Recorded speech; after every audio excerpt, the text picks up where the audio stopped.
Is something amiss? Oh, yes, I do. Here. Until next time. Word of advice? Steer clear of the doctor here. She really seems to have a problem with tourists for some reason. Welcome to New Homestead. The people here. This is a boring assignment, but let's keep it that way. We used to get more tourists than we do these days.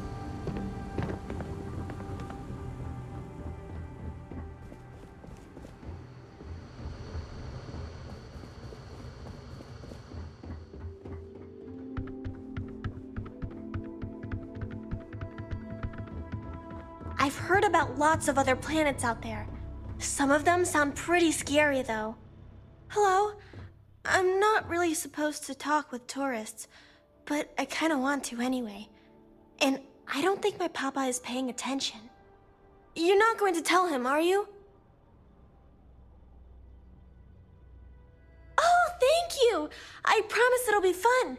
I like talking to tourists. I get to learn so much about everywhere else, and they get to learn about here. Now what should we talk about? Not really. There's some, though. Most are around my age. We all go to school in the same room. I don't know. I've never been to any other schools. We mostly learn about the history of the solar system and Earth and stuff like that, until we get old enough to go on our learning vacation. That's when we get to leave to go to school somewhere else for a few years, or travel and visit other worlds, try out jobs and stuff. Oh, I can't wait. My mama says it's because he thinks we'd up and leave if we found out about the rest of the worlds out there. But I keep telling him, I love it here. And I love him, and I would never leave him. He doesn't believe it. He says the kids almost always want to leave when they grow up. But not me. Nope. I just want to visit somewhere else. Maybe. I think it's pretty fun. And I get to be around my mama and my papa all day, so that's cool. They say we all have to work a little. 'Cause it takes all of us to make the community work. Just like on Earth a really, really, really long time ago. Someday, I think it'd be cool to see other places and do other things. But this is fine for now. Let me know if you have any other questions.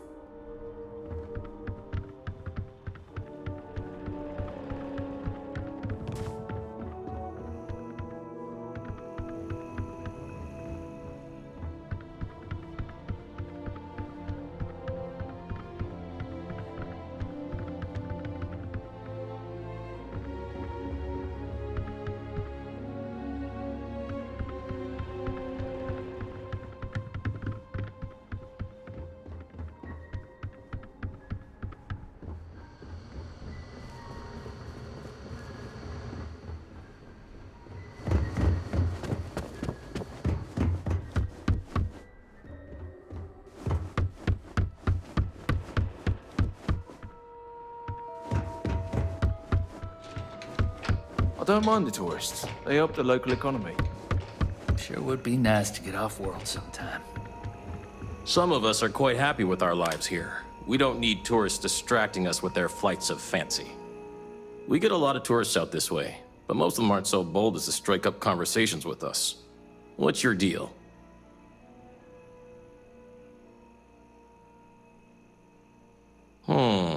You seem genuine enough.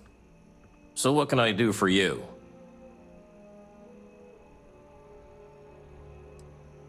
Well, for one, it's my wife Mara's farm. I just had the good fortune of marrying into it. It's been in her family for generations. We're the best source of fresh produce in the colony. Not like that processed junk we get from off-world, and certainly nothing like that eyesore chunks. From what I know about farming elsewhere, it's largely the same. Big difference is that we need to import or make our own soil. And we need to be extra careful with our temperature control. Titan's surface is frozen, and it's not much better just below it with the ice caves. Then it's just a matter of artificial sunlight and supplying CO2 for the crops. It's not too challenging. No worries. You have yourself a day now.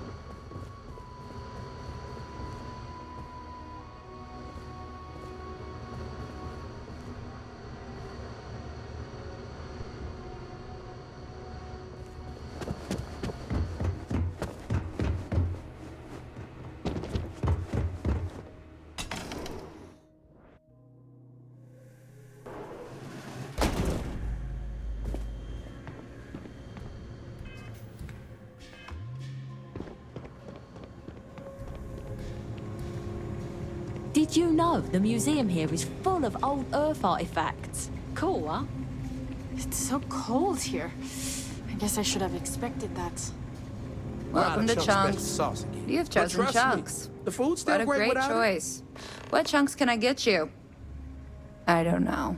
Smaller chunks?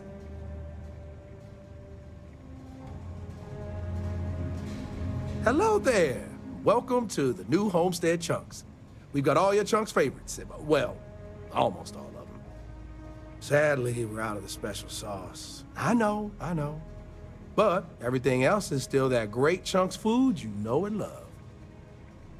So, what can I do for you?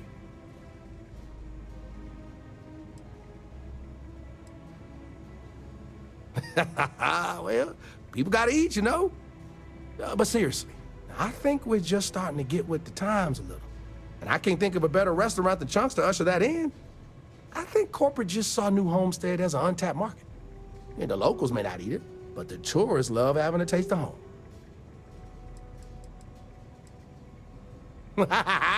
You know I do. And what's not to love? It's delicious, nutritious, easy, fast, inexpensive. It sure makes my hungry belly sing for joy. Yeah. My wife thinks I eat too much Chunks food, but I just can't help myself. It's so good. Oh, you had to go and ask the hard questions, huh? How can I pick just one? Well, there's chicken chunks, beef chunks, potato chunks, cheesesteak chunks, cheesecake chunks. You know what? I'm gonna cheat if you don't mind and just say I love them all equally. If I'm completely honest, it is. And people are always saying how this Chunks can't compare to the real deal. And I just know it's because we never had that mouth-watering sauce.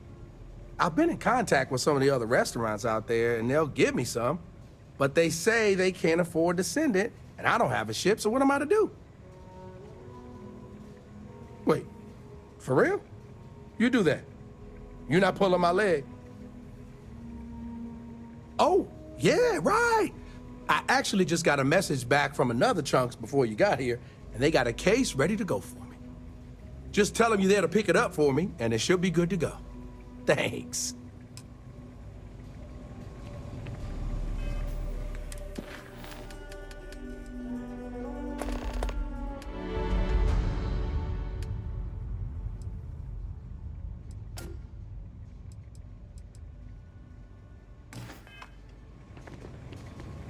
Boy, am I glad they have a Chunks here.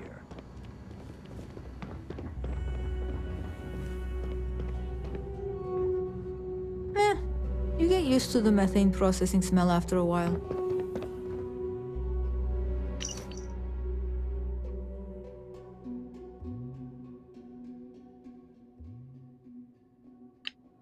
Hey there! Hope you brought a healthy thirst for history.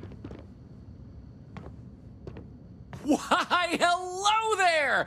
I'm Bill Starsap of Starsap Tours. Let me tell you, this place is full of history and interesting facts. For instance, did you know that New Homestead was one of the first colonies established outside of Earth? It's been populated in some capacity for over 200 years.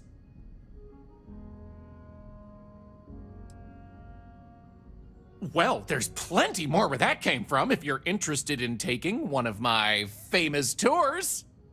So what do you say? I've got an opening. I could take you on a tour right now if you'd like. Excellent! You won't regret it. My tours are one of a kind.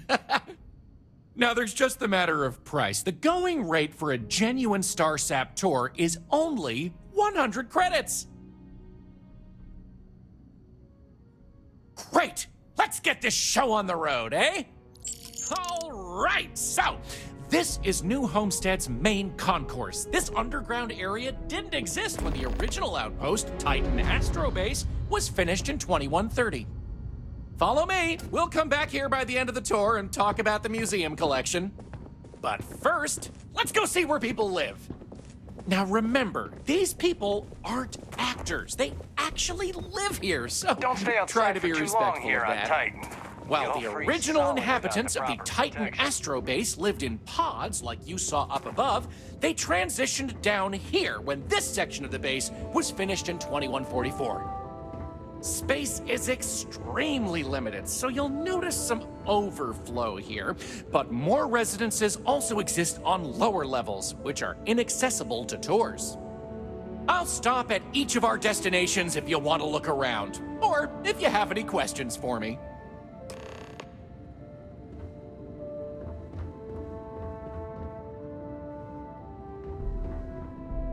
Have any questions so far?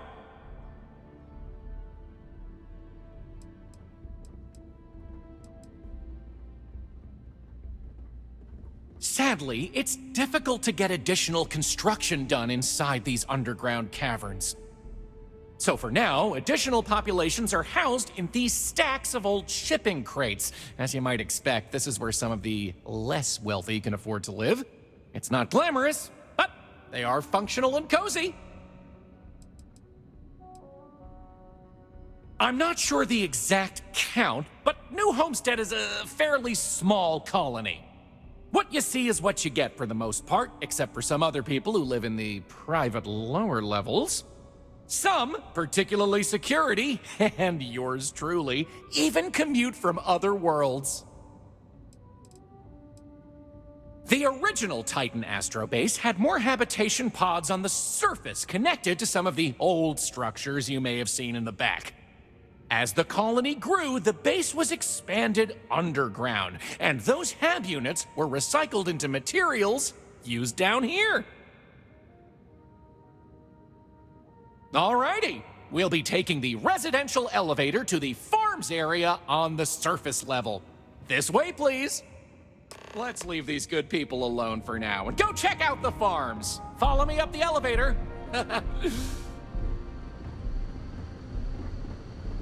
That's way more awesome wherever you come from than it is here.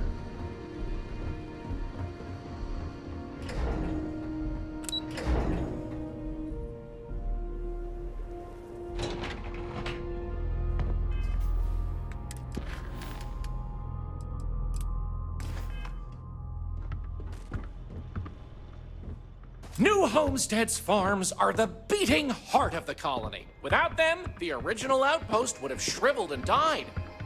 These pods are sealed and climate controlled, the perfect environment for growing the hydroponic vegetation needed for survival in the early days of the colony. Those folks in Sidonia may be closer to Earth, but we do a better job preserving its traditions. Any questions about the farms? We talked about this, Sylvie. If you want to go there for your learning vacation... Oh, they are indeed. Colonists still cultivate plant-based food for their own consumption here in New Homestead. It's less vital to their survival these days, as they also import supplemental food from other colonies, including meats, dairy, and synthetics. However, most citizens here take pride in a New Homestead-grown, sustainable diet. These days, it's a mix of what you find elsewhere in the galaxy, but in the olden days, it was all brought over from Earth. It was a lot of hardy root vegetables like potatoes, carrots, beets, and such, supplemented with corn, peas, green beans, soy, etc., which didn't always grow as well. Good question. It's largely the same, because this was the colony that pioneered the techniques you see elsewhere. But you'll notice that the farms here are smaller and staffed by humans, not robots. Things here are a little more old-fashioned compared to some of the large factory farms you'll find elsewhere in the settled systems. Onward it is! We'll be stopping by the Brown Horse Tavern later in the tour, which uses many of these locally sourced ingredients in their cooking. But for now, it's just a short way to our next stop. Follow me! So, the old biolabs are just on the other side of this building, believe it or not. We'll step on through the hallway there. They're not in use anymore, but the colony has faithfully recreated them as a historical exhibit, true to the original purpose of the Titan Astrobase. Sadly, they're undergoing some light renovation. Otherwise, there'd be interactive activities for kids to learn about how they used to search for microbial life here. I wonder how they can live anywhere else.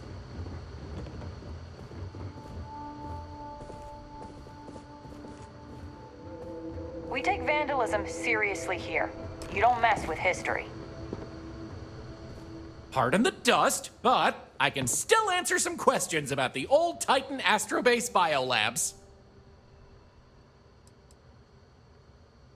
Funny you should ask! Sadly, none. See, NASA funded the Titan Astrobase project because conditions seemed ripe for primordial life to form in Titan's methane pools. They tested many different sites, performed deep core ice drilling, and more, yet nothing turned up.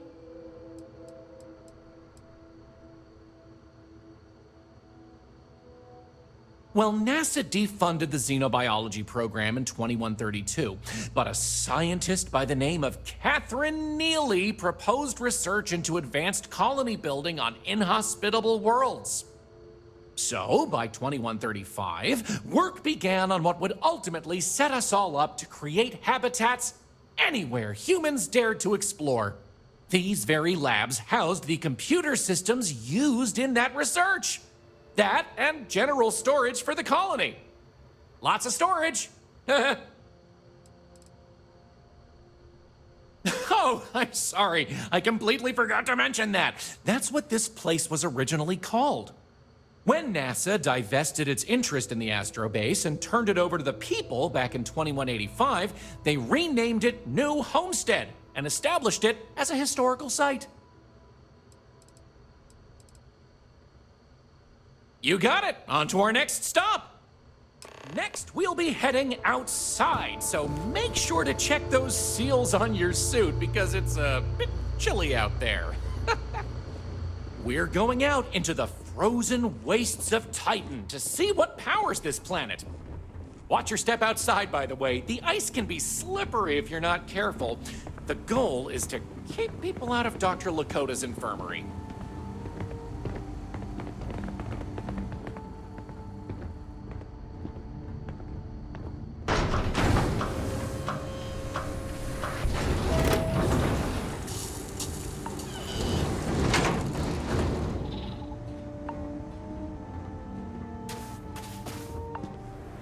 Hello? Anyway, where were we? Oh, yes. Powering New Homestead. As you might imagine, generating energy was a real challenge back in the day because the technology was much more crude then. But crude or not, it was that technology that sustained the old Astrobase. And it might surprise you to learn that the same technology is still working today.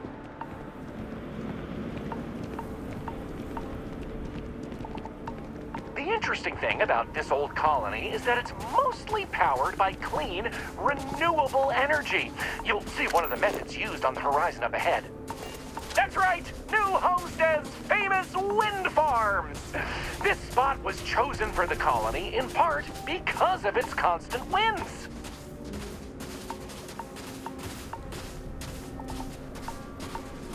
These turbines have been integral to the colony's function since its establishment as a cheap, mostly reliable source of electricity.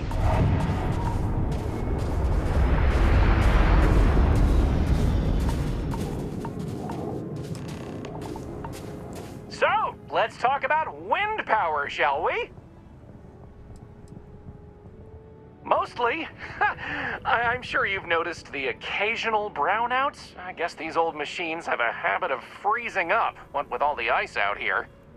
There's some methane on reserve for critical life support systems, but everything else here is otherwise powered by the units you see here. You're looking at a piece of history. Sure, wind power is used throughout the galaxy, but these people were able to make do with it for hundreds of years. It's impressive that was all they had back then, and still make it work to this day. You're right.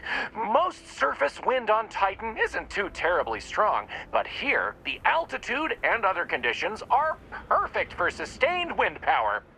Like many worlds with atmosphere, the higher you go, the windier it gets. You're the boss. Let's go. Moving right along, we're going to learn about Titan's great natural resources. Titan is rich with hydrocarbons like methane and ethane.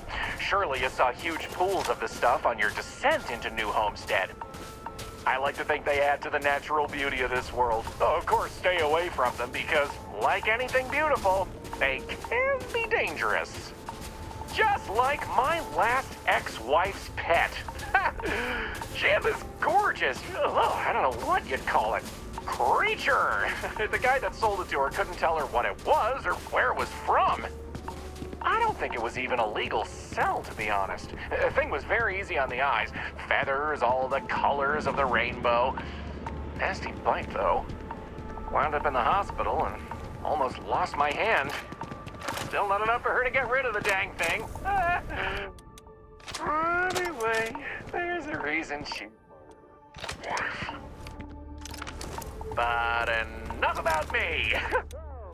We were talking about methane and other resources, right?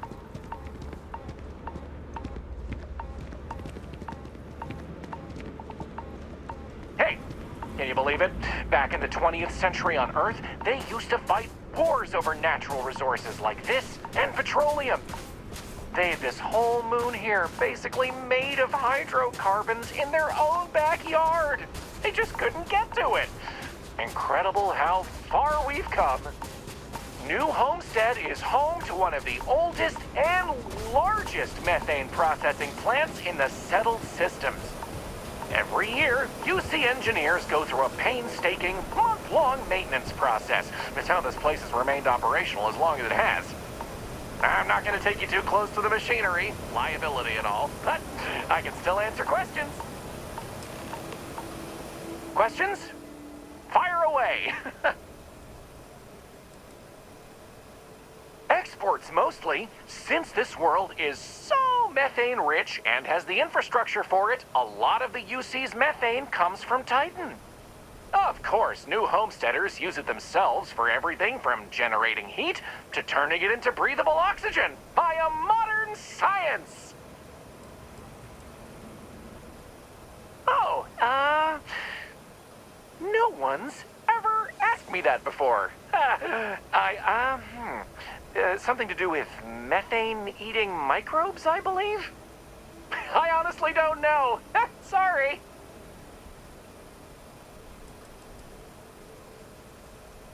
It's not as if they shut down for a month. It's not shut down at all, actually.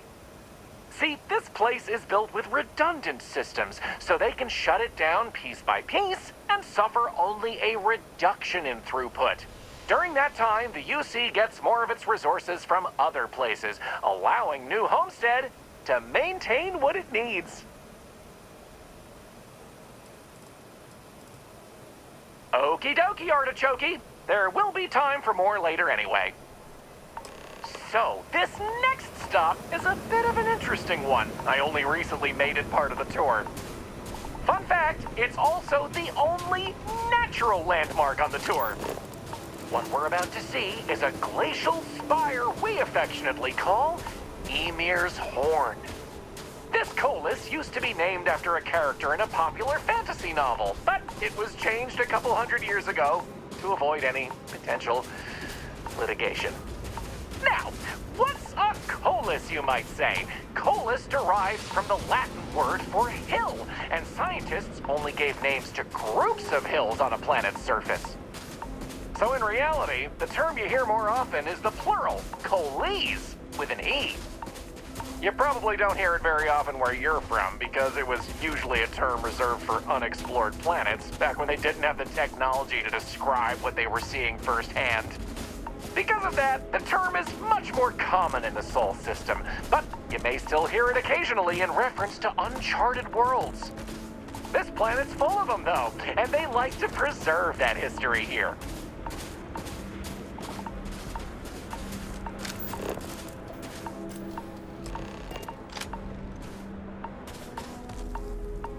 So here it is, Ymir's Horn. You're free to take a closer look if you like. I've heard this particular formation was caused by an ancient volcano. Something about steam and wind, then worn down over time. But I'm not 100% sure. According to ancient Norse mythology, Ymir was the first Jotun, a frost giant. In the legend, they were both male and female and gave birth to the progenitors of all giants from their armpits. Ymir even predated the Norse gods, who, as it turns out, killed Ymir to fashion the earth and all of humanity from the corpse. It's a fascinating story, and the horn here is a fitting tribute to it. Excellent! On to the next stop, then! So, we're gonna head back inside, through the methane processing plant. Try not to touch anything on your way.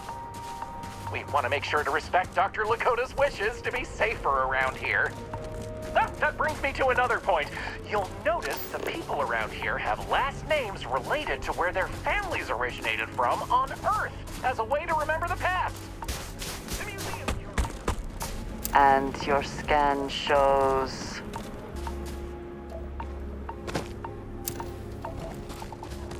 Most of the locals here are very friendly to tourists like yourself.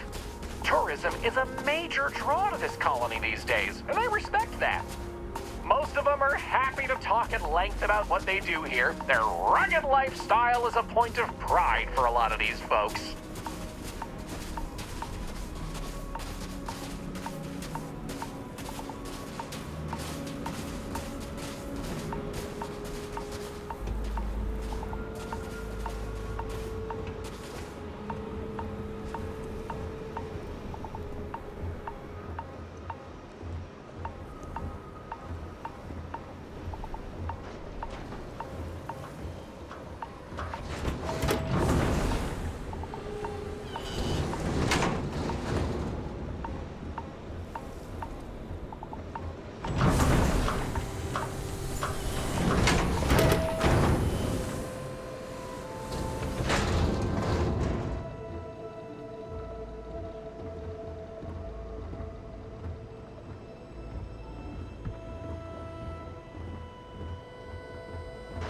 This area we're walking through is the nerve center of the plant, where technicians keep an eye on... I could really go for some of Anya's cooking. Since methane production is such an important part of the colony's livelihood, it's important that the techs notice any issues and react to them quickly.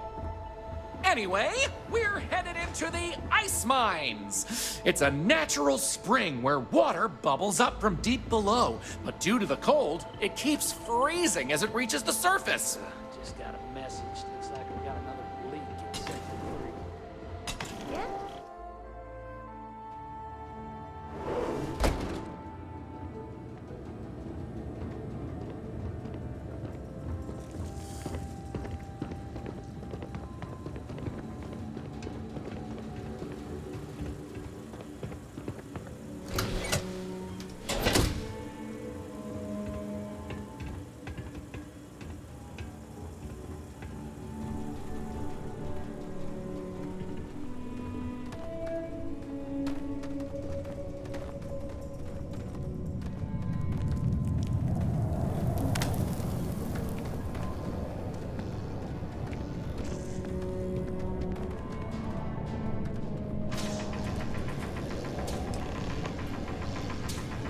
What else can I tell you about the ice mines? not all. Some water is created as a byproduct of methane processing, but that's usually saved in the emergency reserves. Good question. I believe it has something to do with not wanting to contaminate the water with methane and other chemicals. The ice helps prevent impurities in the water. At least this is what I've been told. I wouldn't recommend it. First, it's an active work site. Second, it still needs to be filtered and checked for contaminants. But don't worry, we'll stop somewhere for refreshments before the tour is over. Of course, watch your step. It can get slick around here. I'll stay behind. Happy to answer any questions you have about what we're doing here. Another tourist come to learn about the ice mines, huh? It's dangerous in the ice mines. I'd much rather answer your questions than have you going off to explore on your own. I'm surprised I still get this question. It's slippery, it's sharp, it can break, it can cave in. Those are just the obvious examples. Titan is also full of methane, which can sometimes be trapped under the ice. As you know, methane can explode under the right conditions. It can also asphyxiate you if you breathe in too much of it. Ah, so you can relate. It's good to talk with someone who understands the challenges of the job. Not everyone does. If I might ask, what do you mind?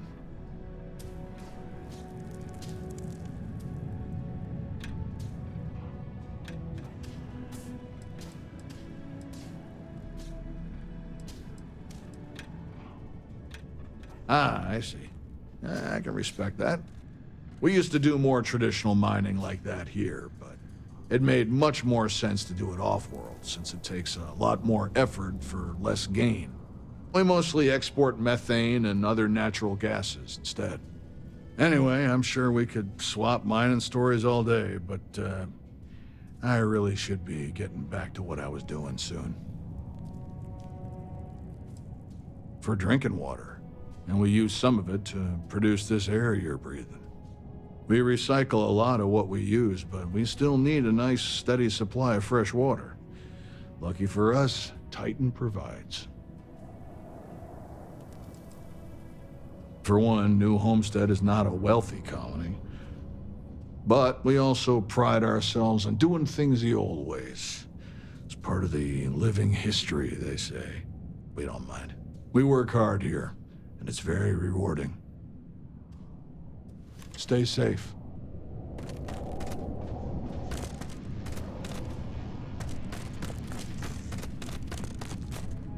I find myself suddenly very grateful for our accommodations in the lodge.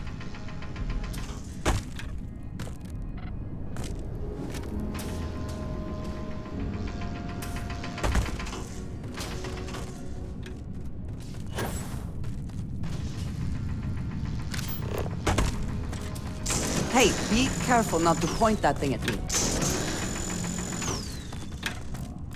That tour guide showed one of the kids a picture of some silly drawing he saw in Sedona. Now I feel like it's popping up everywhere.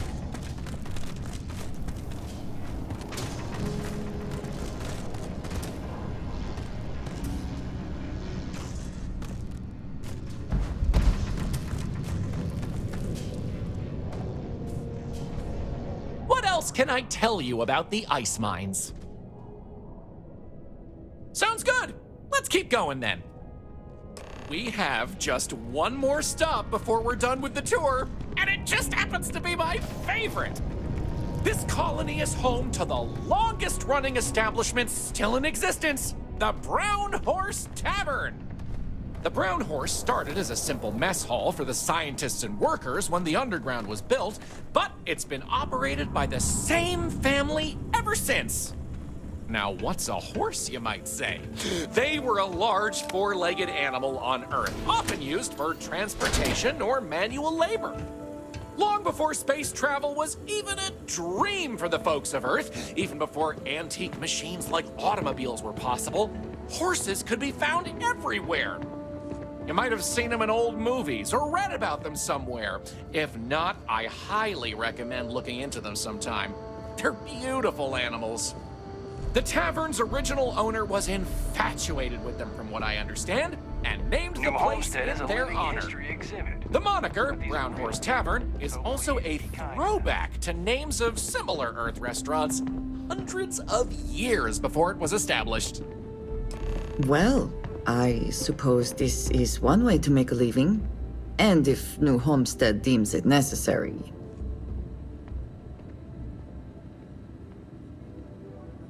That delicious smell is making me hungry. Can I answer anything about the Brown Horse?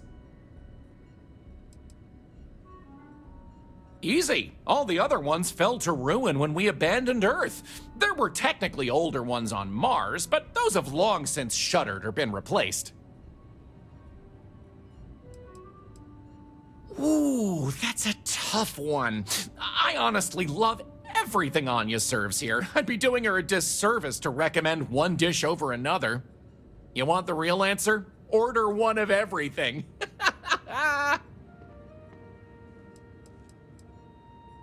Anya Seattle is the current owner of the Brown Horse. It's been in the Seattle family for generations. But Anya will be able to tell you more herself. Feel free to ask her. It doesn't feel right coming from me when she's standing right over there. Okay then. All right, we're headed to the last stop. Right back where we began. Feel free to check out the museum exhibit in the main concourse here. These displays are full of rare Earth trinkets salvaged from before humanity left, and Maurice is happy to talk about the collection. The museum's curator, Maurice, will be happy to talk to you if you want to know more. Well, that's that! I hope you enjoyed Starsap Tours as much as I enjoy giving them.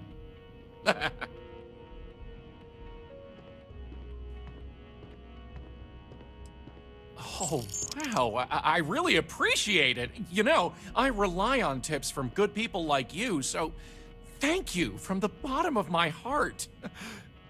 Enjoy the rest of your stay in New Homestead. Perhaps in the future we could skip the extra steps and just set your cred stick on fire directly? Take care!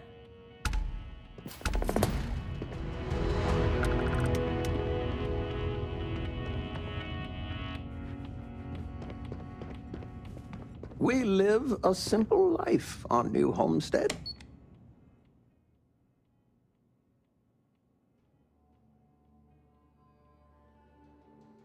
But make no mistake, it's fulfilling. Hello there. Are you here to peruse our little museum exhibit?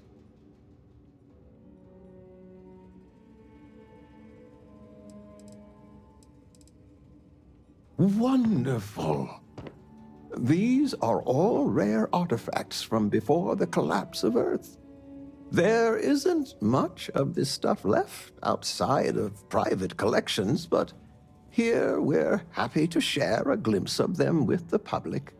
If you have any questions about the exhibit or New Homestead, I'm happy to answer as best as I can. Of course, certainly. We have several items in our collection that we rotate in and out over time, but they all originate from the same place, Earth. We have everything from toys to antique technology to sports memorabilia. We even used to have an old Earth vehicle, but we had to sell it when we ran out of space for it. Most of our collection was donated by fellow Earth enthusiasts and historians who felt it belonged close to the homeland here in the Sol system. I am Maurice Leon, and I am the community elder. As the oldest living citizen at 96, my only job is to keep Earth history alive. I tell stories to the young people and the visitors from other worlds. Although my memory isn't what it used to be, I try my best to get the stories right. When our early colonists learned of Earth's demise, they decided to take on the names of their cities of origin as a way to remember their heritage. Now, some may have been lost in translation over the years, and some may have taken it more seriously than others, but the names are mostly accurate. For instance, my family comes from the city of Lyon, in a country that was called France. Sure, I'd love to. There was once a war so big that they say all of the world was involved. This was actually the second time it happened. They fought because a terrible man named Hitler rose to power and slaughtered many innocents. Millions were lost. Even the colony war pales in comparison. Why, certainly. It's what I do. There was a time when huge monstrosities called dinosaurs ruled over Earth, long before humans existed. They were similar to some of the larger life forms you might see elsewhere in the settled systems. Their reign ended when I can never remember if it was a comet, an asteroid, or a meteor that hit the Earth. Whatever it was, it nearly wiped out most of the life at that time. It's an interesting story. New Homestead began as a scientific research base called the Titan Astrobase, back when space travel was in its infancy. The hope was that humanity would be able to discover simple alien life here given the moon's composition and water supply.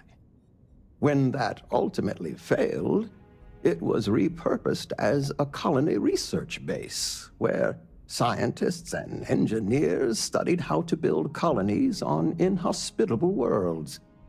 Then, finally, when gravity drives were commonplace and we started finding Earth-like planets, New Homestead was born as a living history community to preserve that past.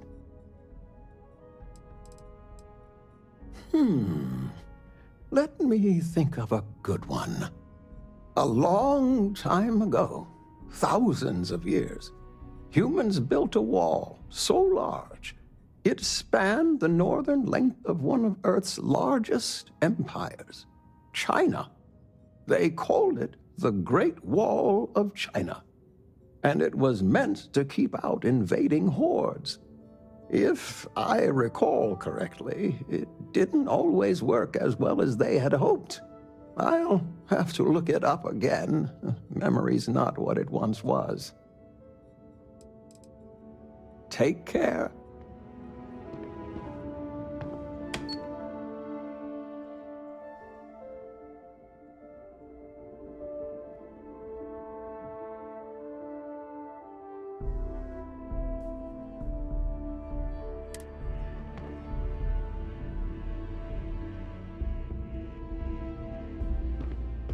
Feel free to look around, but don't touch. There are times I envy those who are able to travel like you.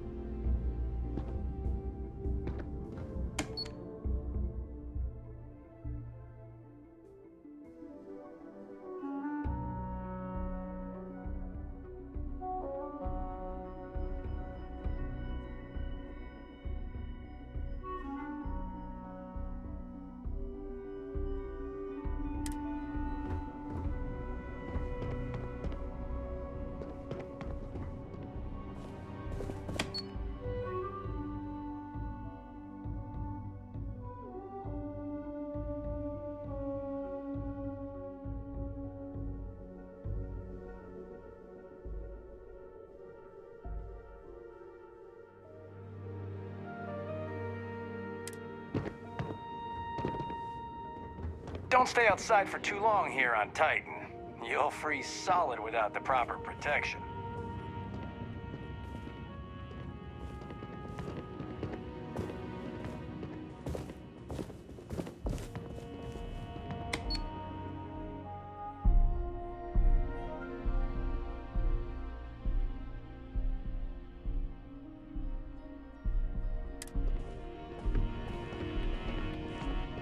I don't get it.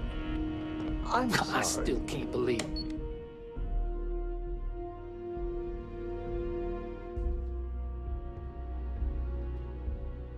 People actually live like this. Earth. Like, what's the big deal? It's just another dead world. It's...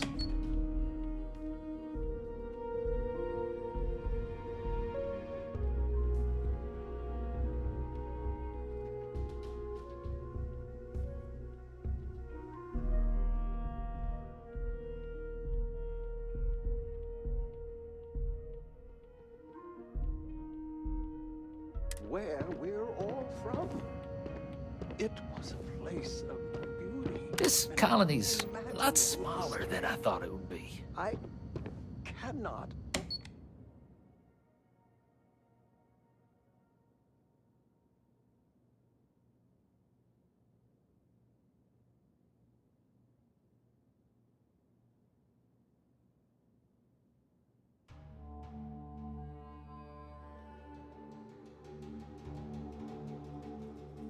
State how important it was for all of humanity.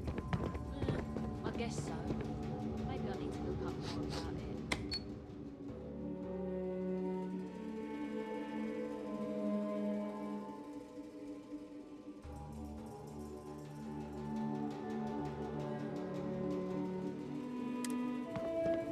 It's one thing to learn about Earth.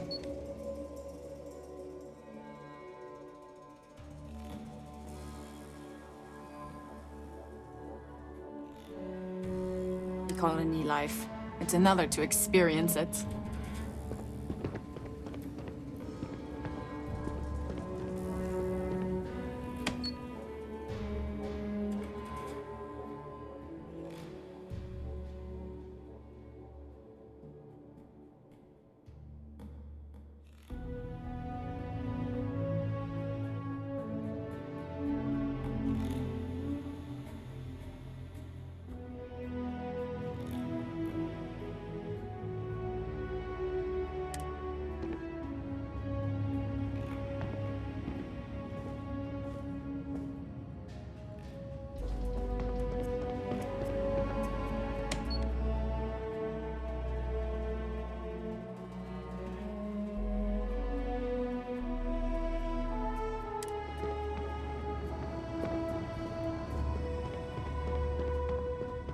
I'm learning so much here. Did you see those wind turbines out there? Wow. I'm always looking at... Hey, got any fancy trinkets you want to offload? Glad you asked. I'm looking for all sorts of things. Anything, really. Clothing, weapons, jewelry, even stuff they consider junk. You name it. We don't get a lot of off-world stock, so I offer to buy things from travelers. Anything they're willing to part with. Between you and me, people around here talk a lot about tradition and whatnot, but even they get curious about what other worlds have to offer. I love them. Most of us in New Homestead appreciate what tourism does for our economic livelihood, so we go out of our way to make guests feel welcome. Some are indifferent about it, while a few others, I won't name names, are downright resentful of all the tourists and would prefer to be left alone. But that being said, I believe our generally friendly demeanor is a large part of what drives people to keep coming back. We used to, but not anymore. Believe it or not, the new Homestead Tourism Board decided a while back to do away with souvenirs. We don't really have the resources or facilities to make them here ourselves, and it was decided that anything less than that would seem exploitive of our people and inauthentic. Only thing we have are these souvenir slates about the history of New Homestead. Tell you what, I've got an extra one here that another guest left behind a while back. You can have it. Sure thing. I'm also interested.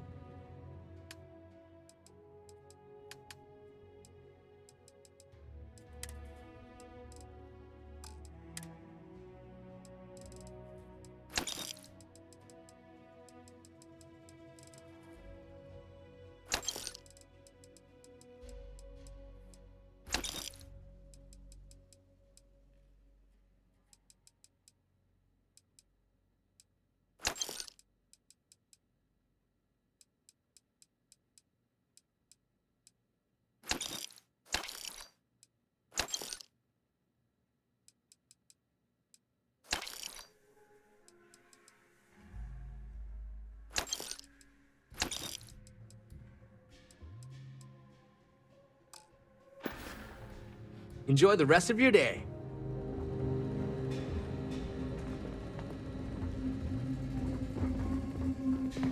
People here live a simple life. Try not to complicate it. Warm food, cold drinks. What else could you want? Welcome. I'm Anya. Is this your first time with us at the Brown Horse Tavern? Oh, well, thank you for joining us. You're in for a real treat. We've got an assortment of food and drinks, some of which follow homemade recipes that have been passed down over hundreds of years. So, what can I do for you? You mean the Brown Horse? Well, it's only the longest continuous running restaurant since humans started settling outside of Earth. There's a lot of history within these walls, and some damn fine food and drink, if I say so myself. This place has been in my family for generations. My however many great-grandmother opened it when the first colony started on Titan. Back then, it was a simple mess hall that she chose to put a little extra love and flavor into. And now, it's the pride of New Homestead.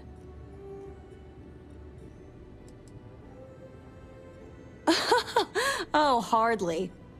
The locals pretty much stay away from chunks, so whenever they don't feel like cooking themselves and want a fresh meal, they come to me. Only the tourists eat that junk. But don't tell that to my husband. He manages the chunks. I love him, but he's a bit of a fanatic about it. Let me show you what we have.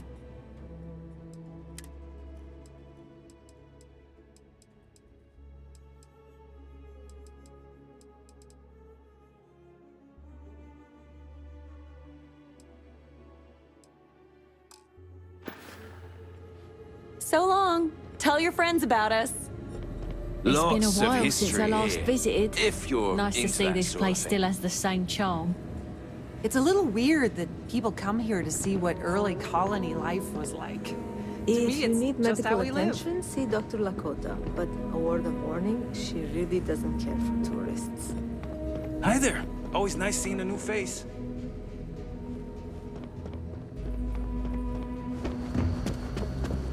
Off-worlders always ask how I can live here.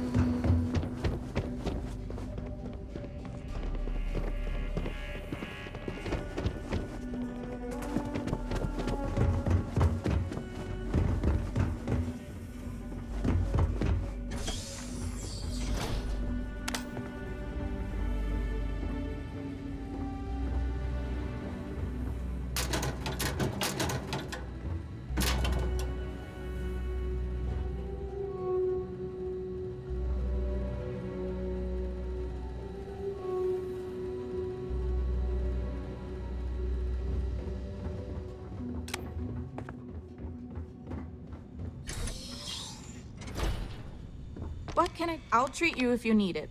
But please, try to be more careful around here. It's a harsh world, but as long as you're inside or wear a suit when going out, you'll be fine here. There's no breathable air on the surface, and you'll quickly freeze to death outside without protective gear, but otherwise the hazards are minimal. New Homestead was an early colony research base and has stood the test of time. It's safe, and it's proof that people can live pretty much anywhere. Don't worry so much. Even though we don't have shiny new medical facilities, I imagine it's easier than wherever you're from. We have fewer people here, and we're very responsible when it comes to our personal health and welfare. So there's not much I can't handle. For anything else, we can get access to off-world specialists. Contrary to popular belief, we're not primitive. I don't. They make a mockery of New Homestead culture. And on top of it, they're reckless. It's like I said before, I feel like I'm treating them more often than our own people. Actually, maybe there is. I have an idea that may be best suited for someone relatively unknown, instead of myself. I've got a mountain of work and a reputation to maintain. So I bought a realistic monster costume, The plan was to wear it, scare tourists away, and start a rumor about terrible creatures living on Titan. I figure that once word gets around, tourism will take enough of a dive to give me some relief. That's the spirit. To be honest, I'm not sure it'll work either, but I feel like there's no harm in trying. Here's the costume. I think this will work best on the surface, so just find a group and run up to them, acting like a convincing alien monster. With any luck, they'll run screaming and book the next flight out of here.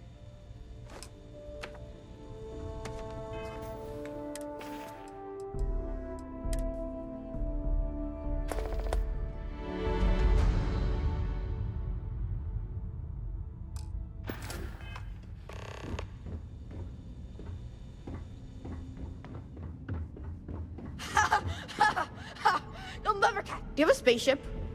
I want to get a spaceship when I'm older. They're so cool.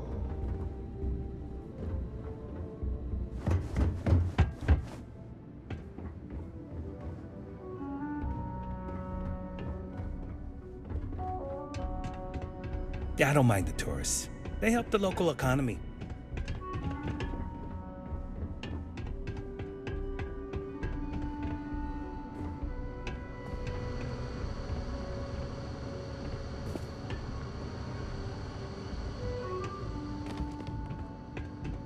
Some say New Homestead is a backwoods world. Maybe it is, but that doesn't really bother me.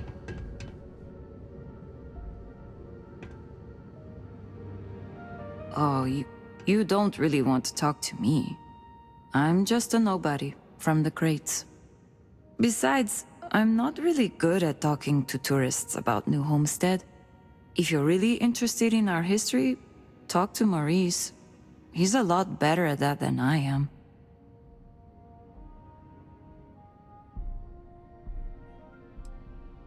I feel like it sometimes.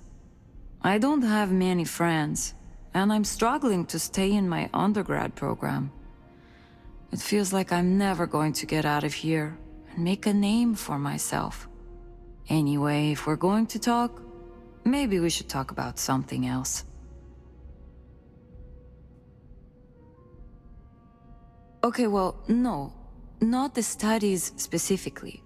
Like, I get good grades when I'm able to apply myself. But I'm poor. I just don't have the kind of money to be a full-time student and support myself. Even living in the cheap-ass crates. I keep having to take odd jobs just to put food on my plate. And when I do, my grades suffer. I just feel like I'll be stuck in a rut forever. What? Really? I don't know what to say. This is beyond kind of you. I mean, I don't even know you, but... Wow. Thank you. I did not have the opportunity for a formal education of that kind, but I recognize its value. You are good to assist her.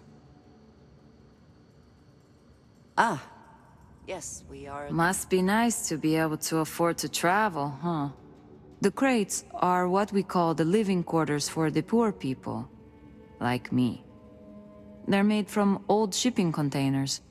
We have to make do with the space we have here. They're comfortable enough, I guess. And no one on Titan is well off to begin with, but you can tell that people look down on us, especially some of the tourists. It's not as bad as you'd think. I like talking to off-worlders, especially people my age. It gives me ideas for what I want to do when I'm done with school.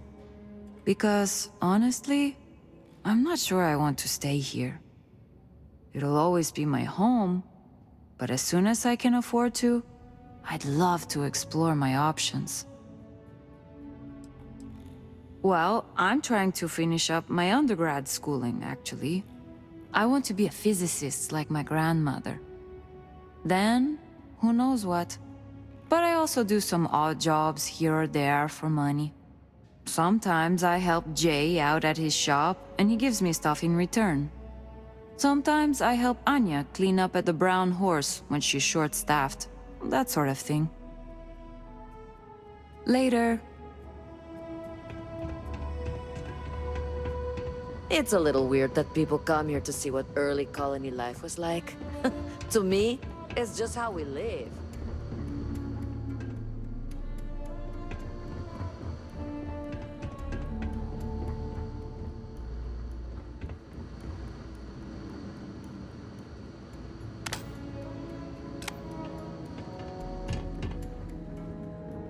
I could really go for some of Anya's cooking over at the Brown Horse.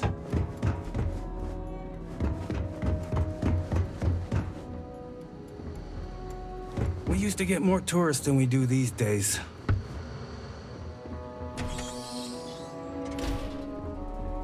Lots of history here, if you're into that sort of thing.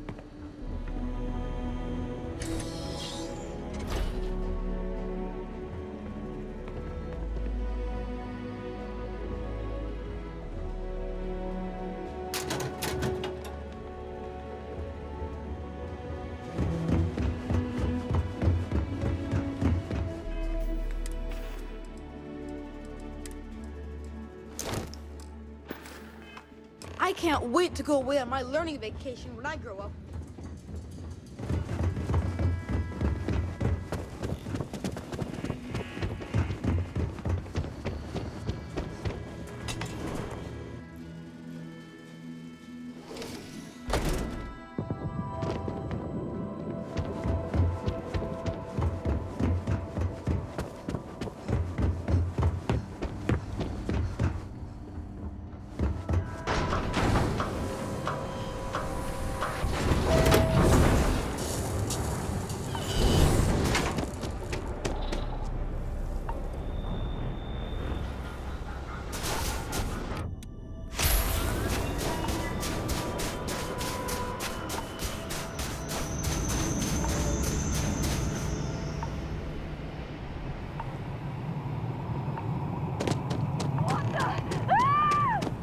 It's going to eat us! Run!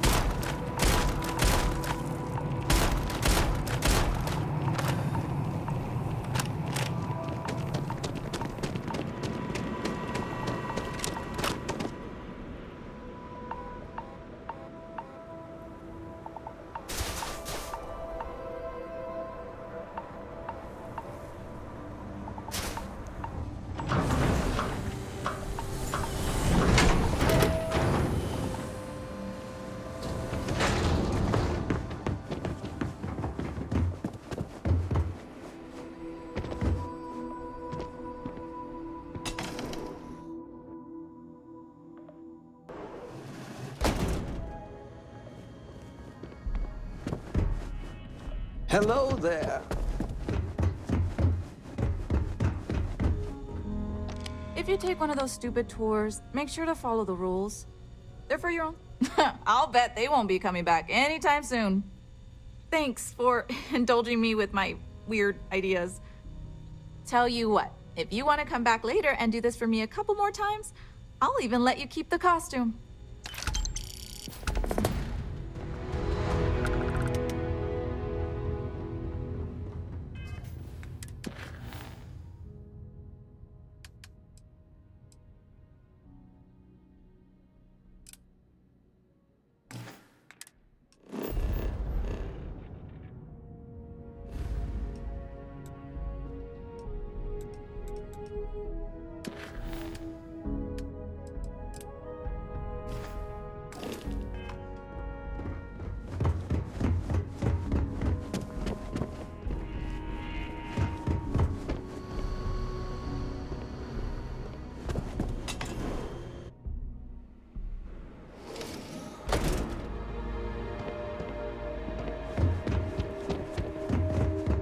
You get used to the methane processing smell after a while. Welcome. New Homestead is a living history exhibit. But these are real people, so please be kind to them.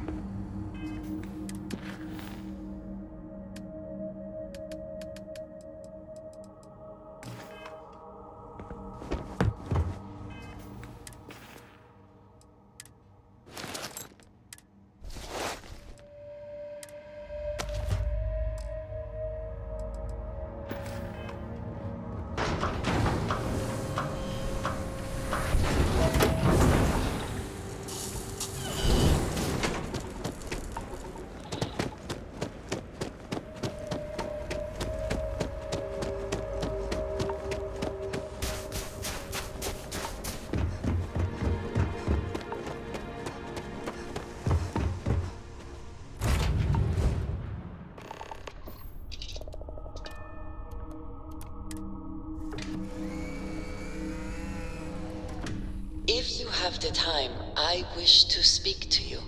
Yeah?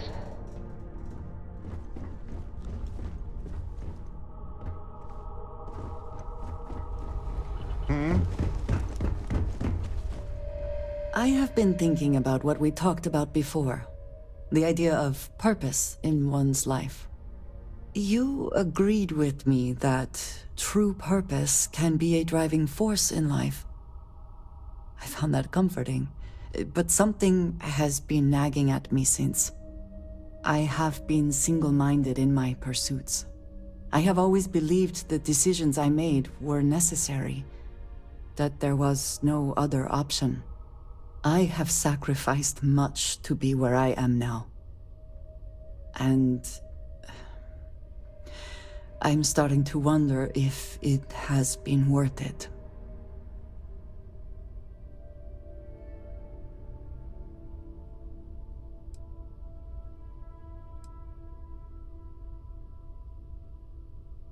Thank you. I have always believed, no, hoped that is true. I have told you that I am not one to discuss my past. And yet,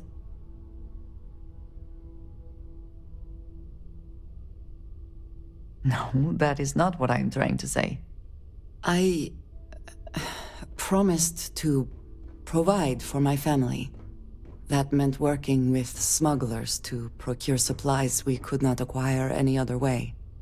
I have spent my adult life away from my home, jumping from one planet to the next, living in dangerous conditions, often surrounded by violence.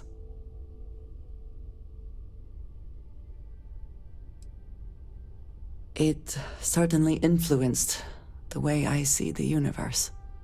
I was convinced from the beginning that it was unwise to let anyone get too close. I had, maybe not quite friends, but people I cared about. Yet there was always a distance I could not reach across. I often find other people complicated and confusing.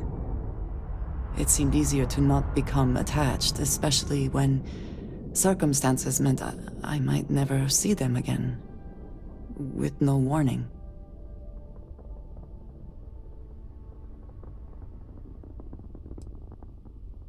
Until now, I have disagreed strongly with that idea, but therein lies my concern. What I am trying to say is that I now wonder whether it has been the right decision to distance myself from others.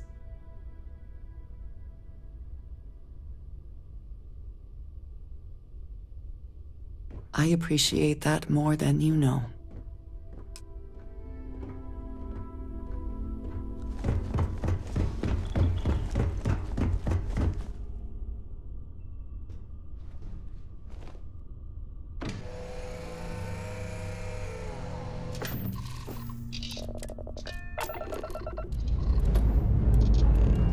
Ship's clear and the sky is calling to us.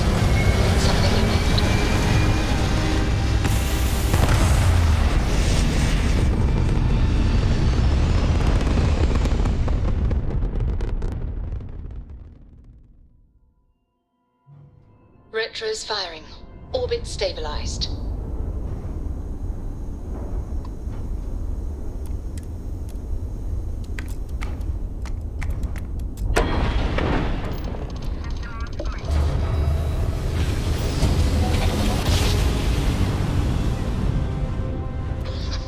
Pilot, this is Jiro Sugiyama, head of Switching Paradise rad Security. drive to normal I propulsion. apologize for coming over this emergency channel, but we are in need of assistance concerning the large ship in orbit, and we value discretion in this matter.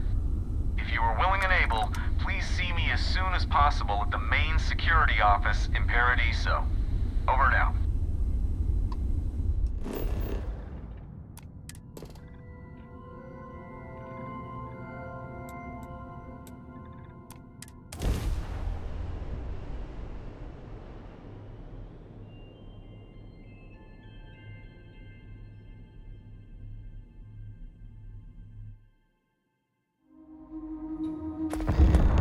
Looks clear. Initiate landing sequence.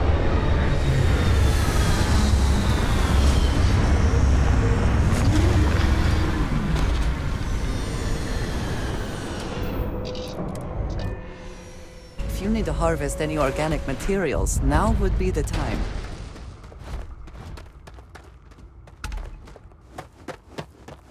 Hello, and welcome back. Mr. Tofik, I am aware that this is your 8th visit to Earth.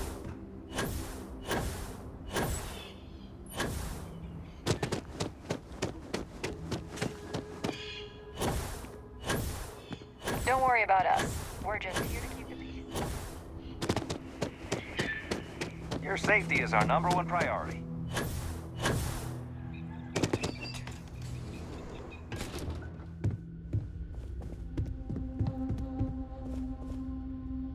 Hello. Welcome to Chunks. If this is your first time dining with us at this location, you'll find our cuisine and service is a step above what you're used to. Please, don't hesitate to ask if there's anything I can do to make your Chunks experience as enjoyable as possible. Huh. I thought it was a joke at first, but yet, here you are. Let me get that for you. I wonder why they keep running out so quickly over there. Anyway, tell Luther I said hi.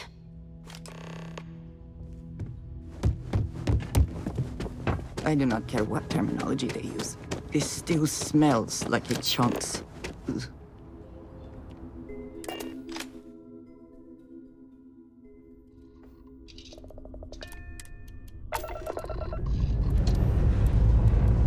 Liftoff looks good. All systems normal.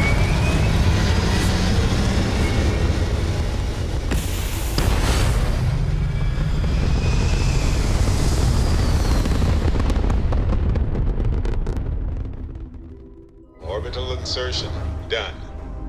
Time to dance among the stars.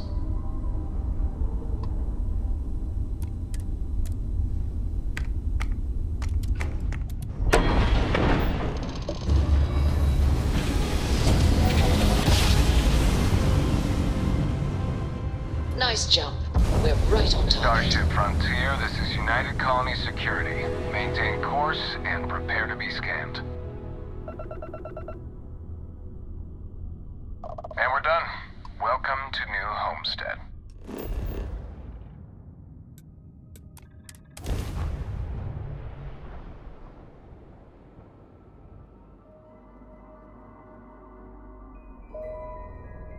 I can understand wanting to honor or even celebrate history, but this may take it too far.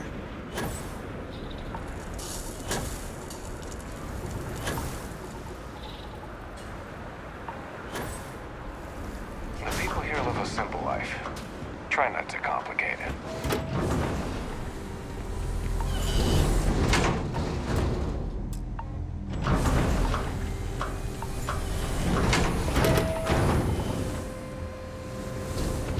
New Homestead is a living history exhibit.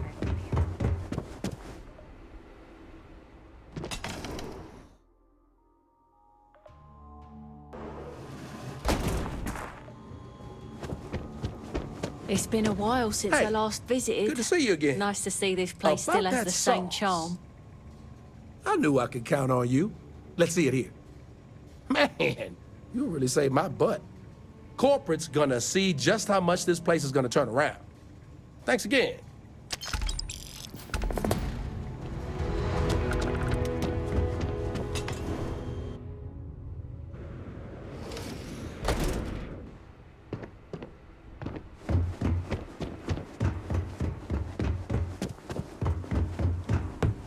Don't stay outside for too long here on Titan.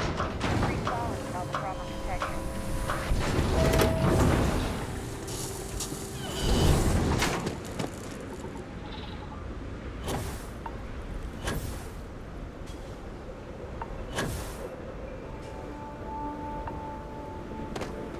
Sure would be nice to get off-world sometime.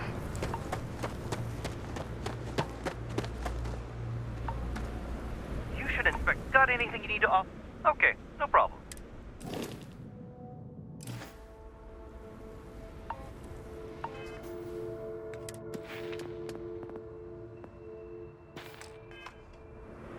Hey, what can I do for? Okay, no problem.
Ship's ready. Pick a star.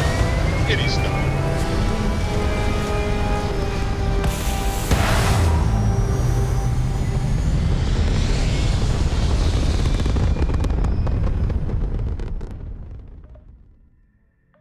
Hell of a view from here.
Anything I can help? Need some work done?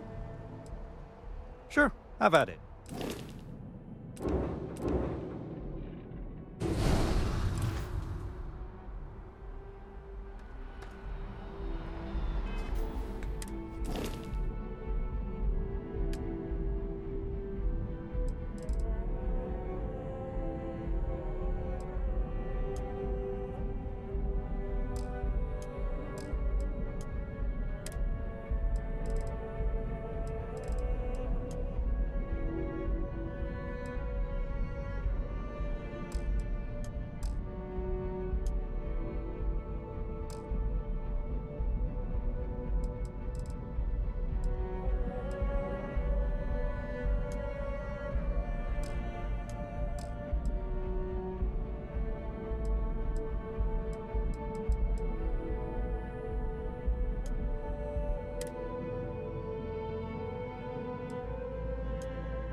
Time to join the stars.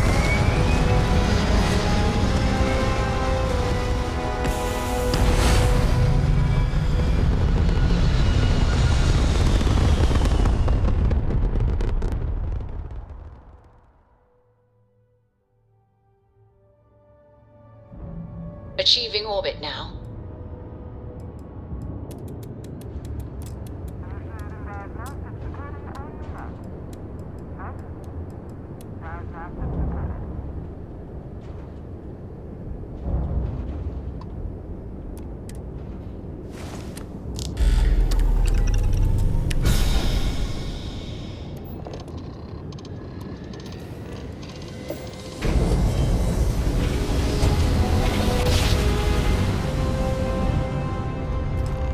Grab drive spinning down. Systems green.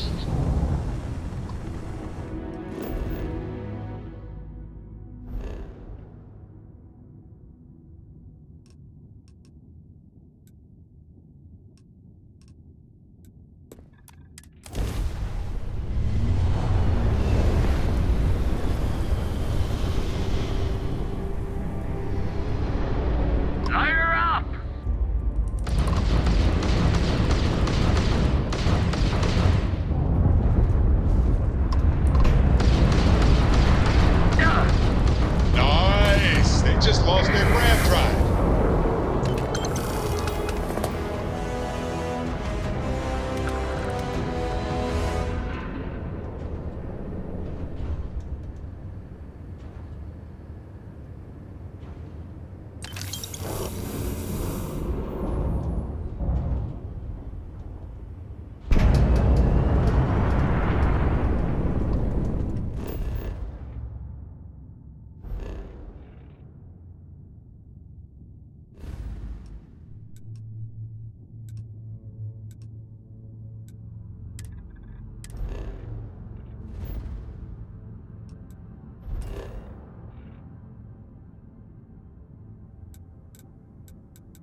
Do you have a favorite restaurant here? Mine is currently Whetstone, but it changes. Did you need something? Right. Need some work done? Okay, no problem.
Hey, Sarah's friend. You come to enlist at long last? Start earning your stripes with the Vanguard? Well, all right. Take the elevator down to the Vanguard Orientation Hall. You can get started at any of the registration terminals. The system will walk you through the rest. And if you've got any questions, I'm happy to answer them. Yes? You needed something?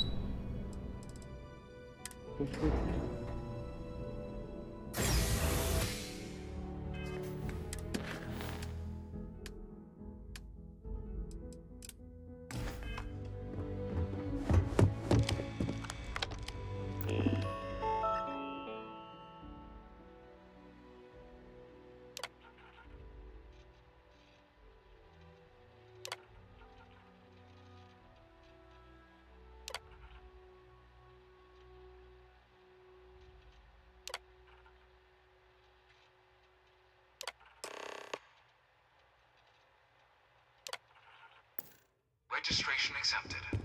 You may now proceed through the historical displays in the orientation hall, or continue on to the examination.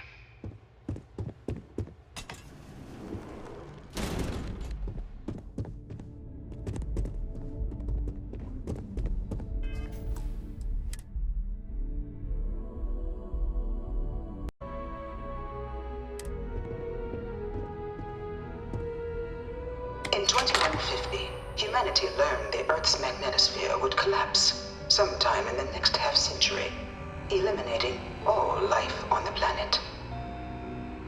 Decisive action was required, but the secure transport of an entire civilization would demand a new kind of cooperation, a new kind of courage, and a new kind of union. Thus, in 2159, the United Colonies were formed to make that journey possible. Just 1 year later, the Galileo, the first of many colony ships, touched down here on Jemison, beginning a new era of human history, the age of the United Colonies. The exodus from Earth meant more than just the beginnings of the United Colonies. But still, a tremendous undertaking.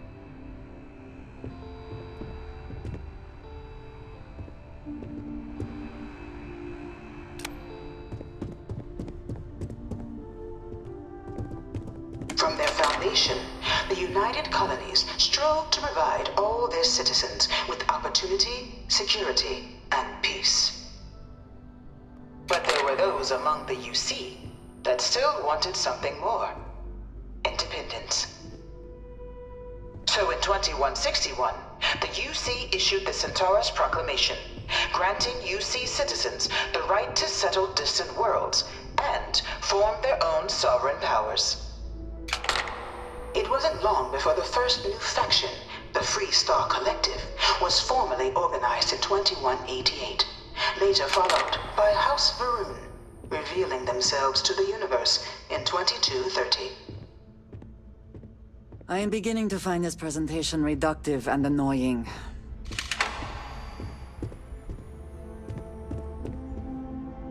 It was only in 2230 that the faction known as House Varun first made contact with the rest of the settled systems. Founded by the passengers of a colony ship that had left New Atlantis and disappeared 4 decades earlier, House Varun was a faction unlike any other. A theocracy dedicated wholly to the beliefs of its isolationist founder, Jinan Varun. House Varun initially made overtures of peace towards the rest of the settled systems. They claimed their only intention was to spread the word of their god, the Great Serpent.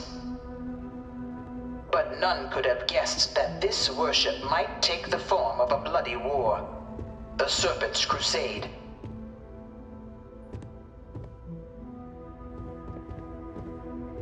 The Freestar Collective was initially founded in 2188, when the citizens of Aquila banded together with the pleasure city of Neon in mutual defense. But in 2194, after the deployment of a UC medical star station in orbit around their world, the citizens of Narion also requested to join the collective. The resulting rise in tensions between the Freestar Collective and UC culminated in the settled system's first intergalactic conflict, the Narion War. Despite a decisive victory by the UC, the colonies permitted the citizens of Narion to join the collective, forming the basis for the fiercely independent union that persists to this day.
Beginning in 2240, House Varun forces declared all-out war on the rest of human civilization, initiating the Serpent's Crusade. Over the next 23 years, thousands of Freestar, UC, and independent souls were killed by agents of House Varun in the name of their serpent god. It was only with the death of their founder in 2263 and the succession of his heir, Jarek, that House Varun finally sued for peace. There remained, however, however, select members of House Varun who refuse to recognize the cessation of hostilities their leaders established. Even after House Varun's mysterious disappearance, these zealots remain a threat to all who encounter them. Their pacification, a goal of all space.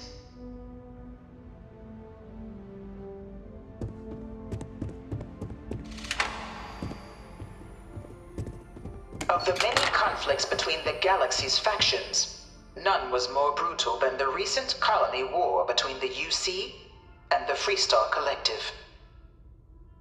Set off by the unauthorized Freestar colonization of Vesta's Pride in 2308, a direct violation of the Nerion Treaty, the colony war spread quickly across the galaxy. Both sides deployed every tool at their disposal. Armadas of warships, mechanized combat platforms, or mechs, even bioengineered alien creatures, the infamous UC xeno-weapons.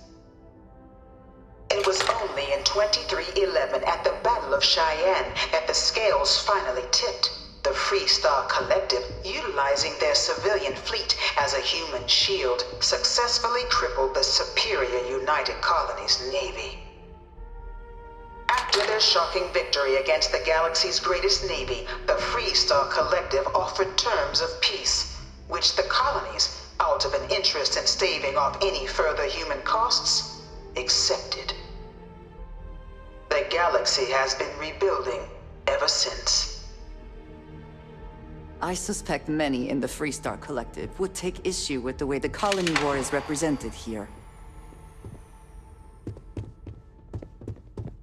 Few settled worlds were left untouched by the colony war. But nowhere could the viciousness of modern warfare be seen more clearly than on the Freestar planet of Nera. Initially occupied by invading United Colonies forces as a forward operating position, repeated attempts to take and retake the planet by collective forces led only to devastation.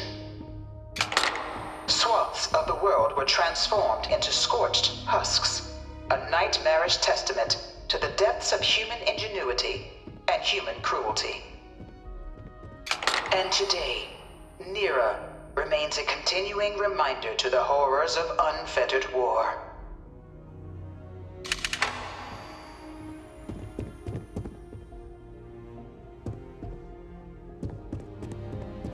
This thing's like an artist's rendition, right? No animal can be this ugly in real life. I can't stop staring at it. A real terramorph. In the midst of the colony war, a different kind of tragedy struck the UC city of Londinian. A newly constructed but critical supply center for the United Colonies' war effort, Londinian found itself overrun by one of the galaxy's most mysterious predators, the Terramorph. A rare but pervasive threat to all human-settled worlds, Terramorphs swept over the city, seemingly out of nowhere, on a scale never before seen in recorded history. Valiant efforts by the UC military slowed the onslaught, but the creatures proved unstoppable. Ultimately, the decision was made to destroy the Londinian spaceport, sealing off the city, the outbreak, and its citizenry from the galaxy at large. The tragedy of Londinian is mourned by the UC to this day.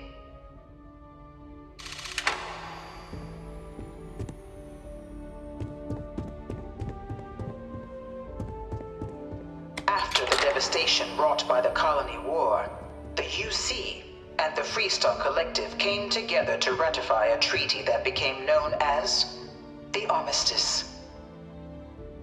Both sides agreed to a vast reduction in standing forces, and that xeno-weapons and mech warfare would be outlawed. All related research was sealed away, accessible only in cases of dire emergency. But the Collective had another demand, that the active commanders of the UC military stand trial for their actions. The United united colonies in the interest of peace and galactic security agreed. In 2311, 3 United Colonies senior officers were found guilty. Commander Henry Durant, General Indira Rastogi, and Fleet Admiral Francois Sanon, known better as Ve Victus. All were sentenced to death for their actions, bringing the colony war to a close and returning peace to the galaxy at long last. After everything, it is almost impossible to believe that the armistice happened. But I admit I am glad it did. The settled systems have benefited.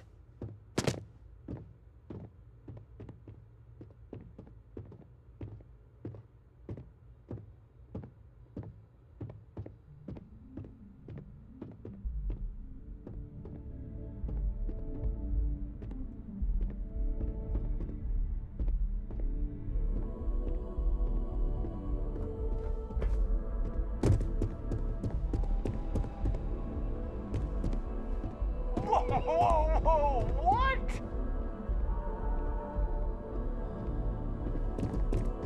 It was into this new world that the Vanguard was born. An official branch of the UC Navy, the Vanguard is the United Colonies Volunteer Fleet, serving a myriad of security, logistical, and reconnaissance roles. And after a sufficient length of service, UC citizenship is guaranteed to every Vanguard member.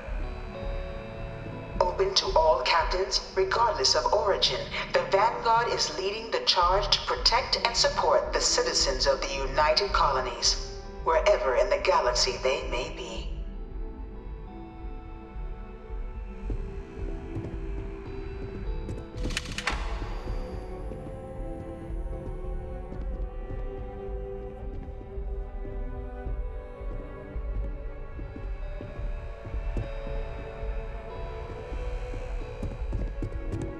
No one is born a United Colonies citizen. Only through service to the UC can one hope to earn one's citizenship. But the UC prides itself on taking care of its people. Cost of living controls mean citizens pay less than their foreign counterparts for needs big and small. All citizens are issued a grant upon joining to get themselves on their feet. And only UC citizens have the opportunity to purchase property, getting the chance to live in one of the most beautiful cities in the settled systems. By joining the Vanguard today, you too can begin earning your place here, in the heart of galactic civilization, as a citizen of the United Colonies.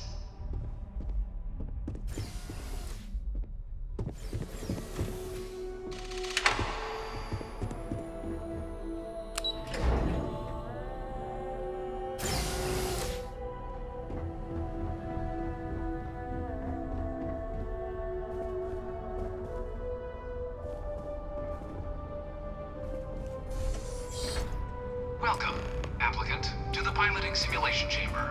Please You could not pay me enough to get in one of those things. initiate your exam.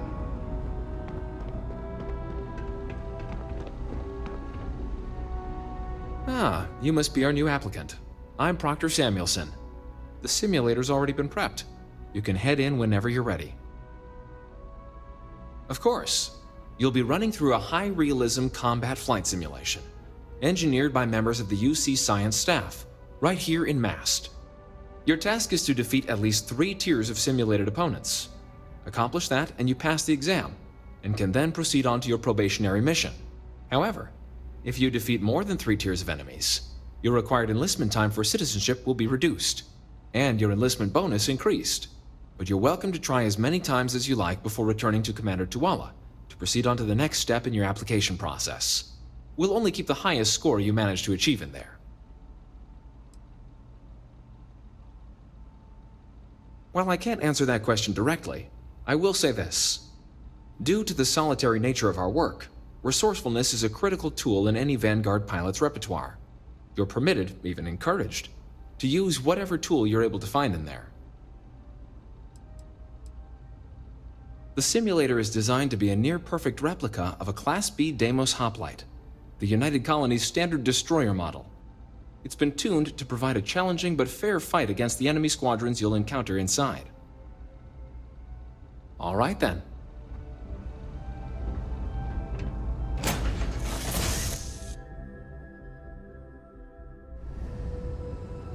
This is the Mark 18 flight simulation chamber, applicant. Currently in orbit around a high-detail recreation of a remote world. When you're ready to begin, please take a seat in the pilot's chair.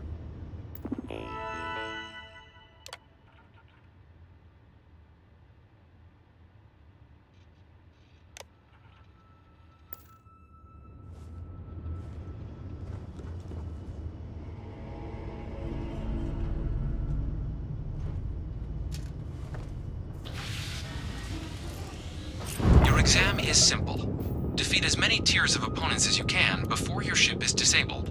You must defeat at least 3 tiers of opponents to pass the exam. Good hunting, applicant.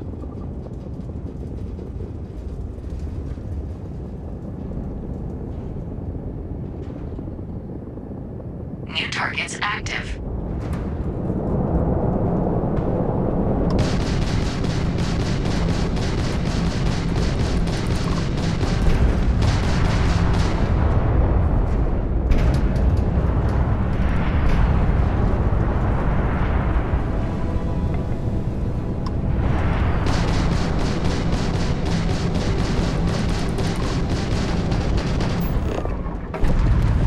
Is this your first time flying?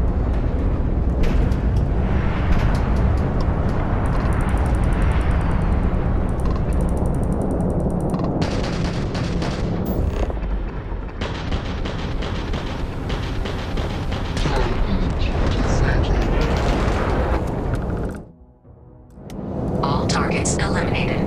Progress recorded. Tier 1 reached. Initiating Tier 2.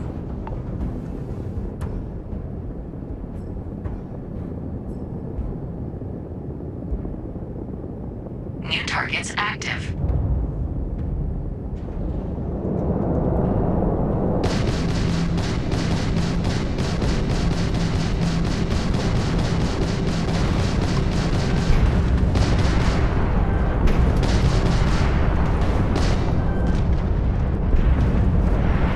At least try to defeat us.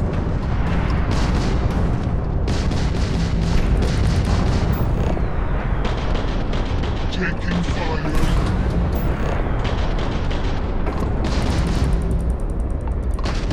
Target defeated.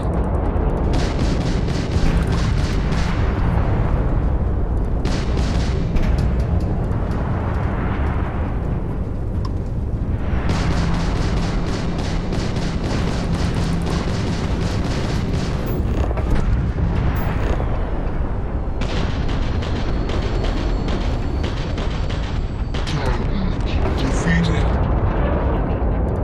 All targets eliminated. Progress recorded. Tier 2 reached. Initiating Tier 3.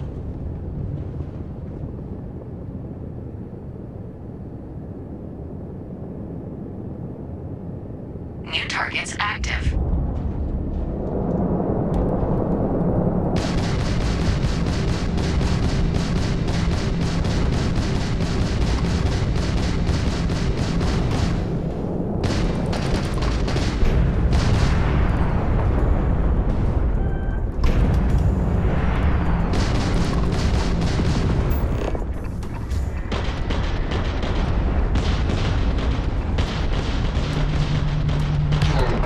Defeated. This is futile.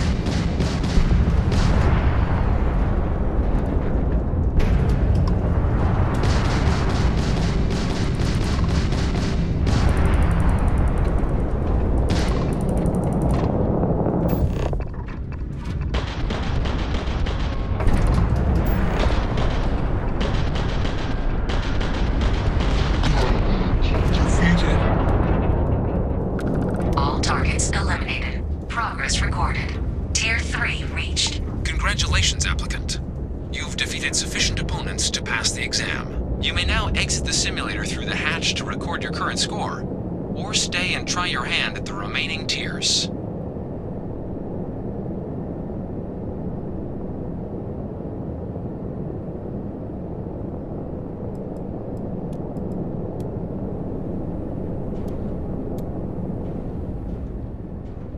Resuming the examination.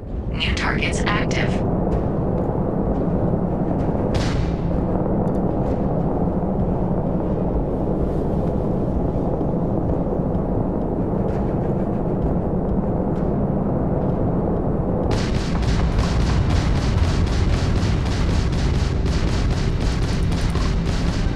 Your progress ends here.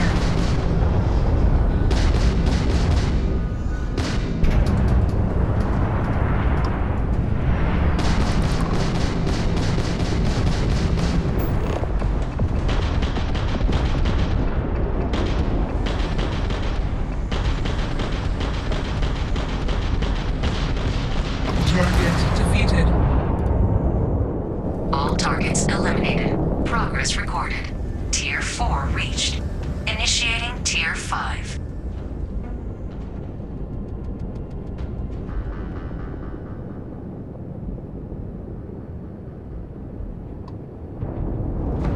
New targets active.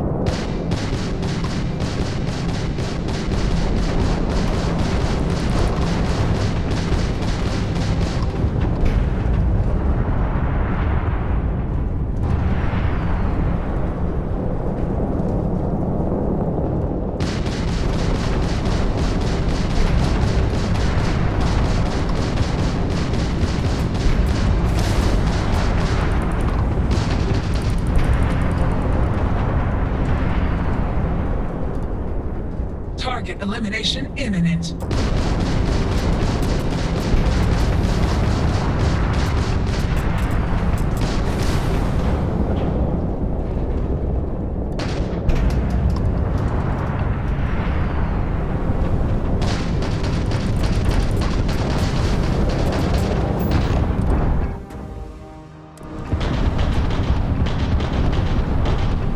Damage sustained.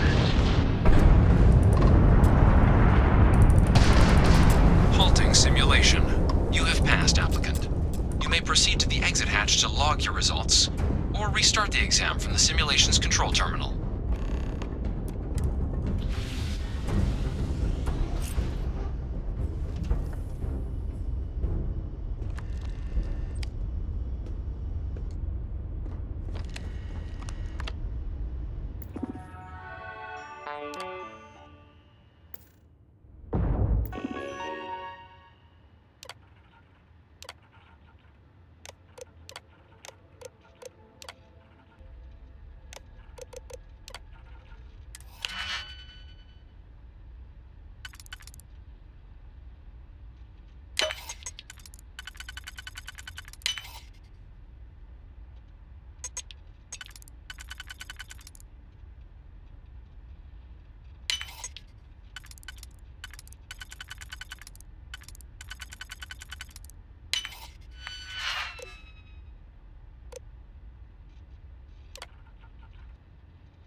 Shield upgrade active. Damage upgrade active. New ally active. Ally active. Simulation reset. Prepare for your first opponent.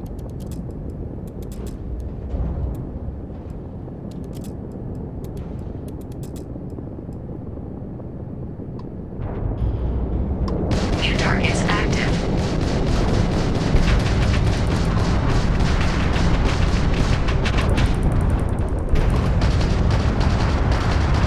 Target defeated.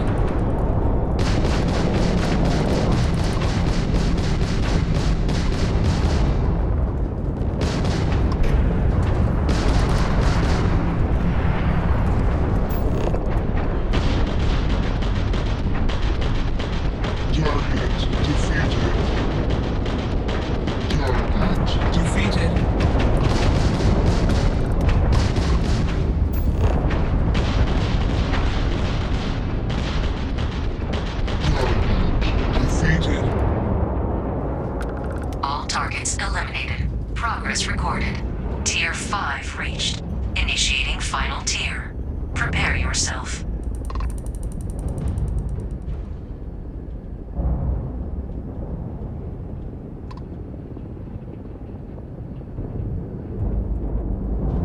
New targets active.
Progress recorded. All opponents defeated. Congratulations, pilot.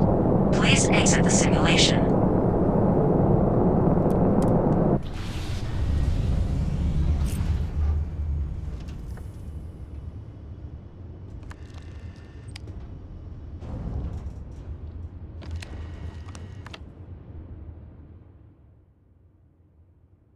Shutting down.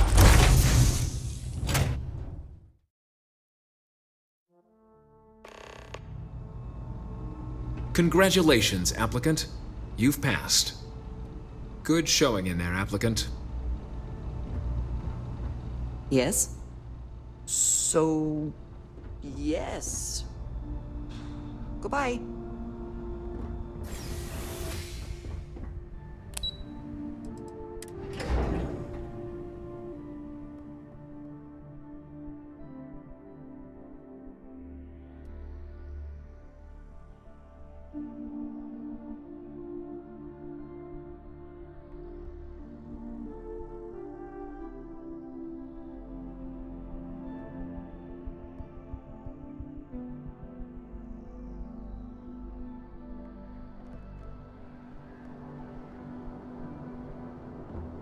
If you don't have official business, we ask you remain in the lobby. Well, look who's back. Everything go all right with the exam? Or did you have some questions you needed answered first? Me? 6, 7 years now? Was a recon squad commander in a former life, so it wasn't too big a jump bossing around foreign pilots instead. But Vanguard's been a quality assignment. Meet new people, judge them on a series of diverse criteria, get them out there helping people who need it. Military used to have a pretty narrow view of where the best pilots came from. In their eyes, it was UC or bust. The creation of the Vanguard was an acknowledgement by the brass that maybe not all the galaxy's greatest pilots went through a UC flight school. So it's the Vanguard's job to find them and get them to fly for us. So these are your numbers that just came through then. You ready to hear how you did? Well, let's get to it then. So, looking at the data, hit every mural in the orientation hall, huh? A test of preparation and thoroughness. Two traits the Vanguard values highly. Psychological results are all within expected levels. Navy doesn't have room for folks that'll fall apart the first time they're trying to outrun a homing missile. Oh, you found the debug system in the simulator. Nicely done. Curiosity and resourcefulness are skills our recruits need. Now, how'd you do against your foes? Tier 6. You cleared Tier 6. No one clears Tier 6, even with the debug tools. Should be damn proud of yourself. Well done. You seem to have impressed them. So then, looking at your results as a whole, and factoring in that you managed to utilize all the tools at your disposal, once you've successfully completed your probationary mission, you could have your UC citizenship after only just 3 years. Guess a top 99th percentile piloting score will do that. Plus a hefty signing bonus to boot. Not gonna get a better offer than that. I suppose if UC citizenship is a reward that matters to you, you should be quite pleased. Sounds like you're just the type of pilot the Vanguard's looking for. If you're interested, we could bring you on as a provisional member today. Get you the credits you've earned, then send you out on your probationary mission. First, though, all UC service people, provisional or otherwise, are required to swear an oath. So, you want to make this official? Commit yourself to the cause of the colonies?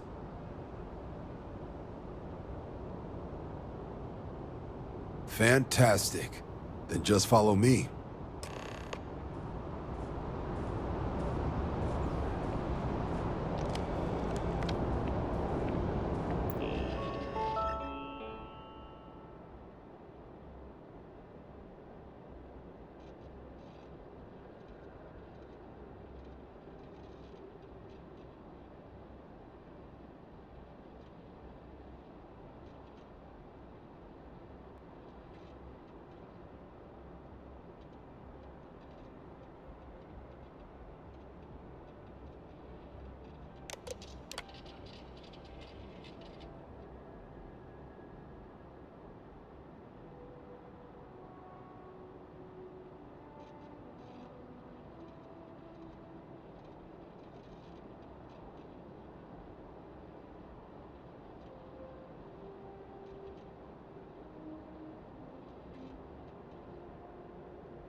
Wouldn't be right doing this where we couldn't see the stars.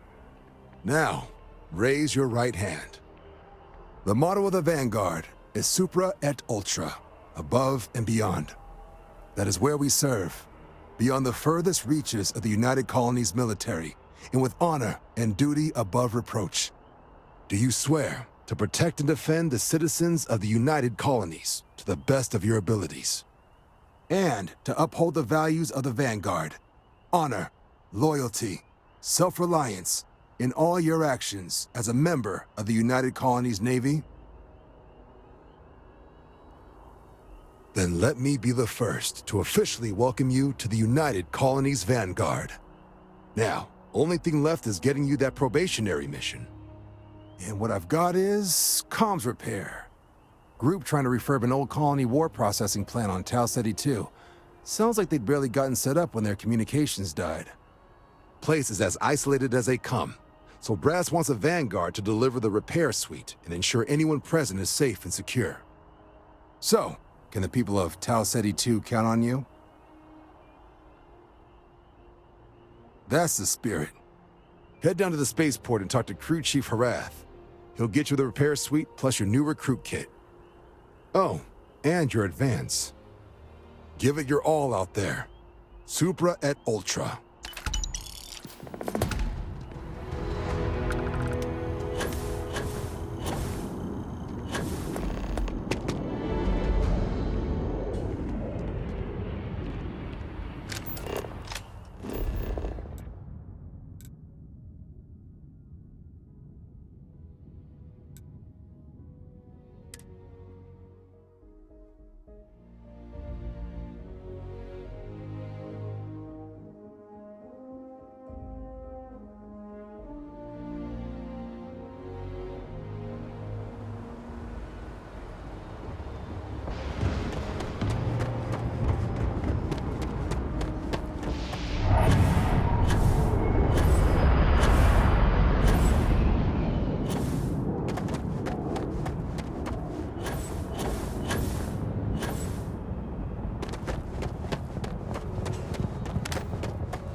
Shocked she managed to limp back here at all.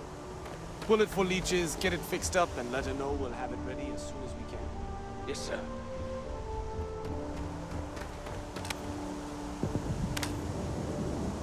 Ah, you are new probationary then? Crew Chief Herath, pleasure to be working with you. It's my job to make sure all you rocket jockeys are ready for anything that comes at you up there. Now, Manifest says we're fitting you out with one comms repair suite. In addition to the standard issue welcome kit all probationary pilots get for their first mission. Med packs, some small arms, couple spare ship parts, all the essentials in case of any surprises up there. My people will have everything on your ship before you lift off. Won't even know they were there. So, paying a visit to the people of scenic Tau Ceti 2. Nice easy one for your first job. Just keep your head on swivel and you'll come home safe. Any questions before you head out? I honestly didn't realize it had people living on it until we got your recorder. Report they gave us seemed clean. No known hostile outposts. But I wouldn't say that's permission to let your guard down. Just watch out for wildlife and pirates. Keep those med packs handy and you'll be fine. Nothing too dangerous, if that's your concern. The repair suite's mostly just wiring and circuit boards. The welcome kit has some goodies in there I wouldn't leave sitting around when company comes to visit. But it's nothing some proper storage can't make safe. Then I won't keep you. Make us look good out there, recruit.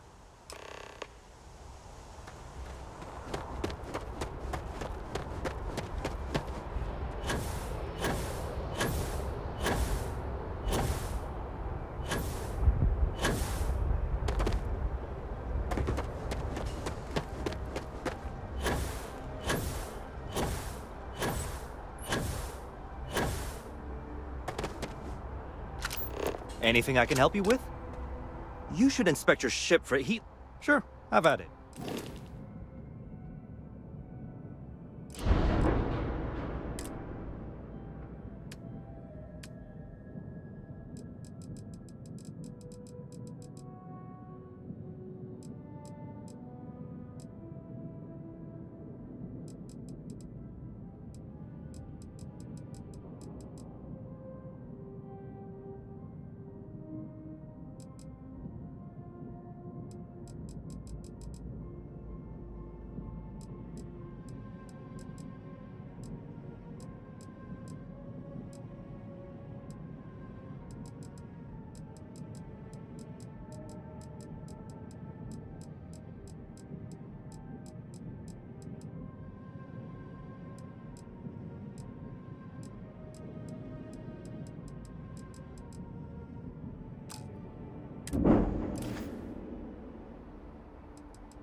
something for you. You might want this.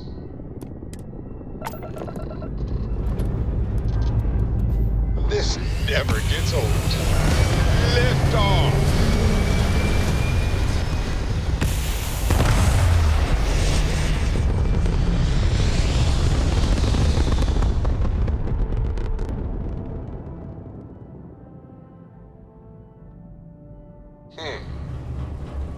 Orbital pattern locked. Easy.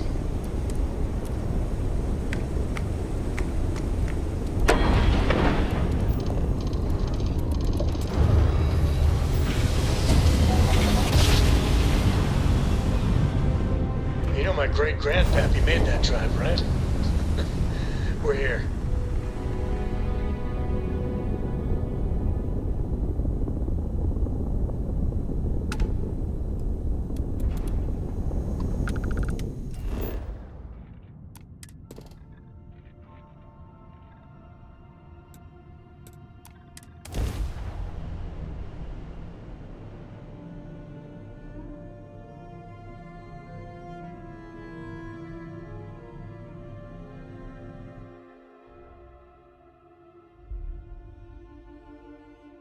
Landing gear's ready.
Hello, Captain.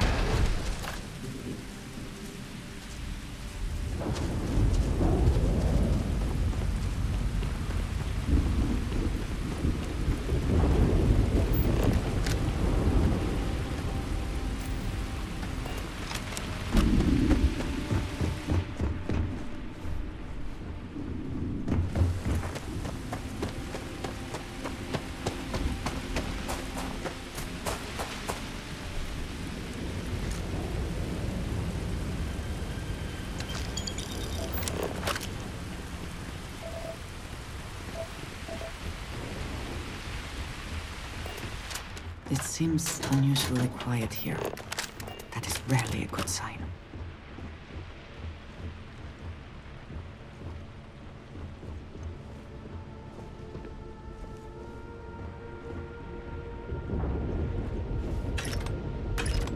This does not look to have been motivated by theft. That may make it worse.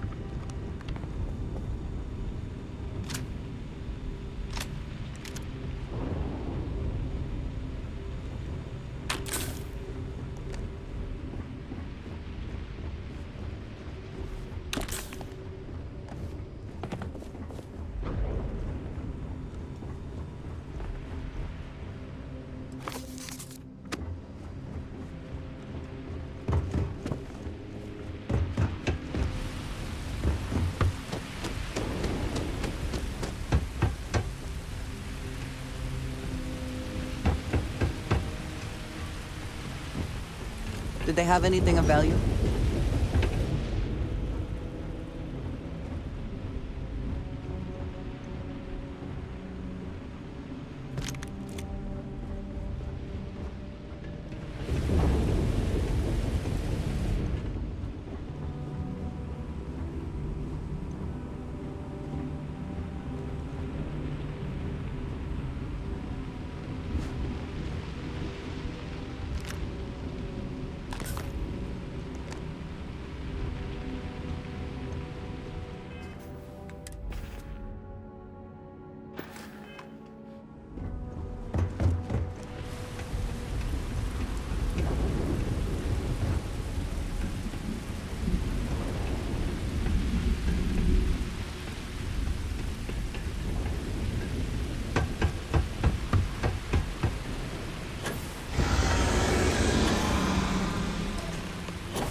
I got hit harder than I thought.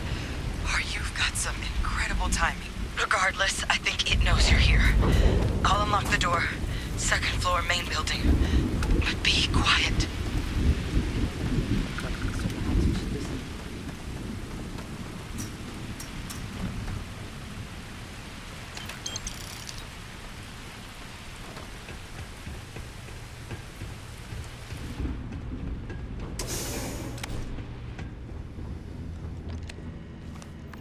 So what do we got here? It's too clean to be one of the settlers. Or a pirate. You see on patrol, maybe? Yeah, make my day if you said you were a shock trooper out for a stroll.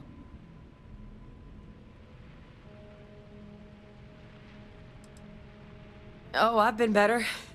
But I think bleeding out is at least off the table.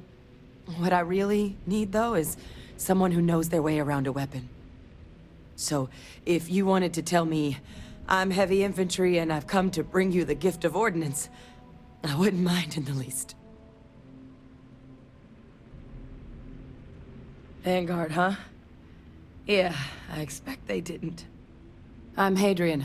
I was a researcher with the UC. I came here on a rumor of a... Well, I expect you saw the results on your way in. What's left of the settlers? The work of Oxysio Machina. A terramorph. One of the nastiest aliens humanity's ever crossed paths with. And this one, well, it's something of an anomaly. Possibly a worrying one. A terramorph? Here? Why did you not state that immediately?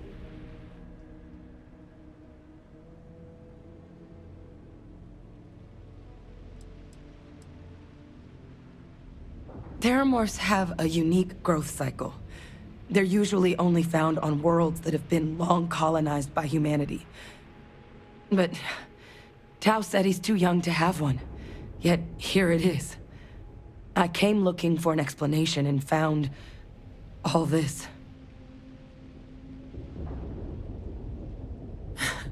I sure could.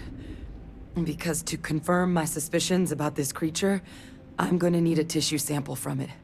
And to get that, I need its corpse. But there is a way we can give ourselves an edge against this thing. The plant's security system.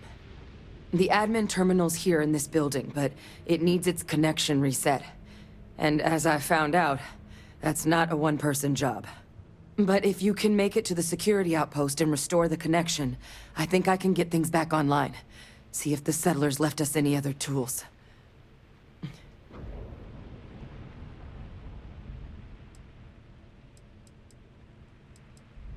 The settlers outfitted most of the buildings with turrets at some point. Not sure how many are still operable, but at least a few appeared to be in fighting shape. There were also some sensors scattered around the facility that I didn't recognize. But those are honestly all just educated guesses until we get the connection reset. It's the building in the middle of the facility. The terminal in there should allow you to grant me access to the system as a whole. Then we can see about getting things back online. Good. Once I see the connection reset, I'll get things underway on my end. Take care of yourself out there. And make sure you leave enough of that thing for us to get a sample.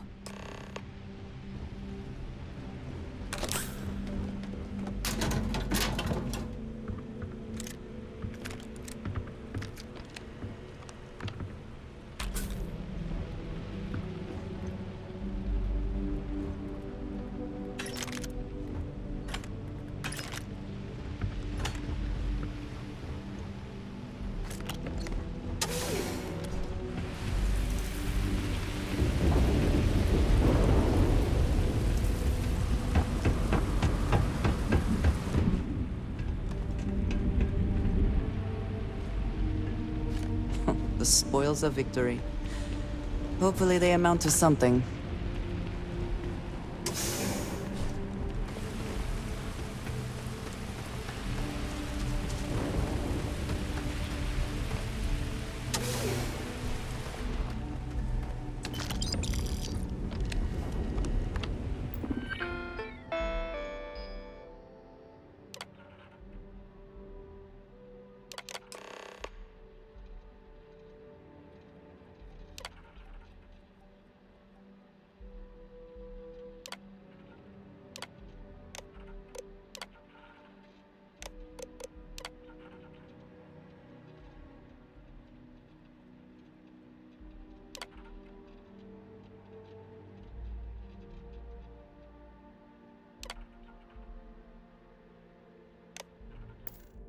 Traction restored. I'll make this quick. Plant's turrets took a beating, but I should be able to get you a couple of kill lanes. Just get the thing to chase you down the alleys between the buildings, and you'll lead it right into a crossfire. Hello. I wish I'd found this earlier. Those sensors around the facility? Part of a livestock tracking system. Should let you keep tabs on how close the terramorph is. But it's not connected to this network. There should be a terminal in the adjoining room. Tune it to 183.5.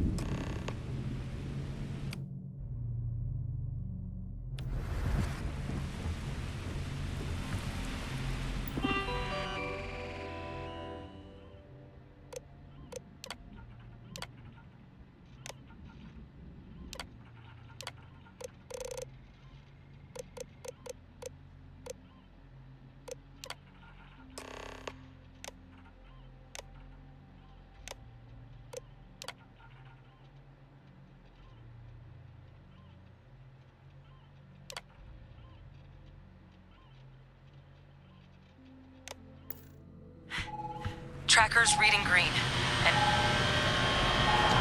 What's that sound?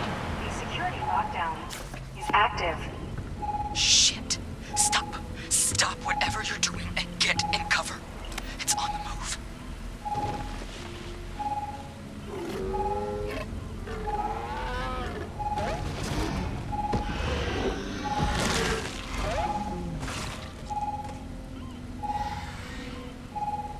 Look, I wouldn't engage directly if you could avoid it. The kill lanes. They're set up but need power. There's breakers on each of the buildings you can throw to get them live. Once they're online, lead the terramorph towards the lights and watch the fireworks. Give it hell, Vanguard.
Again.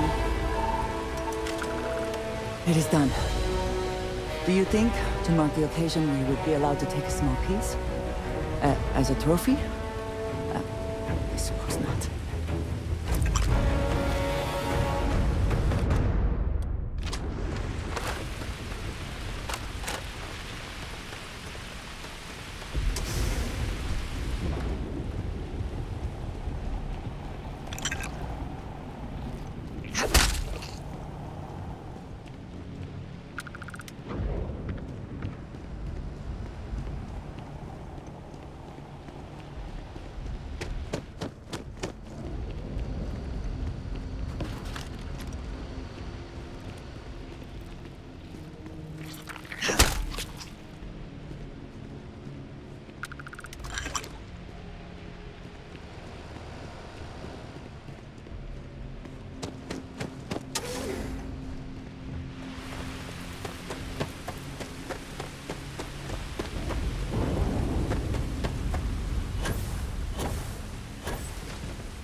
Additional power required.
A curious place for an industrial packing operation.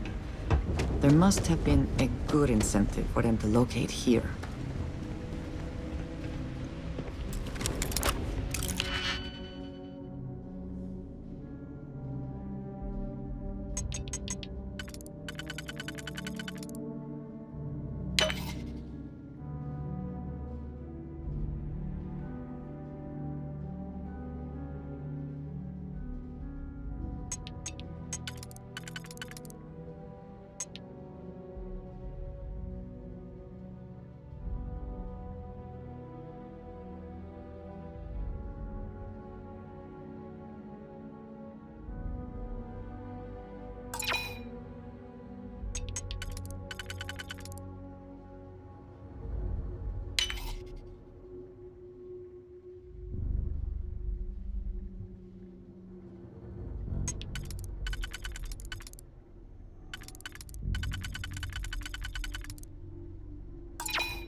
Machine. We cannot just break it open.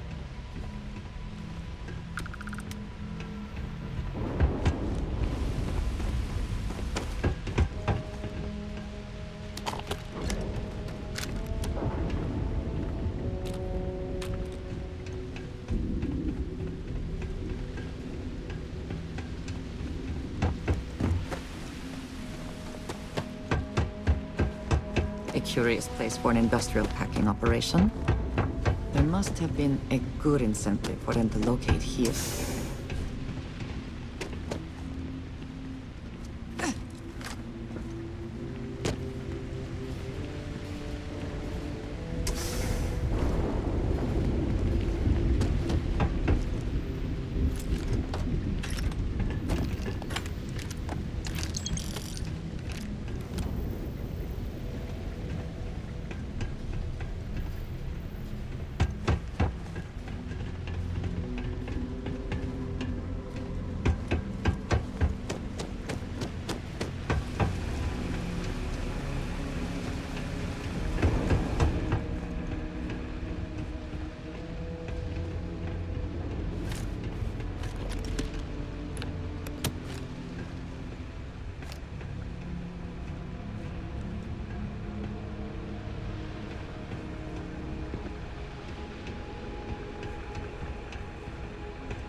Tracker's gone quiet.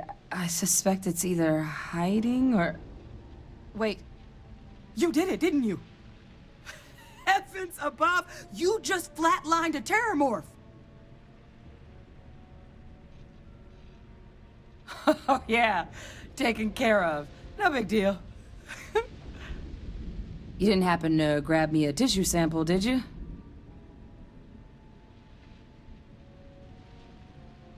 All right. I spotted a microscope downstairs. Let's see if we can't get to the bottom of this.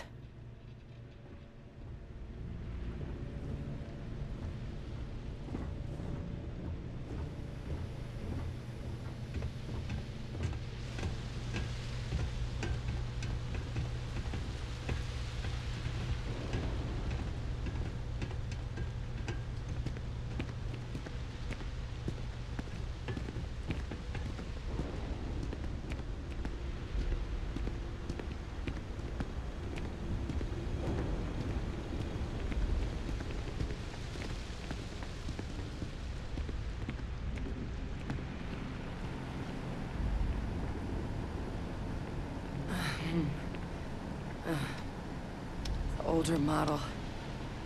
Alright, let's see what you can do. Running basic diagnostics?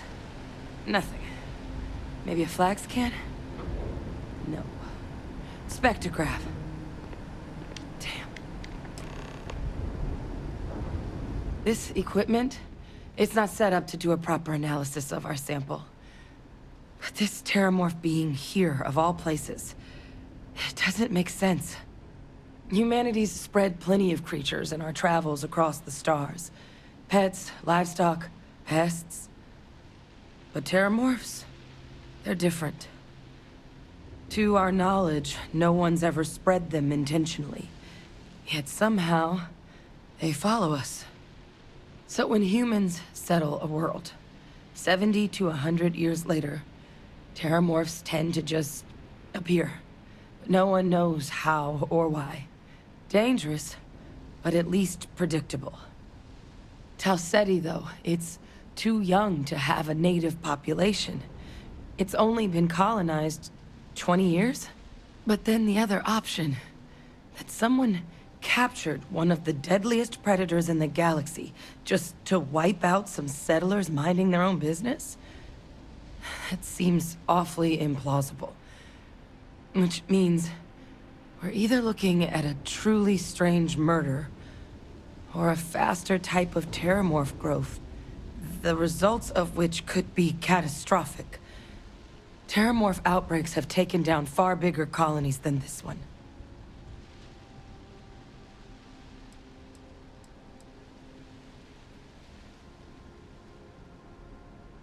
Well, they're not exactly buying tickets and flying coach. The theory is that they're spread by some kind of egg or seed that's able to evade our detection.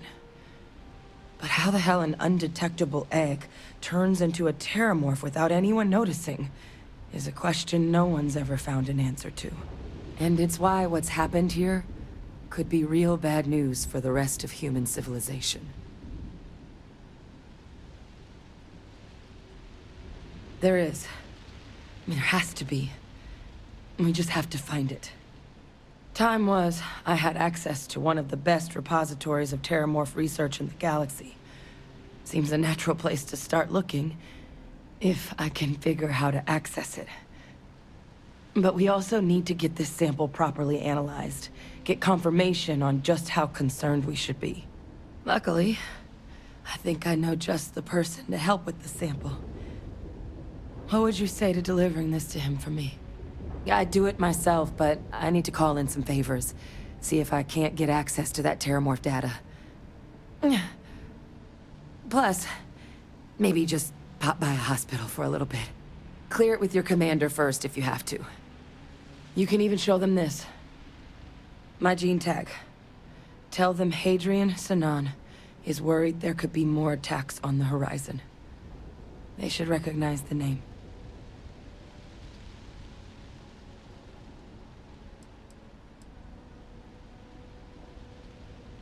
I was. Long time ago. Family tradition. But I know some of the folks from my old unit moved into the Vanguard. A couple even owe me favors. If I'm lucky, your commander is one of them.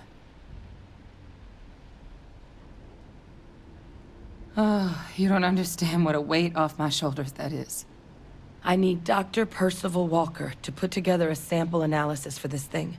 Full workup. He'll know what that means.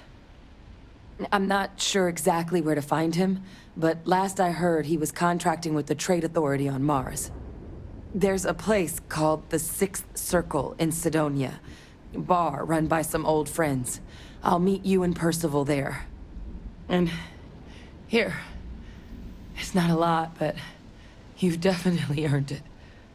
Should cover the cost of fuel to Mars at least. Now please, go check in with your commander. We need to know what we're dealing with.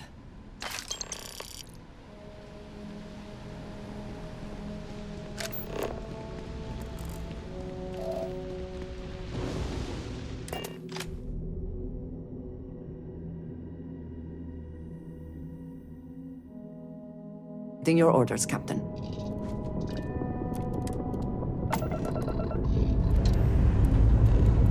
Prepare for liftoff.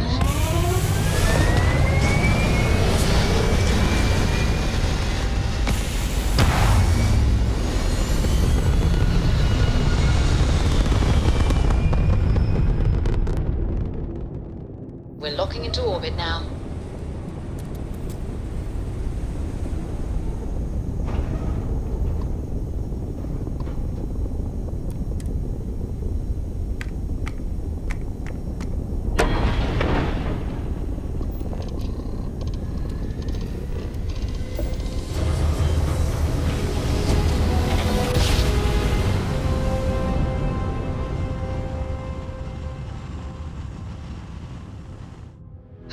I will never get tired of that. This is UC Security. Prepare to be scanned for contraband. Scan complete. Go ahead and land.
Got anything you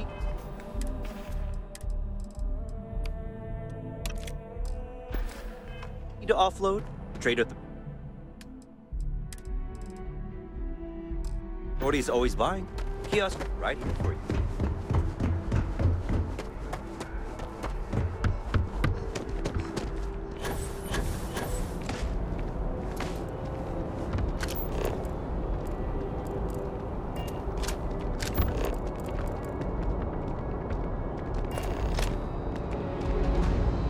Aren't you the little busybody? Mind your own business. It's safer. I don't recognize your authority here, but I do recognize a talking corpse when I see it.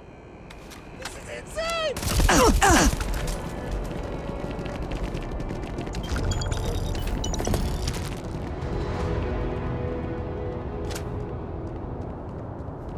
You will be scanned as you enter the city. Please keep moving.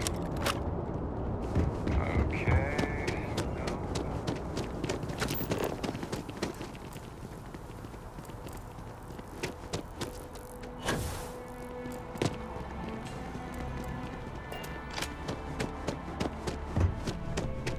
If you don't see what you want, feel free to ask.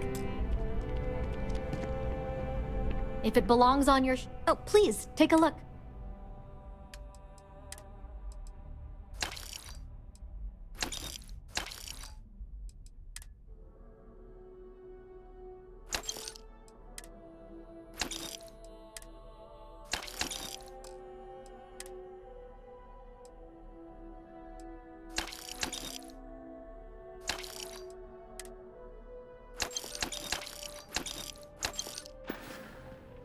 Oh, please, take a...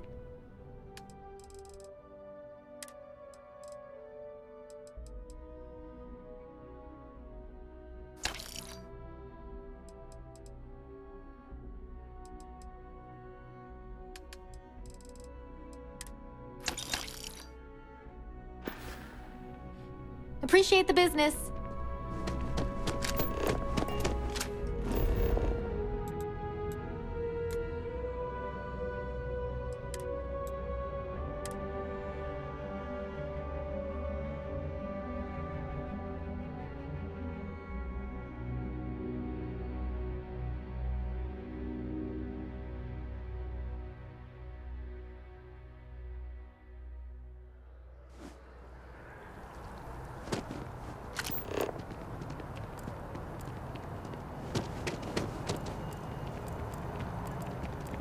Not sure if those Varun zealots live in space or...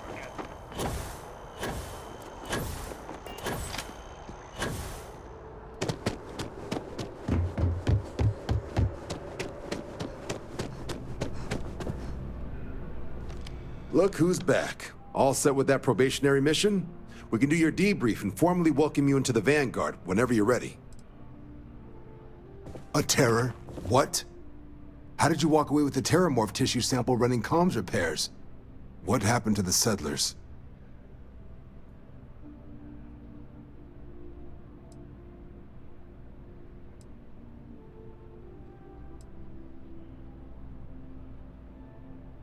A gene tag? Let me see that. Sanan. I know that name. Let me check the database. Huh. A lot of this data's been classified. Here we go. Service record. Wow. That's a lot of commendations. Seems like she served with distinction as co-head of a UC Xenoweapons division. Faced tribunal at the end of the Colony War. And was dismissed from duty. Guess that's why I'd heard the name before. If she's former Xeno warfare, though, well, we can at least be sure she knows her aliens.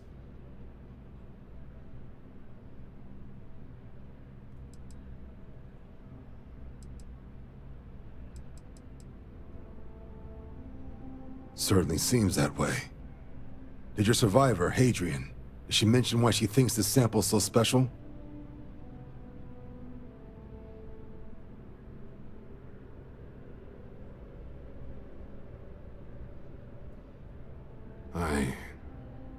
I see.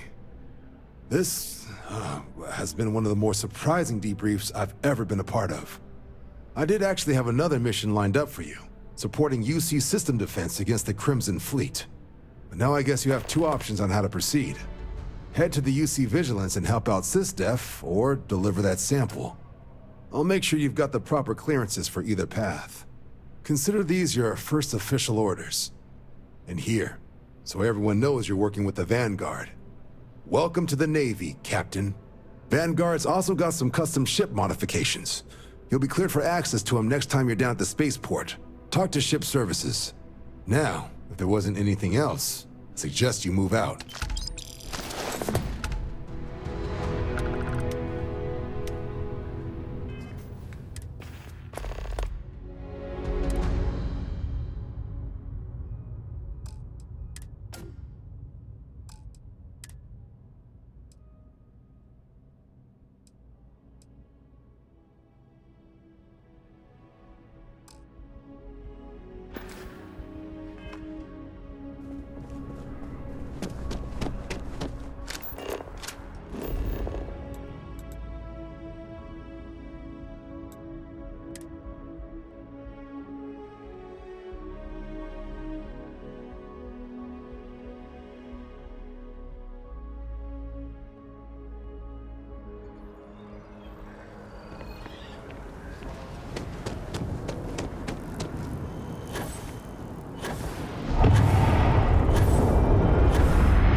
Hey, what can I do?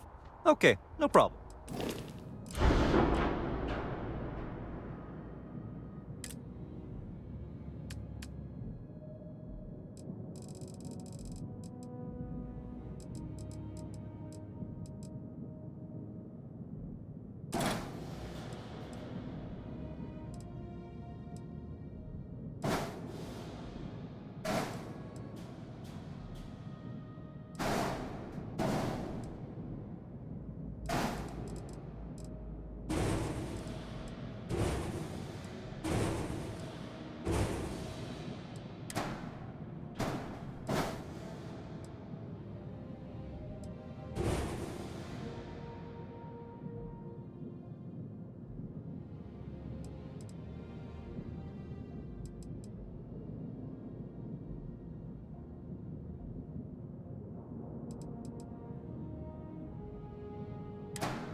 Hi. Please disregard. Always a satisfying moment to return to your ship. Say your last goodbyes.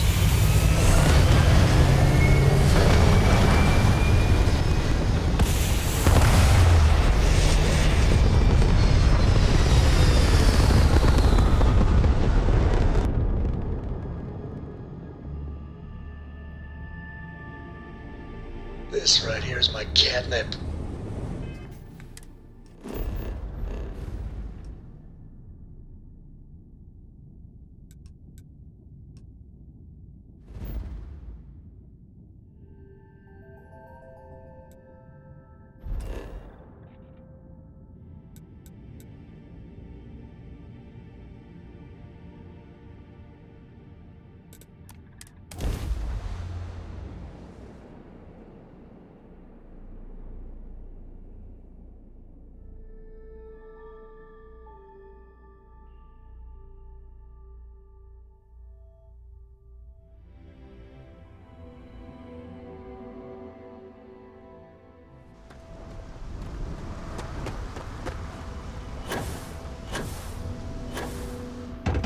Got anything you need to offload? Trade Authority is always buying. Kiosk right here for you. Need some work done? Sure, have at it.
Thanks, Captain.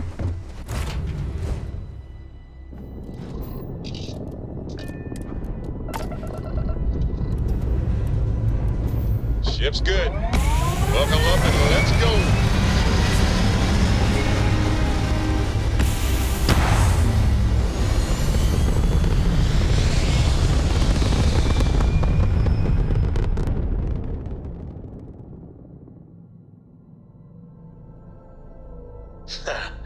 We're in orbit, Captain.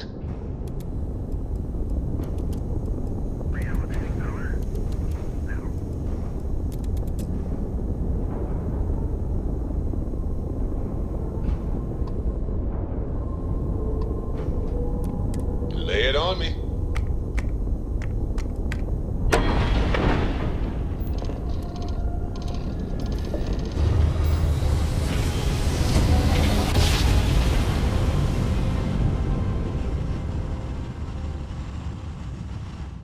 Grav jump complete. Welcome to UC Space. Maintain your current course while we scan your ship's cargo. You're cleared to land. Enjoy your stay at Sidonia.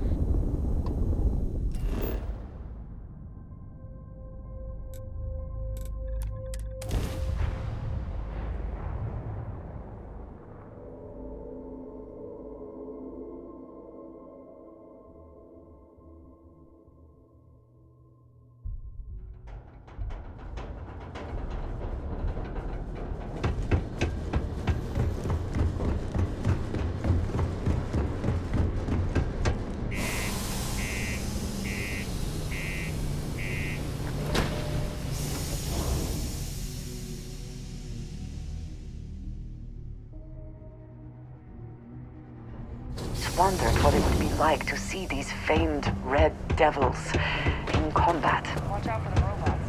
They're surprising.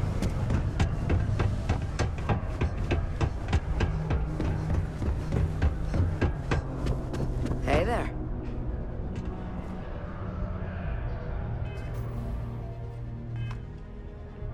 Invoices can be collected from the... Oh. Not here for a delivery, are you?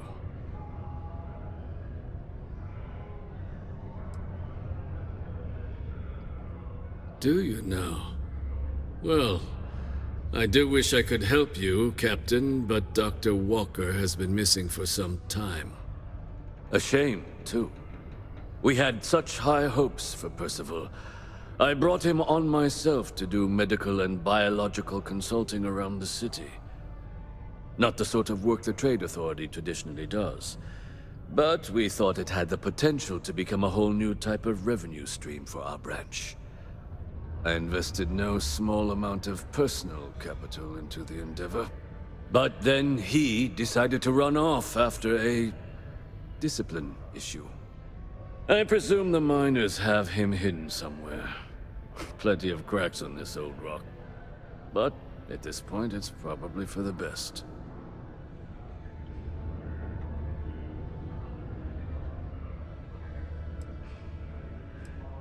Dr. Walker decided to start brewing and selling his own pharmaceuticals to our customers below cost.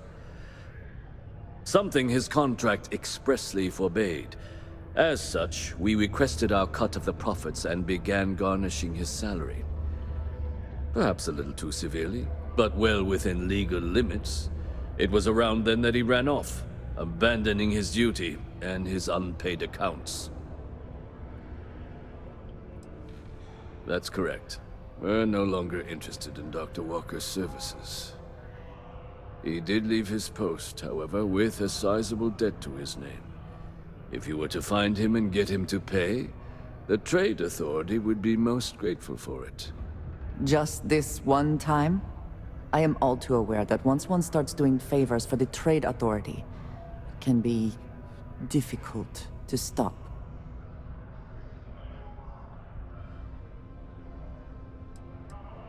Why? Feeling charitable? I don't recall the exact figure off the top of my head, but with the interest it's accrued, I believe it's something substantial. So if you were able to find him and convince him to clear his accounts, you would have our honest gratitude. It is your choice, but be careful. Do not let him talk you into more. Wonderful. I suggest paying a visit to the Sixth Circle, what I suppose is technically a bar on the lowest level of the city. If anyone knows where Percival is, the miscreants there would. But I would urge caution. They're not a group known for their hospitality.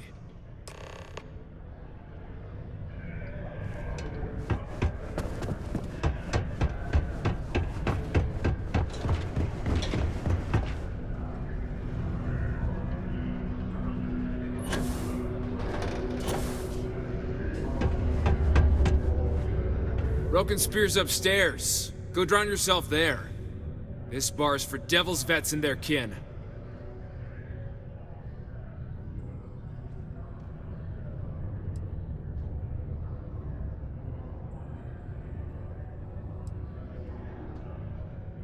Doc Walker?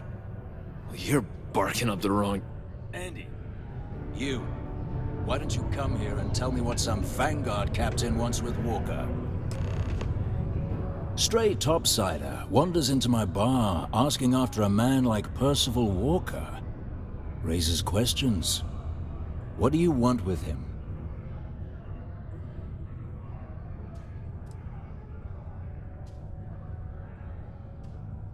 Hadrian? A woman named Hadrian sent you, a member of the Vanguard, to find Percival? Now if that tag's a forgery, it's a damn good one. All right, Captain. If you are who you say, Supra et Ultra. Vanguard motto. What's it mean? Should have gotten that during your oath.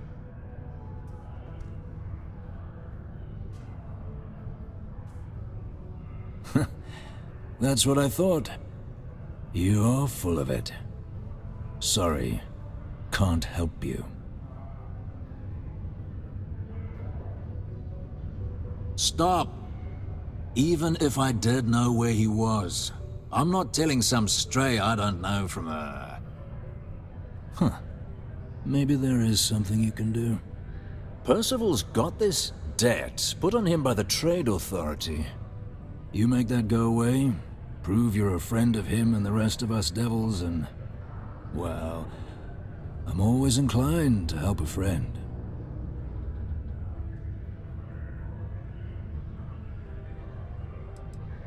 Red Devils were the meanest Marine unit the UC Navy ever had. Couldn't get in if you hadn't done at least one stint as a Martian Dusty. Made us tough, reliable. It's why they chose us as the handlers for the UC Xeno-weapons. No other unit could handle that pressure. Percival, though, he wasn't a grunt like all of us. Science officer. Made sure the monsters behaved themselves around the Devils, and didn't with everyone else. But it was those monsters that did us in. When the Colony War ended and the Armistice came down, everything associated with Xeno-weapons got shelved. Red Devils included. Now they're just a memory.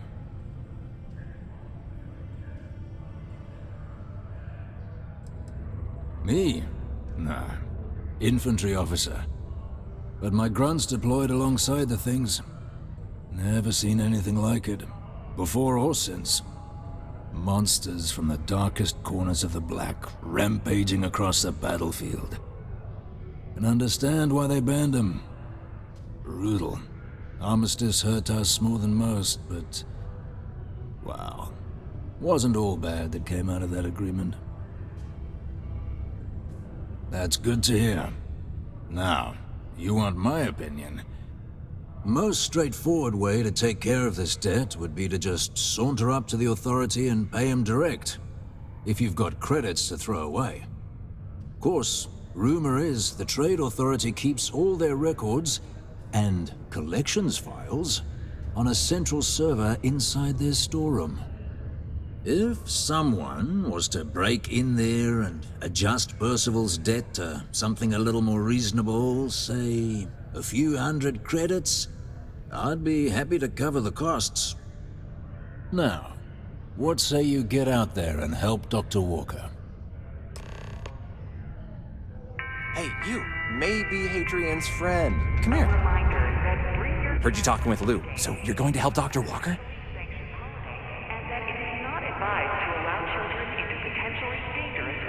Oh, good. Percival's a good guy. Listen, I know how you can do it without having to resort to any B&E. Aqueous hematite. Mars is full of it. People think it's just garbage, but Percival and I, we've been working on some projects in the deep mines. At least when he wasn't slaving away at his trade authority contract. But we stumbled on a way to make it useful and profitable. You give our research over to Octai at the trade authority, it should more than cover Percival's debt. That guy's always looking for an angle. Yeah, it does. It would be. There's just one issue. We were never able to finish the research. Spacers moved in and ran us out. Started setting up shop. But if you can clear them out, I can walk you through how to finish the research. Then you can give it over to the trade authority. They'll get folks working in the deep mines again. Jobs come back, I become a modern-day folk hero. Then I don't have to sleep on an inflated spacesuit anymore. Great. So access to the deep mines can be found outside the city. It's not far. Shouldn't even need to hop back in your ship. We'd set up right near the main drill. Taking out the spacer leader should get the message across to the rest of them to buzz off. Once you've managed that, phone up here on the comms panel, and I can walk you through finishing the research. A sober Sidonia is a safe Sidonia.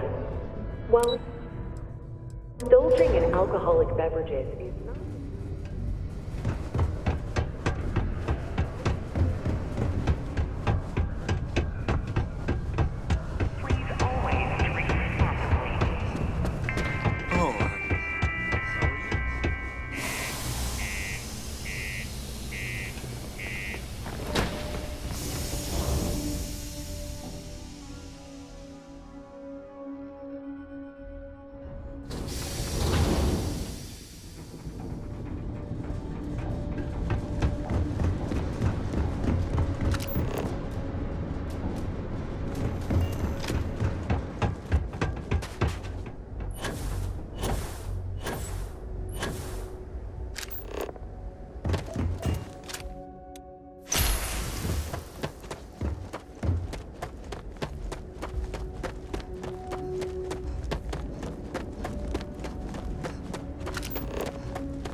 Place ain't for the legs.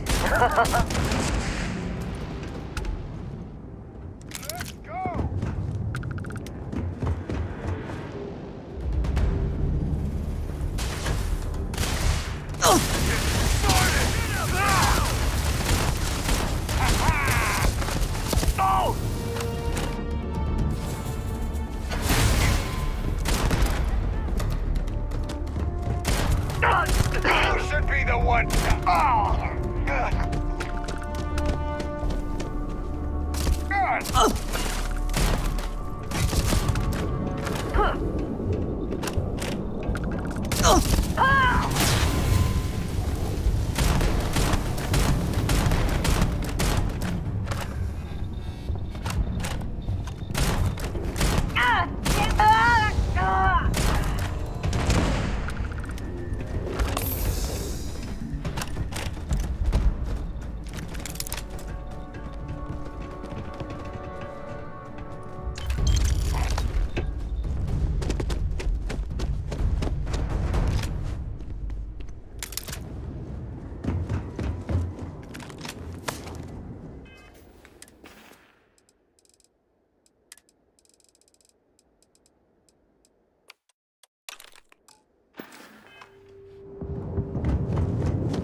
Remain alert. Apparently, when freezing to death, one may experience a warm, cozy feeling.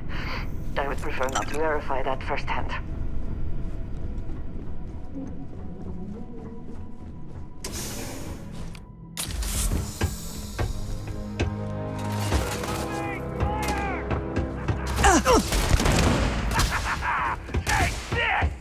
Get some cover! Now! You will stop! You think that hurts?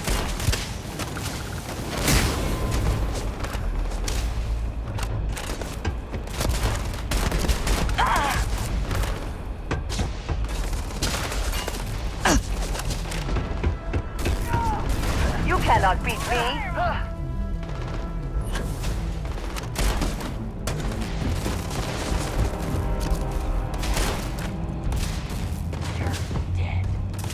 Dead!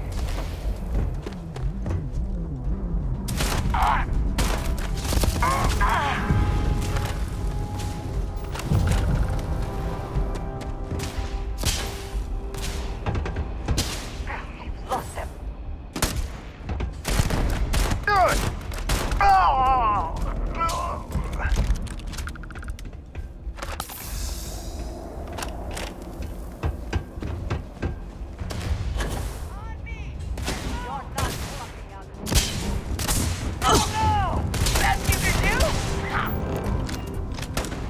Everyone run! Run!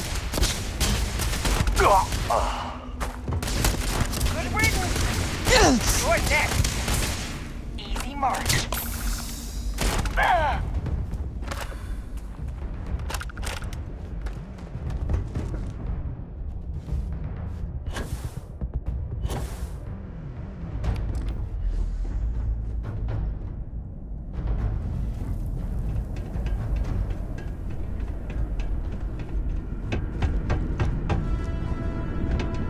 Got you!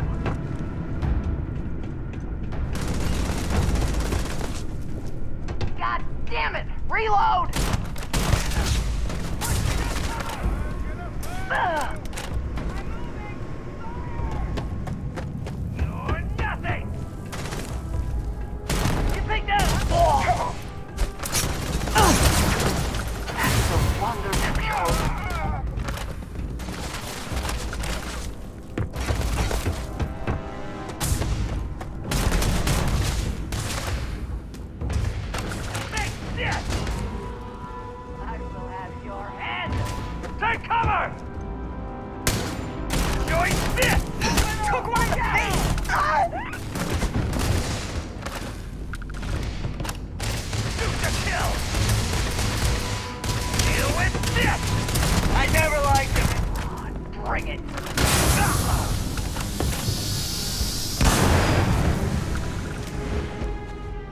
Take it! Take more!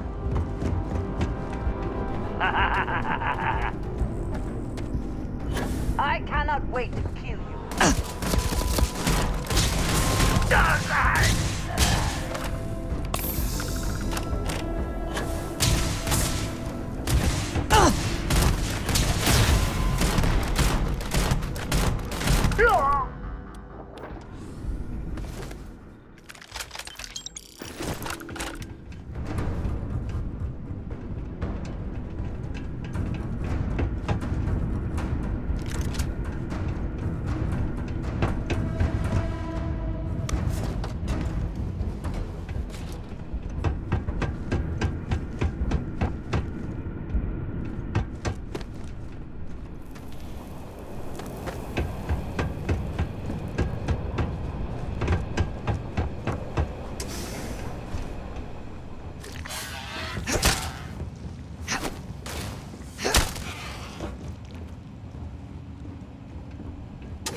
Hard to believe anyone found this to be a profitable exercise.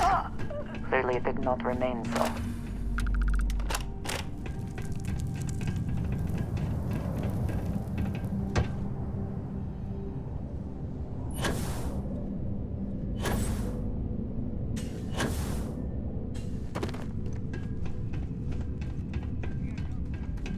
I believe we are not alone. You'll make. Go for the fire! Now! My eyes! But it won't die.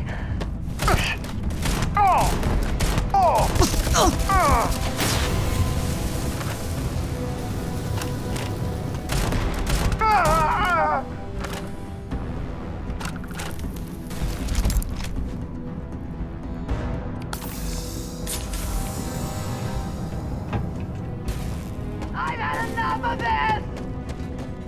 Give up already. Ah!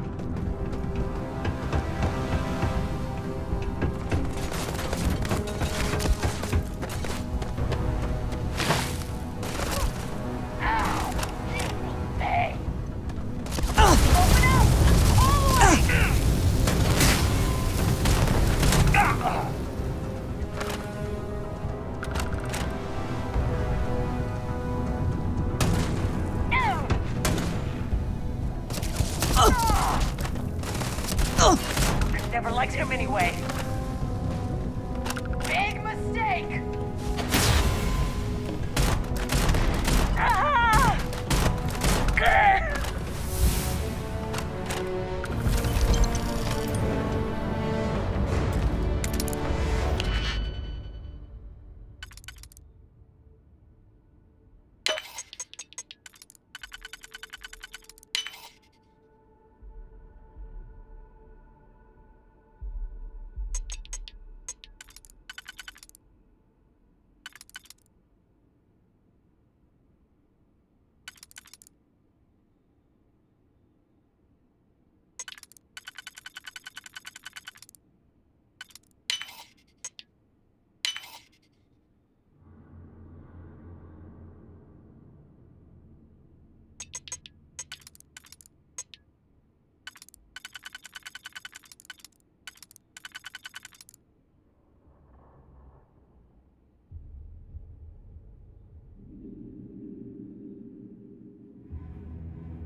care of the spacers, huh?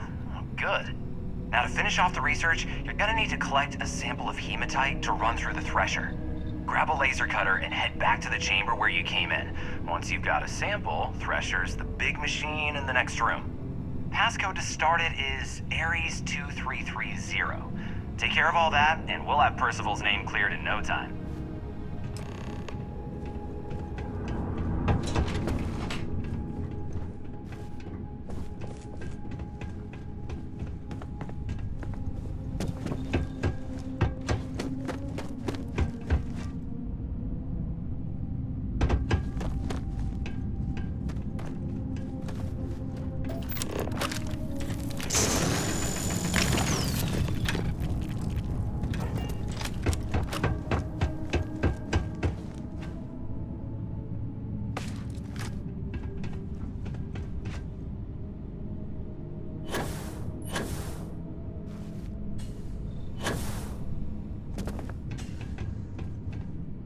Password accepted. Initiating analysis. Compound analysis complete. Adding to existing notation. Collating. Process complete. You may collect your documentation.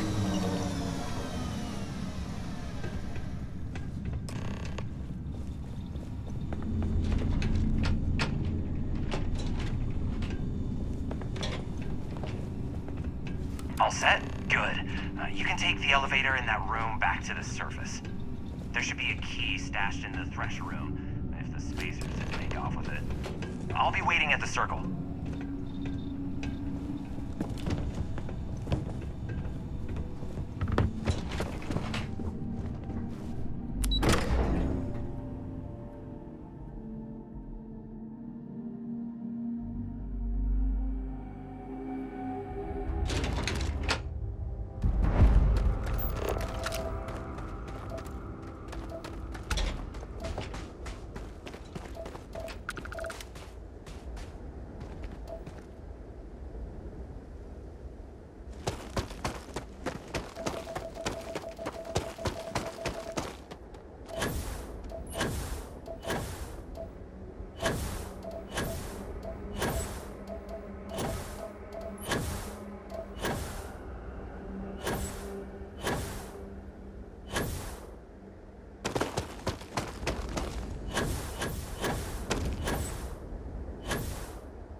Always nice to kick back at the broken spear.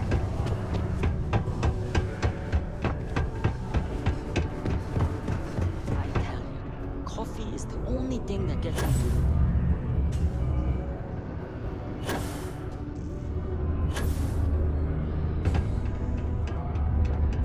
You've got the slate. Let me see. Reduced joint wear? Oh, increased lifting capacity. A dose of this stuff could make a miner way more efficient. This formula's gotta be worth at least as much as whatever Percival owes. Okay, so here's what you do. Tell Octai and the Trade Authority you found a business proposal that will make miners more efficient, higher yield, synergy, you know, all that business crap. And that you'll trade it to him for clearing Percival's debt. You good at doing pitches and stuff like that?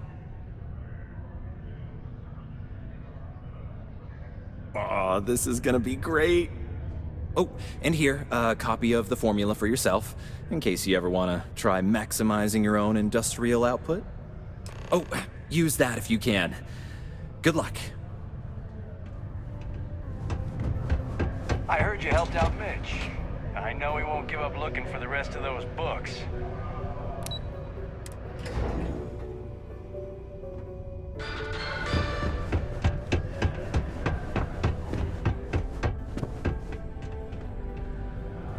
Was there something else? I'm never one to turn away an opportunity.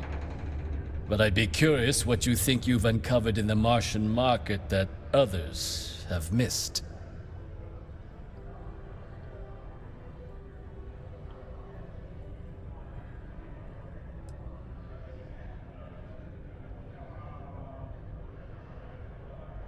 Aqueous hematite, iron and wastewater.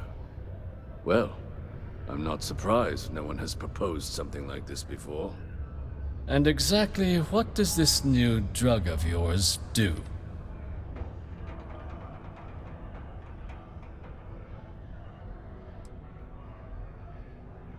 Sounds like it could be useful if the data backs up your claims. But where's this hematite coming from? The active mines would be too expensive to retool. The deep mines could be an option, but they're full of spacers. Or so I've heard.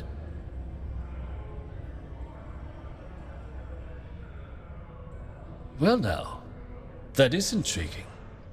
A completely untapped resource pool, and the sort of utility every mining firm in Sidonia would be clamoring to get their hands on. We could contract out all the actual lab work, bring on one of the hungrier mining concerns for materials, the licensing fees alone. And think what it would do for our image with the general populace. This mine, reopened thanks to the Martian Trade Authority. Very interesting indeed. And what do you want for the rights to this drug? Dr. Walker's dead? That's it? Consider it wiped. Well, it seems we have a deal then. And here, a finder's fee from the Authority. A perfectly reasonable amount for a discovery with this sort of potential. Wouldn't want you feeling shortchanged down the road.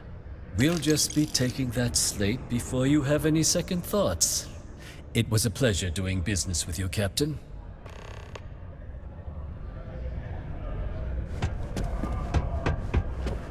Hey there.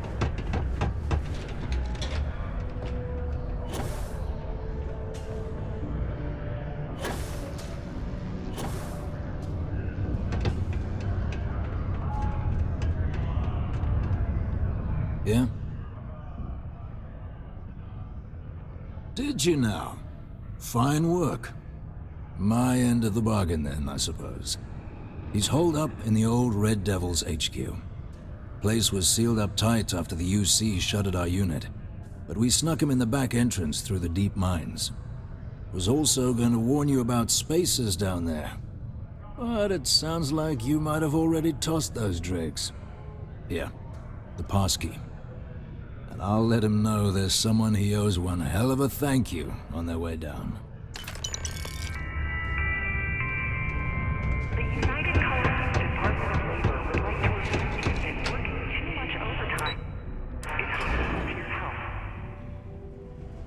And any injuries or mistakes you incur while suffering the effects of overwork or exhaustion can also harm your company's bottom line. Keep a lookout. Notify us if you see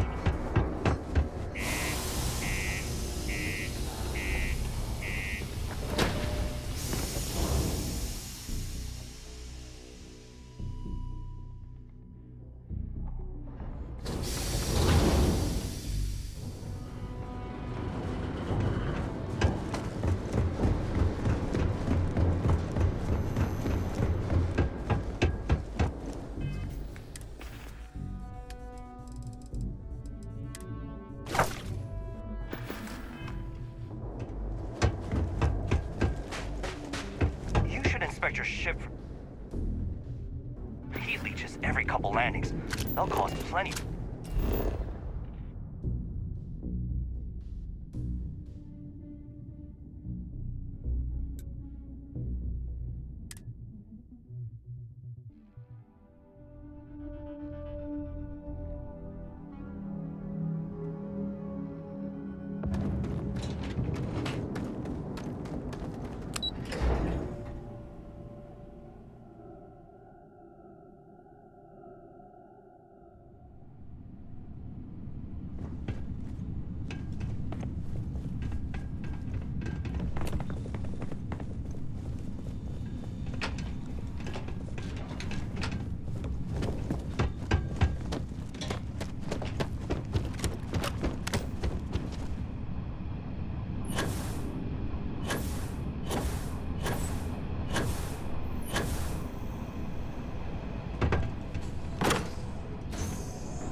This must be the place. Power is still on, at least partially.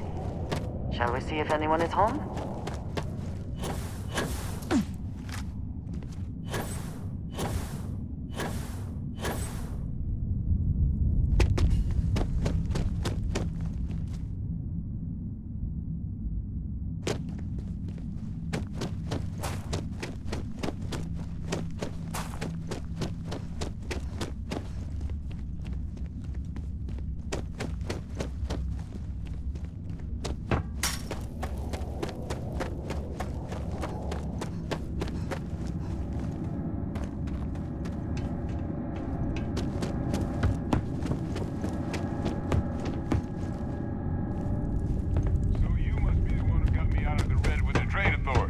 Can't say I don't appreciate it. I doubt you came all this way just to do me a favor. Now you want to explain to me why you're going around harassing nefarious old men by wiping away their hard-earned debts? Tissue sample? You came all the way down here for that? Must be some damn important cells. You want to tell me what I'm about to be staring at?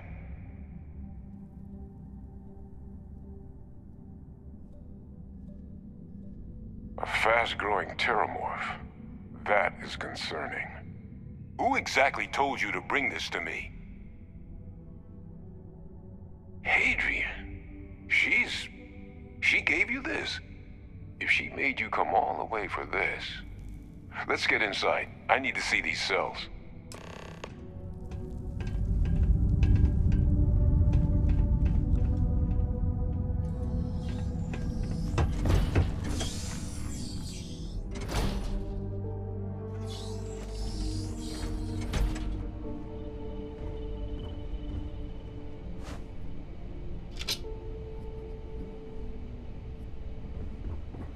Gonna ask you to not touch anything.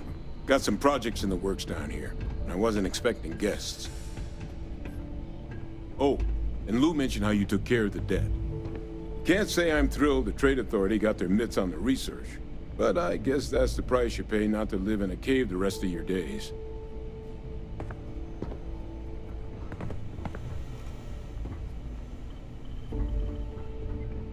All queued up. Let's gaze into this abyss, shall we? All right, just get those cellular markers tagged. Wait, where are the markers? This can't be right. This sample, it's Londinian. I'll need to get this all in a slate. Adrian really gave you this sample. You're not lying to me? Because if you told me this was a hoax, and it'd be the best damn fake I've ever seen, I'd be mad and very, very relieved. Can't just humor an old man, huh?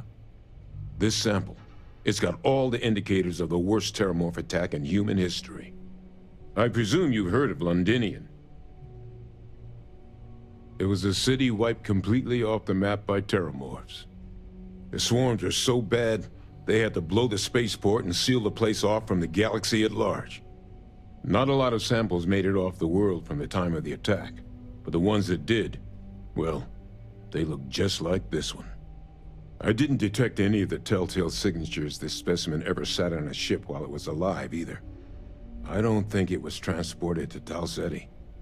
This specimen, it grew there, faster than any terramorph should. Which means, if we're about to start a new era in human-terramorph relations, where big, sudden Londinian-style attacks can happen outside Londinian, that's not gonna end well for humanity. The chances for survival, let alone maintaining any kind of functioning society, would be slim indeed. So you lugged this bad omen all the way here. You want to tell me what your plans are for it now?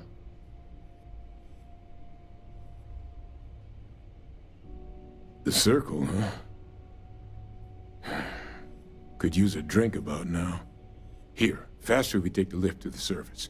Not supposed to use it, but given the circumstances, I'm inclined to just ask forgiveness. Let's get going.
The biggest surprise is not that the UC engaged in xeno warfare in the past, but that they ever stopped. I would have expected them to very quietly keep this place open.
Hey, you looking for anything cool? Let's...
Yo, stay good out there.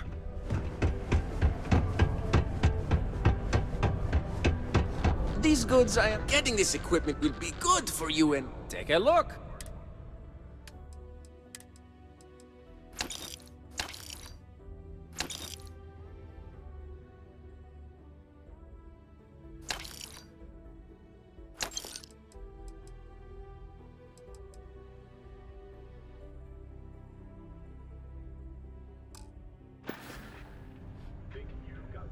Hey, get you on the flip side. yourself a megacorp megastar? The UC Exchange is a great place to buy your weapons. Person at Fusion Industries, the fastest rising corporation in all the settled system.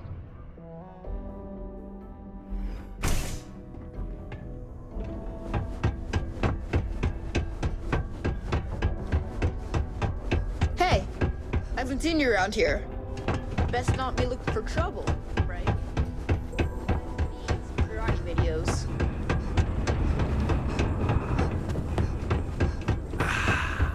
Just smell that. Thanks again for getting my stock may be low, but my...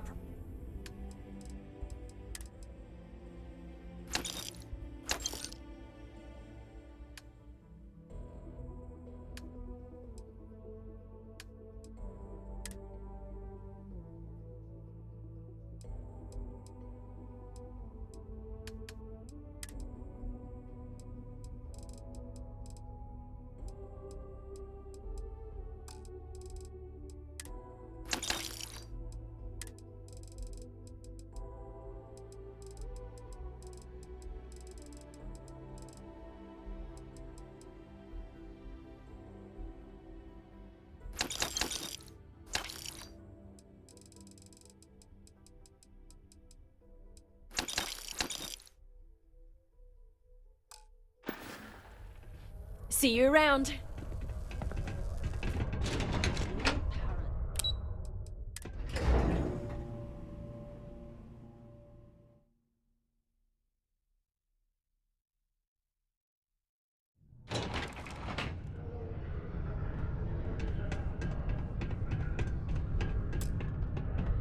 Is that really her?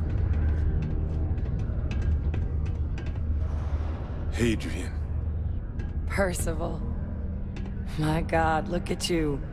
You're an old man now. You're no hassling yourself anymore, Major. Our friend here showed me your sample. Suffice it to say... Not here. Let's talk somewhere more private. Lou said we could use the back.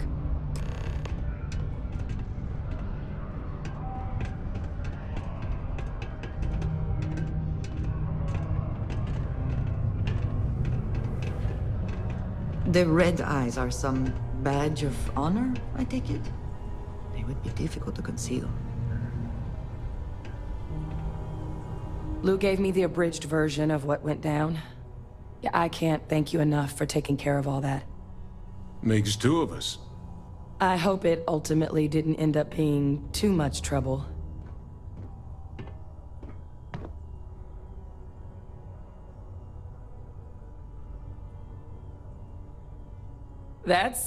Well, that's certainly not what I was expecting you'd have to go through.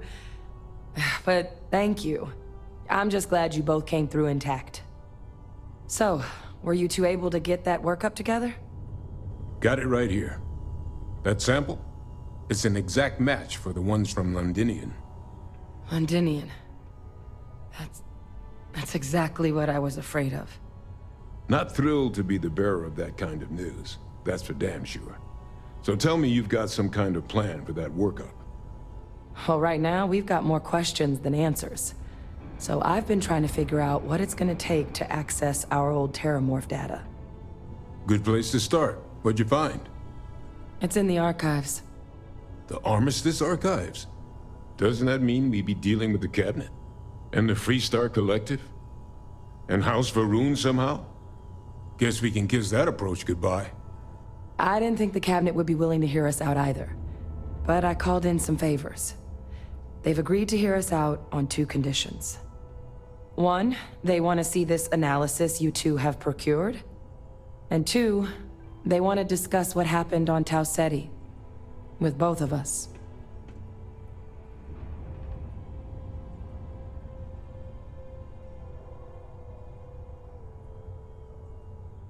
Well, that's about the best news I've had all day. But before you commit, I want to make sure you know the whole story. Percival and I, we're not just researchers. We were military scientists, ran a division of the UC together that deployed aliens on the battlefield as weapons. Place I was hiding out. That was our unit's home base. After some early fits and starts at other facilities, the place eventually became the heart of UC xeno-warfare. A practice that's been banned ever since the armistice went into effect almost 20 years ago. And the UC military cut us loose for what we'd done.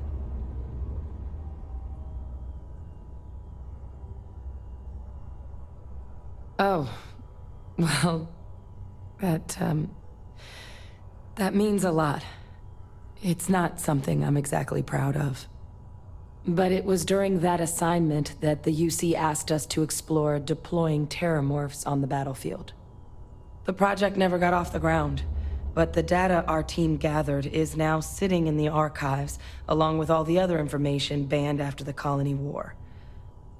Under the watchful eye of monitors from all the galactic factions still participating in regular politics. But if we can convince the cabinet to help us access that data, it'll give us the tools we need to decipher what exactly this sample might mean. And hopefully, how to prevent more attacks like the one that spawned it. All right. I'm gonna go get this work up into the cabinet's hands. I'll meet you out front of Mast in New Atlantis. Good luck. You two are gonna need it. What is it?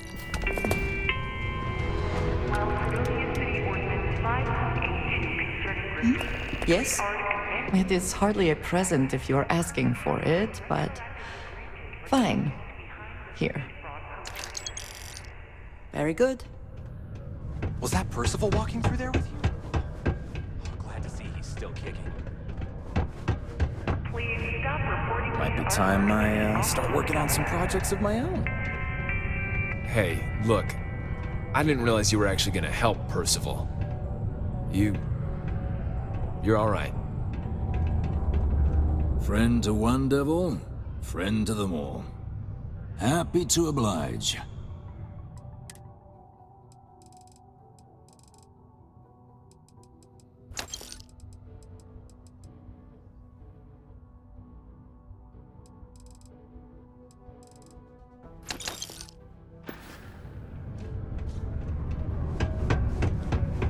Do your part to keep Sidonia graffiti-free.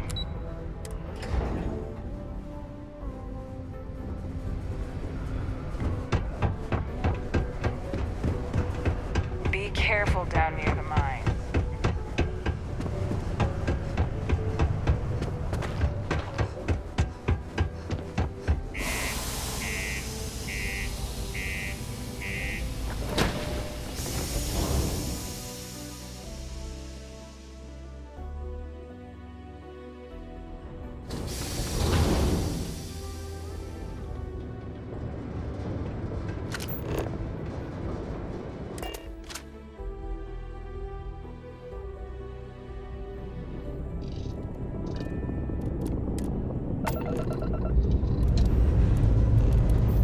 Liftoff initiated, Captain. Time to venture into that beautiful sky.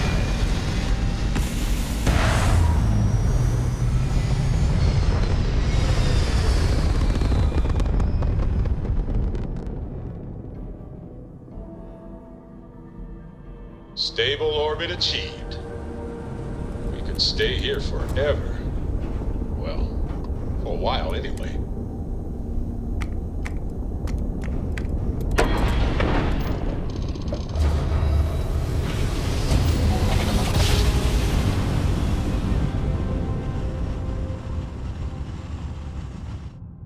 Daring voyage of the oceans. This is United Colony Space. Maintain current course while we scan for contraband.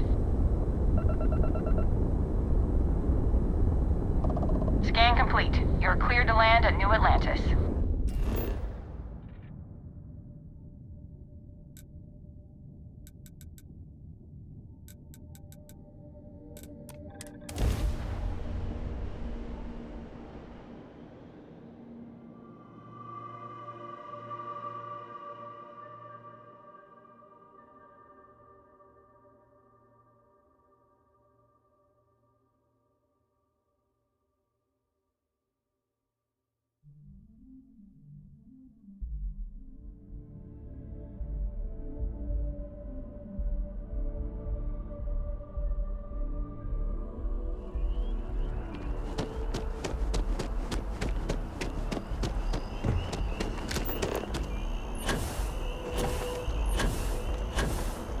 Captain! Over here! The workup's in the cabinet's hands. They said they'll call for us once they've gotten to properly review it. But listen, I know I should have been more forthcoming about who I was earlier. So, in the interest of full disclosure, there's one more thing you ought to know before we head up there. My relationship with the UC. It's more complicated than it might seem at first glance. The UC's actually the only reason I'm here in the first place. I am a clone of a man named Francois Sanon, one-time fleet admiral of the UC during the Colony War, former head of the UC Navy. They called him Ve Victus, woe to the defeated, in Old Earth Latin, a title he earned. The program I was a part of, it was the UC's attempt to create a new generation of military minds from one of their most respected tacticians. Secure the leadership of the UC military for generations to come.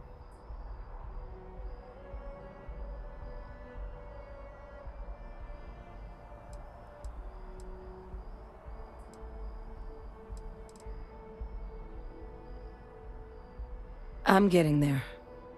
The man I was cloned from, my father, was executed for acts he committed during the war. The man caused a lot of death, on both sides. Freestar Collective and UC. Military and civilians. And the things he did, well, they're a part of the reason the UC and Freestar Collective aren't really on great terms to this day. So my involvement, it could be another obstacle they throw at us up there. I just wanted you to be forewarned.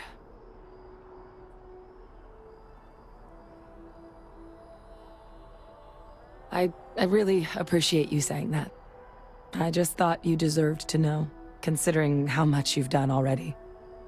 You know, while we've got a second, was there anything else we needed to discuss? I know you got dropped into the middle of this pretty fast.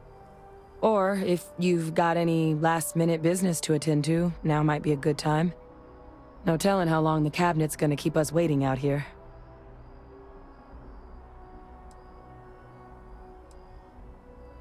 Eye strain from the amount of reading I've got on the horizon if we succeed.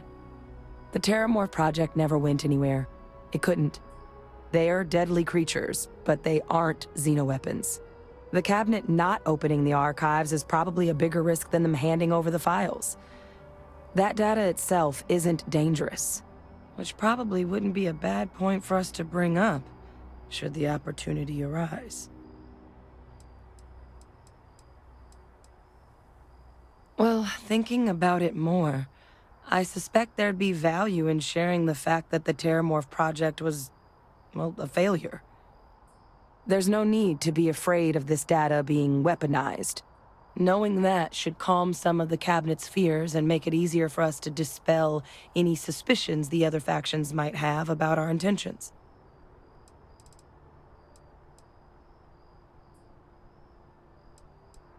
That's actually a souvenir from my time on Mars. The Red Devils unit I was a part of, they were founded by recruits who'd worked some of Mars' deepest mines. Folks used to adversity. The dust at those depths, it seeps into everything. The human eye included. Where the name Red Devils came from in the first place. It became an unwritten rite of passage that anyone wanting to enlist with the Devils had to do a stint in the mines before they could join up. The Devils were always talked about in such revered tones during my training, so as soon as I was old enough, I signed up. And the eyes were my parting gift. I mean, we never spent a lot of time together. He was too busy being fleet admiral to deal with kids. I was raised by a pair of guardians instead. Until his defeat during the Colony War, though, he was known as an extremely effective commander. Savvy. Perceptive. That mind opened a lot of doors for him. And for me, too. But Ve Victus, for all his ability, was heartless. Ruthless to a fault. In the end, that's what cost him his life. Then I guess it's just a matter of... The cabinet meeting is about to begin. All parties, please proceed to the cabinet chambers. Sounds like our cue. Here we go. Ah, Captain. Congratulations on joining the ranks of the Vanguard.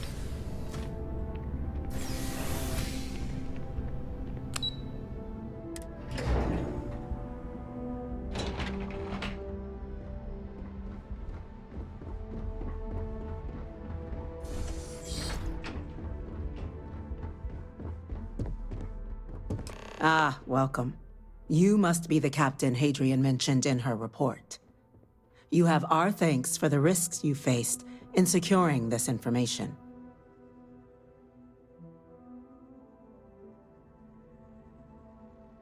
Oh, I'm sure she did. Yes, well, precisely how urgent is what I hope we'll determine here today. So now, we have two petitioners here making a surprising request. Access to the UC Xeno-Warfare Team's Terramorph data, currently housed in the Armistice archives. A request which will require not just this body's agreement, but that of all three Armistice signatories. UC, Freestar Collective, and House Varun. Now, Captain, we've all read Hadrian's report on the subject, but we have yet to hear from you. Perhaps you could summarize for the Cabinet what it is you see as the goal of this endeavor.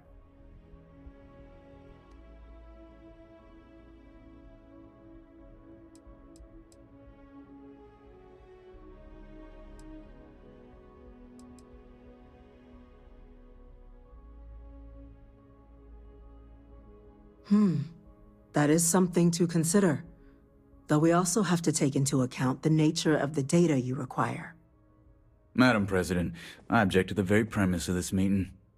While no one would argue that what happened on Tau Ceti was anything less than a tragedy, Terramorph attacks are not some sudden new threat on the horizon. They've been happening for generations.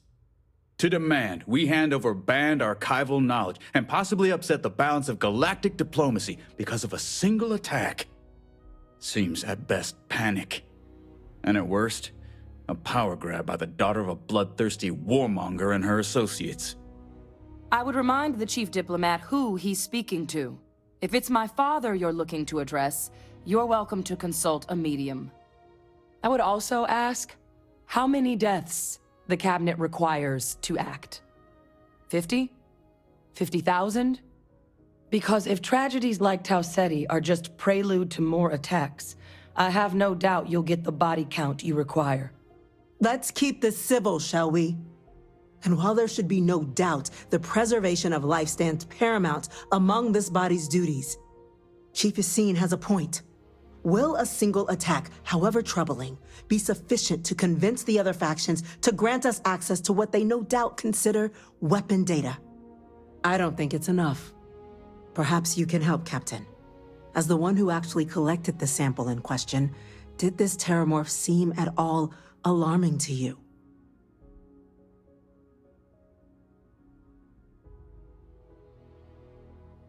That is worth considering. This attack took place on an almost completely uninhabited world. The casualties were minimal as a result. But if there's another attack, will we be so lucky? Yes, a fine point, Admiral. So then, Captain, given the discussion now and the information you've been privy to thus far, if you were in our position, would you grant the request made to open the archives?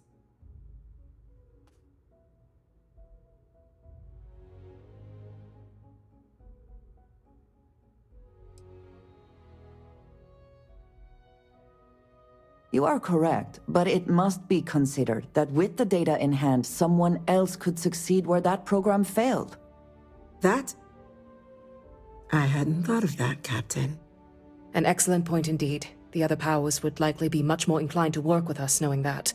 Chief Diplomat. That point is a good one. Very well, you have my agreement. The galaxy is lucky you were here today, Captain.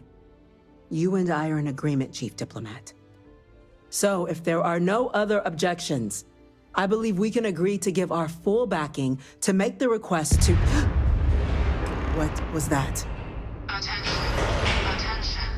An incident has occurred. Facility lockdown engaged. Incident? Chief Sarkin, what's happening? There's been an attack at the spaceport. Terramorphs. Terramorphs. More attacks. Just as predicted.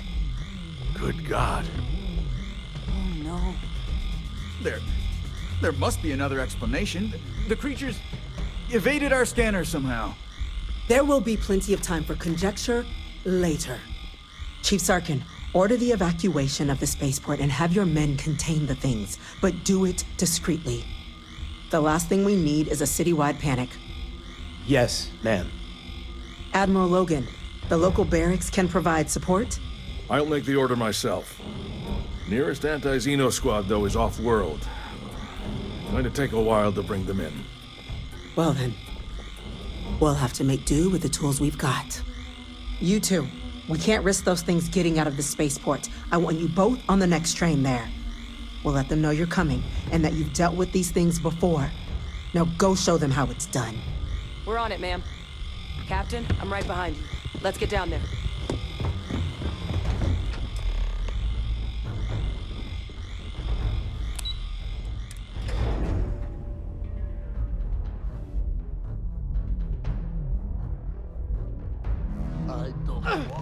You!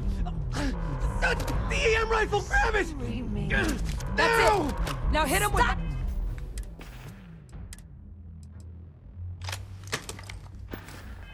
Everything you've got! We're trying to help you! Please! I'm going Can't to stop! Got one!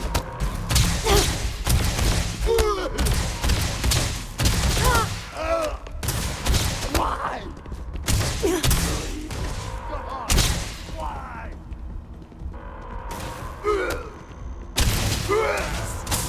Rainforest! This outcome was a certainty. We were destined to succeed.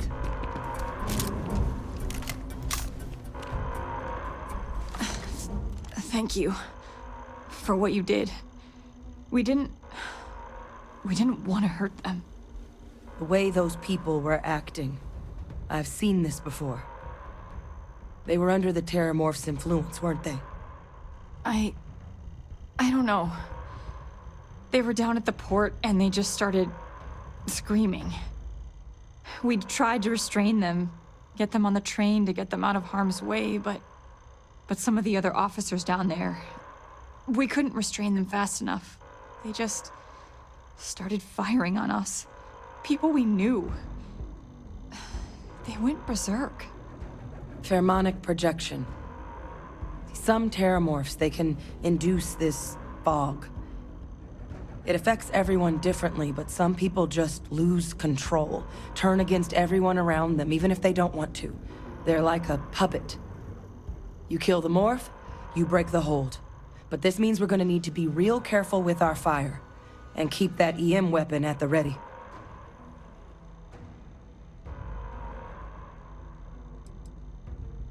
I'm not suggesting. It's documented behavior. The result of the projection, though, can vary wildly. Some folks just shrug it off. Others hallucinate. And some lose control altogether. They'll lash out at anyone around them, but still be aware while they're doing it. Those cases, you'll either need to knock them out with EM fire, or free them by killing the Terramorph. I honestly was just wondering the same thing.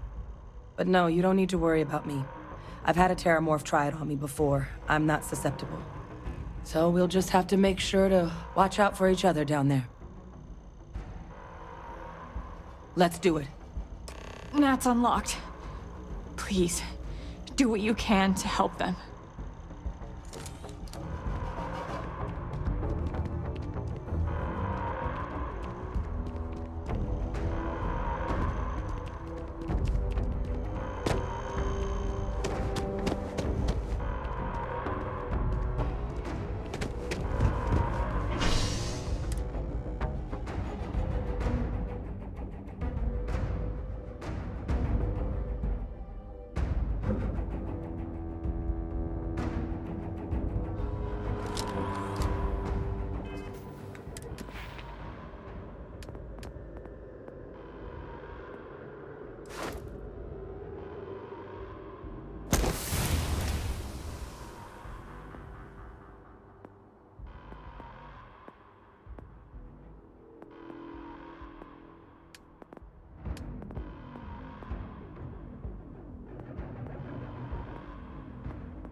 got no time to waste, Captain. Stash the EM and pull some firepower. Let's move! All citizens, proceed to the nearest shelter. You might back up. Don't just stand there. Good! Back up! Roar, back up!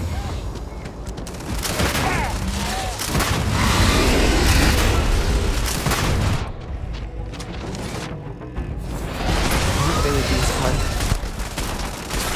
amazing.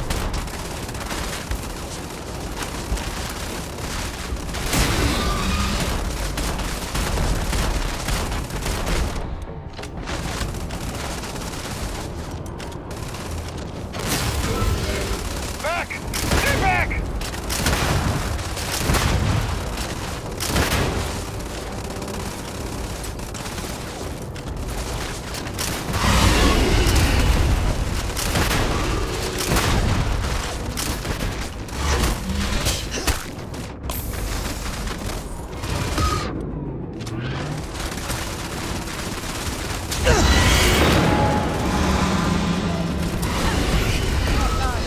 Captain! You're going to be okay! Real! Whatever you're experiencing right now, it's not real! We have to put down that sword! Fire! It's here! It's here! Hide! Do it now! Work with them, huh?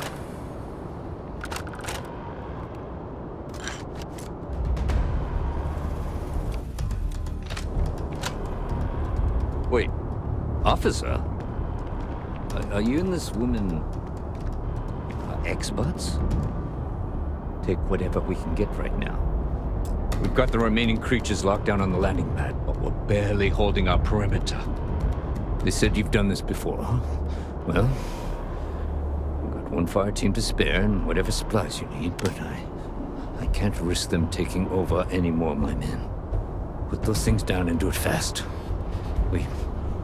We'll hold them as best we can.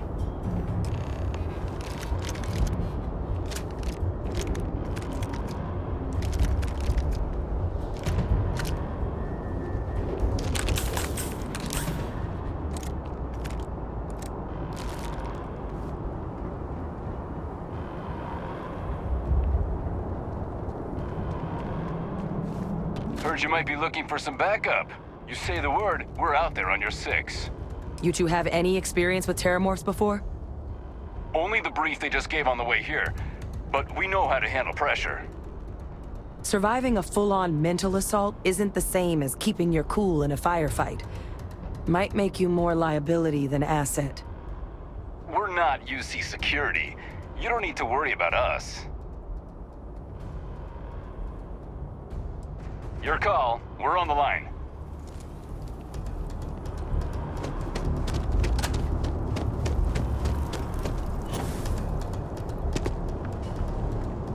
Winner takes all is the phrase, is it not?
it is still hard Then to you see believe. something like this.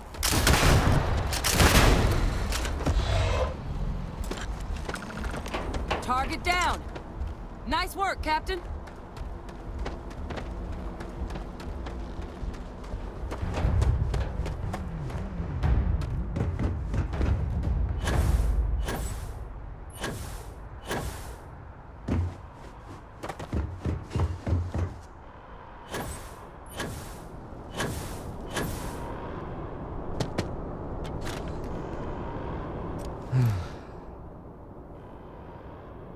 Guess they weren't kidding about you two.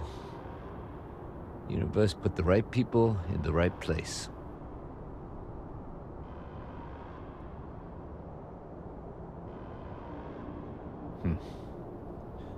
Certainly doesn't feel like it. I don't want to think what would have happened if you two hadn't been here. Just glad we could rise to the occasion. Captain, we should report back to the President. Let her know the Terramorphs have been dealt with. Take care of yourself, Sergeant.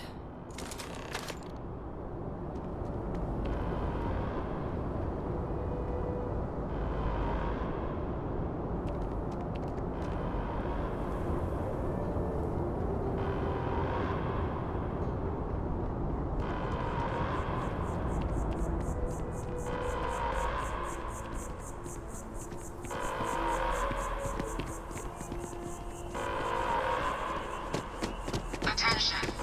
The spaceport has been secured. Safety precautions. Not now. Okay?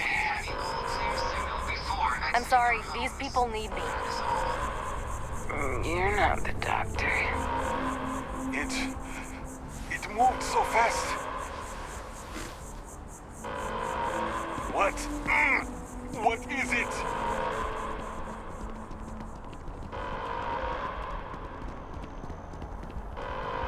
You anti-Xeno squad? Well, you should I'm be. thankful these rides are quick. I do not like being in small, enclosed Am I gonna be spaces all with right? many people I do not know.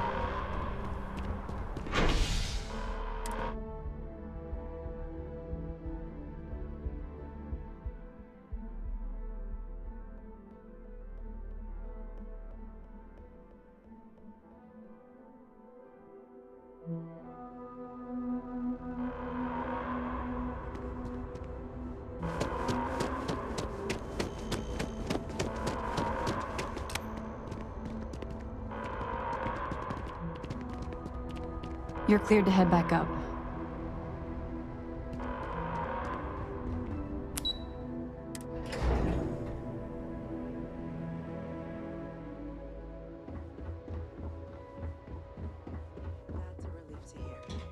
Thank you, gentlemen. Let your people all know how much we owe them today. Yes, ma'am. Ah, there you are. I believe we have some things we should discuss. Those creatures killed UC citizens. They're not killing anymore. We're counting on you, Captain. Don't let my Captain? people sacrifice. Hadrian, it would appear that the Cabinet owes you our thanks for what you did for the city today. As well as an apology. Your concerns about the Terramorphs, well, consider them validated. Thank you, ma'am. Of course. I only wish we could have acted sooner. Now, today's events have only clarified our path forward in the eyes of the Cabinet. You will have our full support in collecting the Terramorph data from the archives, as well as a subsequent investigation into the nature of these attacks. But to accomplish those goals, we're going to need the right people in the right places. As such, the Cabinet has authorized me to reinstate you, Hadrian, effective immediately, to your former rank of Major. As soon as we've got the data in hand, we want you investigating these attacks and how to stop them. Will you do this? Yes. Yes, ma'am. I'd be honored. Excellent. But as you've both made clear, for such an investigation to succeed first, we're going to need someone to convince the Freestar Collective and House Varun to play ball. Someone who knows precisely the sorts of dangers the colonies, and all the galaxy are facing right now. The Cabinet wants you, Captain, to be that representative.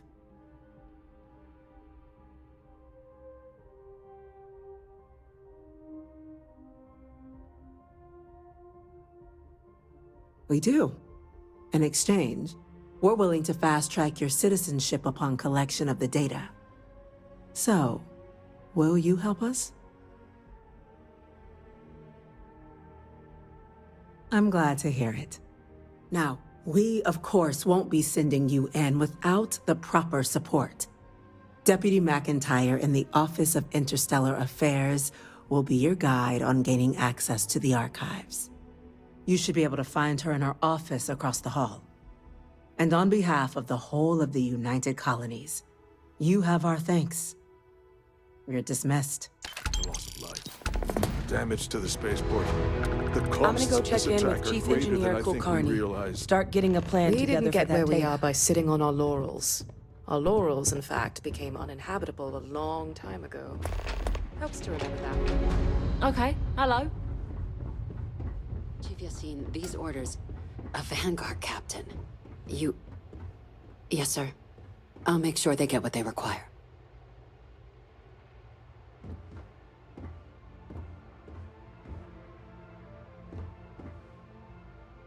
That must make you my Vanguard captain.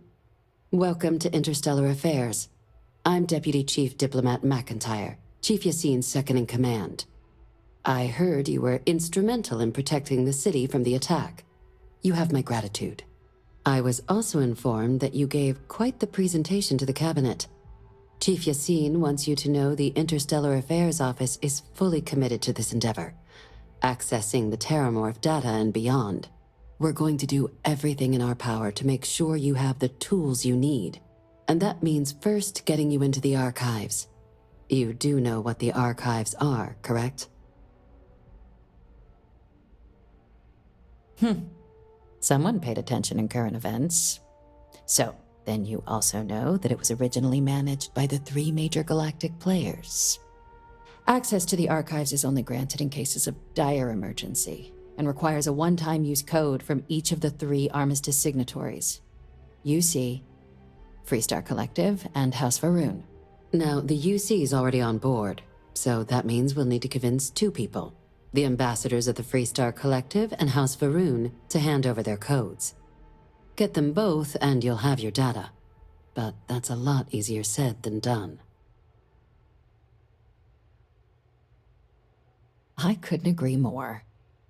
However, both ambassadors have reasons they won't, or can't, work with us. Now, I'll provide guidance on how we believe you can acquire each code, but ultimately, it'll be up to you to get them both to cooperate. And I do mean cooperate. Threats and violence are off the table here. Though that doesn't mean we can't get creative. But it does mean we need to get you up to speed on who you're dealing with. Who do you want to start with? Ambassador Radcliffe of Freestar, or Ambassador Balmore of House Varun? The good Ambassador Radcliffe. She's a veteran of the Colony War, and her only goal in life is to make ours miserable. It sounds as though I will enjoy this. Now, officially, our office is suggesting you try and negotiate with her. Use your experiences as a member of the military and with the threat we're facing to convince her to lend her support. And who knows? Maybe that'll work. Stranger things have happened. But my suspicion is we're going to have to rely on other tools to get her code.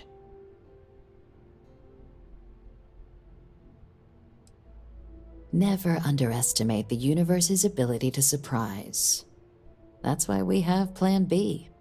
UC Intelligence has a recording device planted in the ambassador's living quarters, which we suspect you can use to your advantage. But getting caught trespassing is a quick way to land yourself in an embassy holding cell. So, if you are going to try and access the device, you're going to need to find a way in there without being seen. Now, we recovered some intel we believe should be able to help with that. But there's also a disgruntled staff member you might be able to pump for information. Maybe even convince to work with you. Name's Cameron Long. He's younger than Ratcliffe, bears less of a grudge towards the UC. He works closely with the ambassador, making him a promising source for information on the ins and outs of embassy life, and someone who very likely hates her guts. Yes, many. Don't steal anything. Don't get caught anywhere you're not supposed to. Absolutely do not harm anyone. If something goes wrong, we'll do our best to smooth things over, but I can't make any promises. All right. Here, your diplomatic ID. I'll give them a heads up, you're on your way. Not likely to let you through the door otherwise. And take these. Chief Yassine wanted you to have some options on how to proceed in there.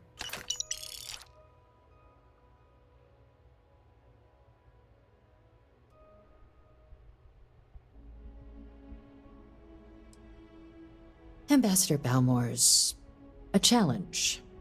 When the rest of House Varun retreated into seclusion shortly after the signing of the armistice, Balmore stayed here.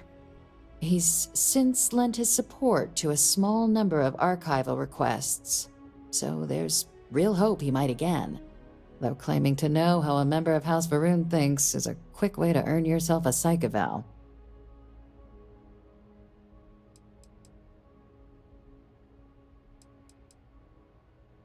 It does, but there's a concern. We're not 100% sure Balmore's actually still alive. His public appearances were always rare, but it's been several years now since he last poked his head out. Scans of the facility show life signs, but not the kind we were expecting. Your task is to find him and kindly but firmly remind him of his duties under the armistice.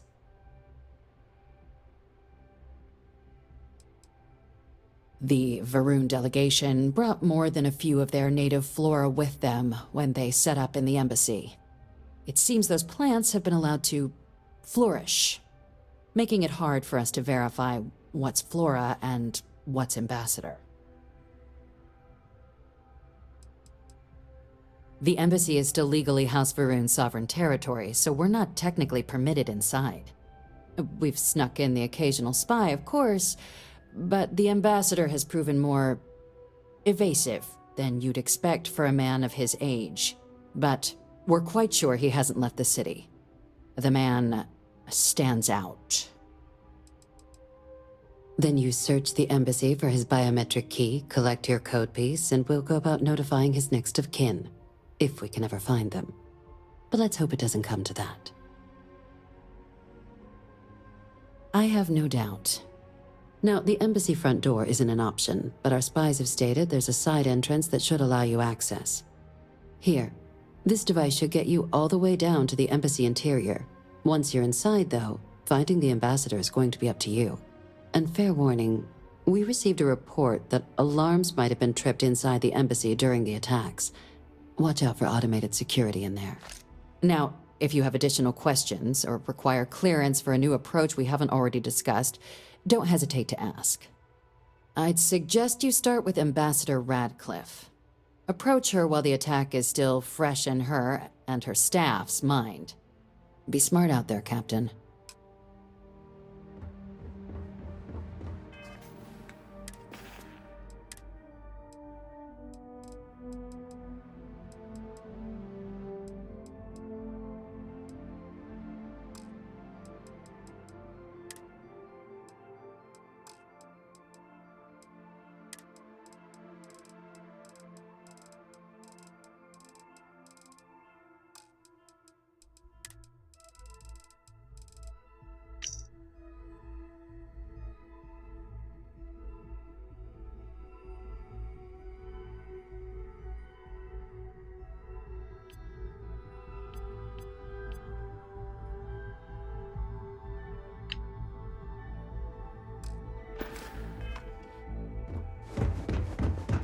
Howdy.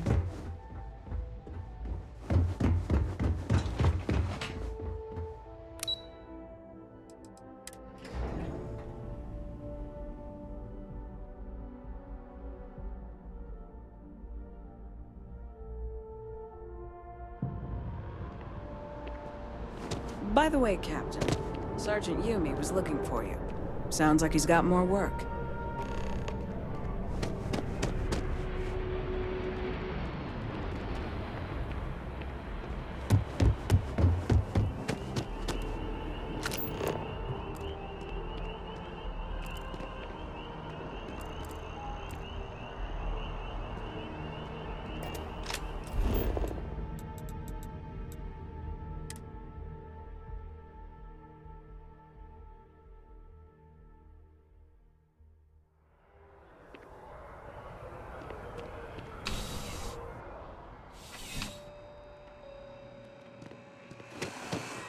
You know? Only the fuck.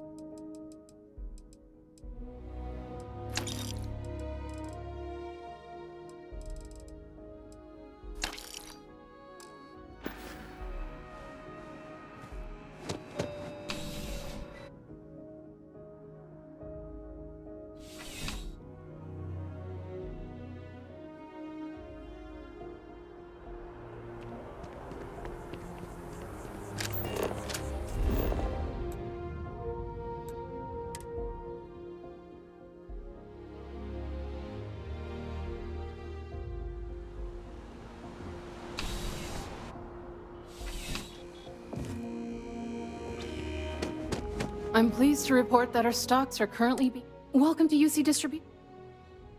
I hope we have what you...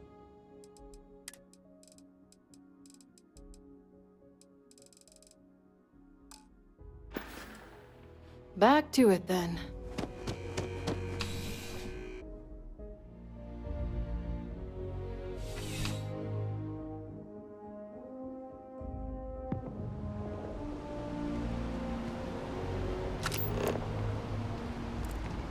Just doesn't add up. Spaceport has empty.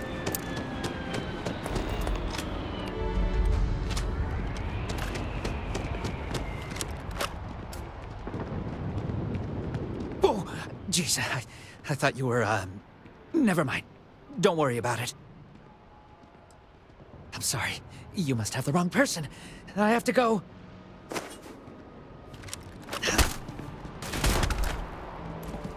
Oh, shit!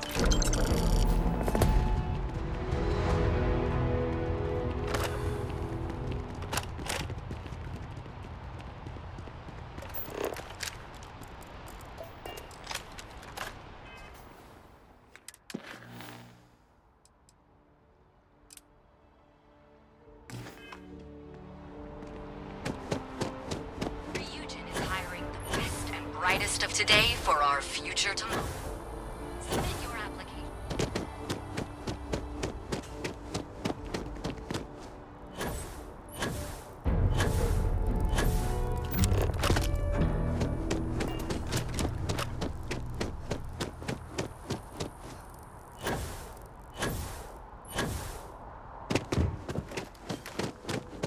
You are a visitor? You'll find the ambassador in her office. Go on through. I cannot help but notice that the...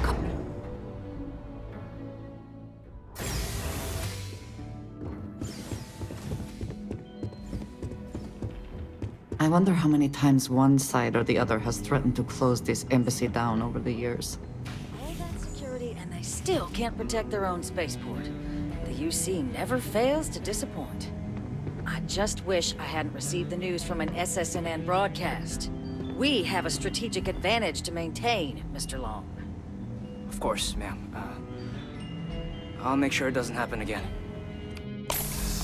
Excuse me. Are you supposed to be in here?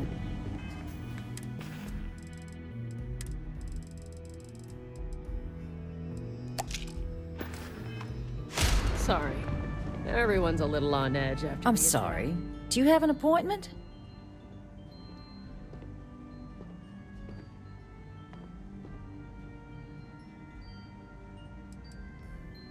What are you? Ah, you're the one McIntyre called about. The eyewitness. She said you were at the spaceport. You have my thanks for what you did down there, truly. Saved many lives. Now, she also mentioned that, and maybe it was just a bad connection, that now the UC wants terramorph data from the Armistice archives, some of the most highly guarded information in the galaxy, in order to protect us all. I can only presume you're here to tell me I misheard her and that they didn't send you, local hero, to futilely beg on their behalf. Tell me I've got that right.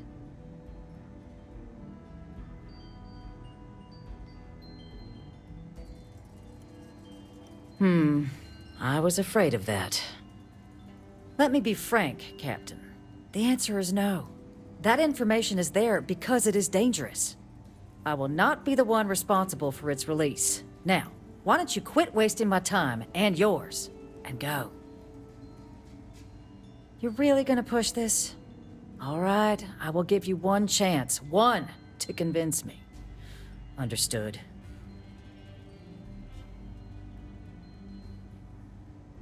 I'm listening.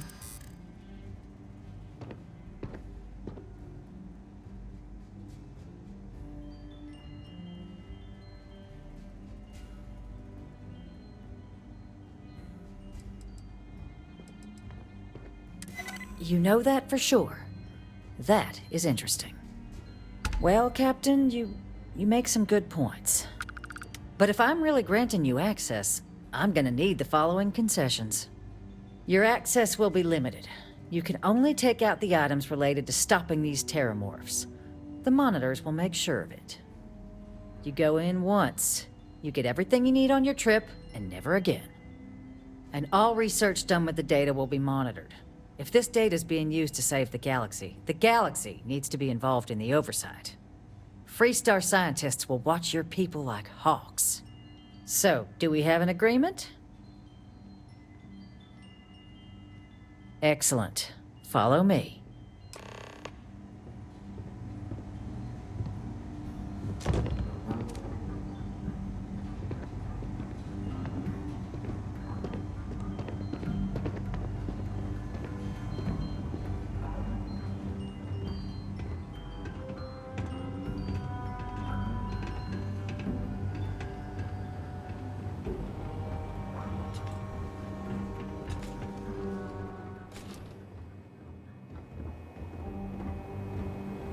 They tell me it should only take a moment.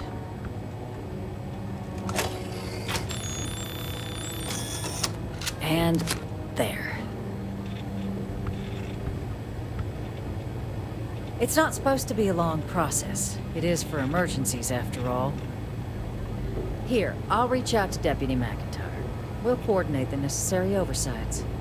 Two unlikely allies, I guess.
This is certainly different than anything else in New Atlantis.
Decades unsupervised, and it seems this crew has decided it now owns the place.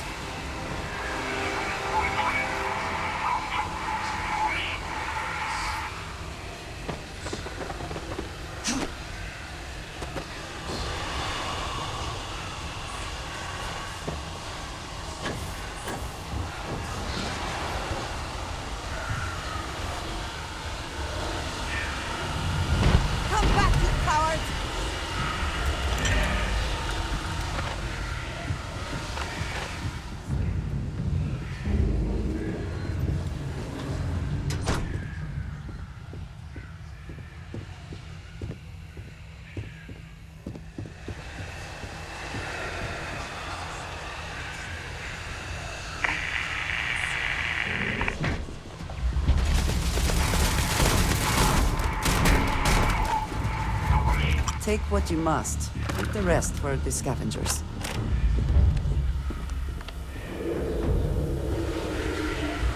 Did you hear something?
Profit is never necessarily the aim, but if there is something worth taking...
So, what seems punishment becomes providence. A reminder we can never truly know the Great Serpent's designs for us. You have my thanks, and my apologies for the ordeal you just endured. Come, let us discuss.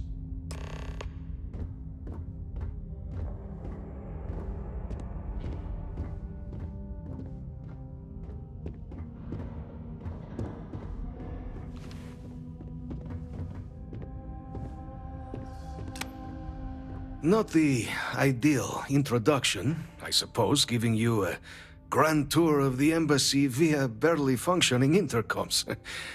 I do greatly appreciate your persistence. I suspect the Venom tree upstairs has worked itself into more systems than I'd realized. But then again, who could cage such a beauty? Eh? Tell me though, what is it like outside? I heard the broadcast mentioning an attack. Then the embassy was struck with a power surge and then... silence. Has the rest of the city suffered quite so badly?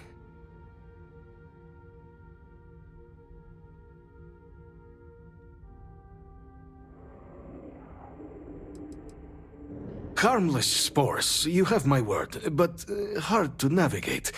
Hence why I was guiding you through the intercoms to restore the environmental controls. And release me. It is the sap of the tree that gives it its... well, perhaps not a topic for this exact moment. But I must know of the rest of the city. Does it still stand? Is that right, huh? I shall need to have these repairs seen to sooner rather than later.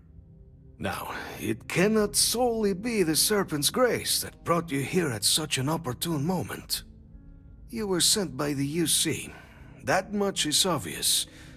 Who else could just waltz through my door, hmm?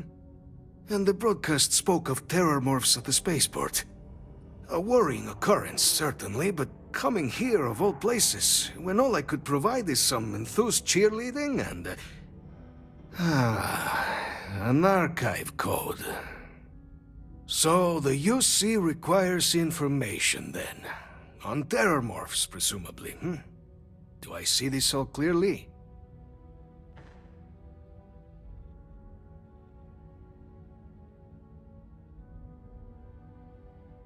I was not expecting a fellow believer on my doorstep. Yeah, the preservation of life stands as the very purpose of the archives. Using its data to prevent more attacks, there is logic there. But if I am to grant you access, I have a requirement. For years, House Varun has been known only as an agent of slaughter. We founded this embassy with hopes of shedding that legacy. With little success. In exchange for my code, I require this. You must be the one who ensures it is used for good. Ensure House Varun's legacy is more than just carnage. The knowledge you ask for isn't evil. No knowledge is. It is we who bend it to evil ends. Oh, you must assure me this will be used to save lives, not endanger them.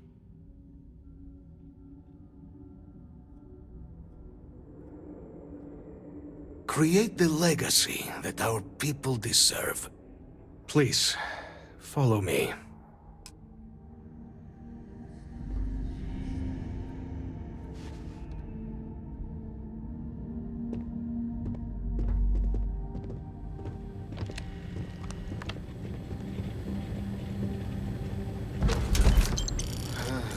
Let's hope it still works. And... there. Let it be used for good.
Keeping the skies safe out there?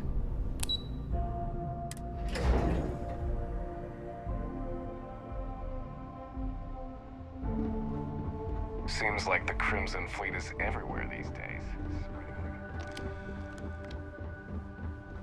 Captain, you're back sooner than... Oh, wait. Did you actually succeed? With Radcliffe? And Balmore? We're all in agreement.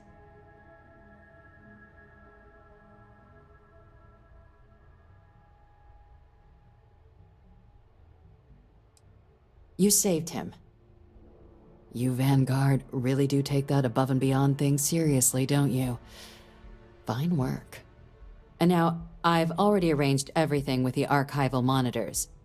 When you get down there, the UC monitor will give you instructions on how to deploy the codes. Follow them to the letter. Here, the UC code piece and an archival access card.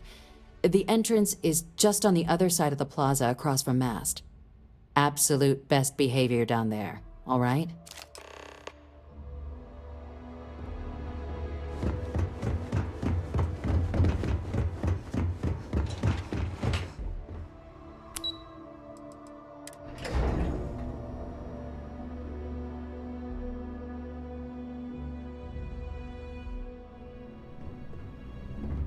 Yes? You needed something?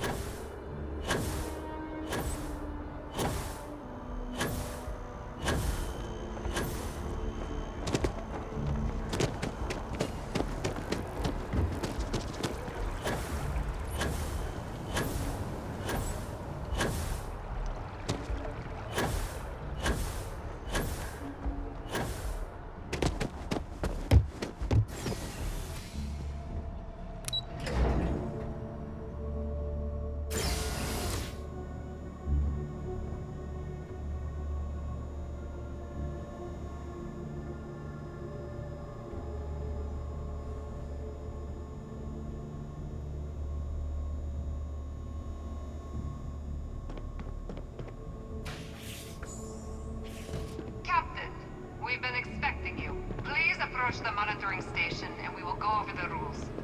Welcome, Captain, to the archives. To proceed, you will need to deposit your codes into the 3 corresponding receptacles. Once they are verified, I will open the door. Your data resides in Unit 18. You will not be able to access any of the other units. Once you've collected your data, return to the entrance. You may insert the first of the archival codes when you're ready to begin.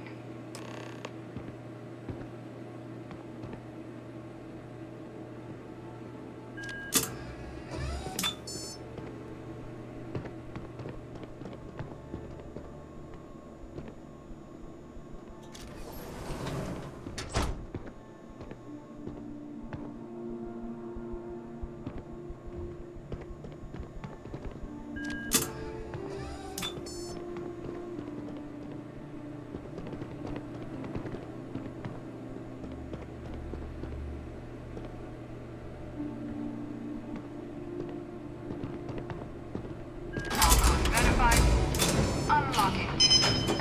You may proceed, Captain.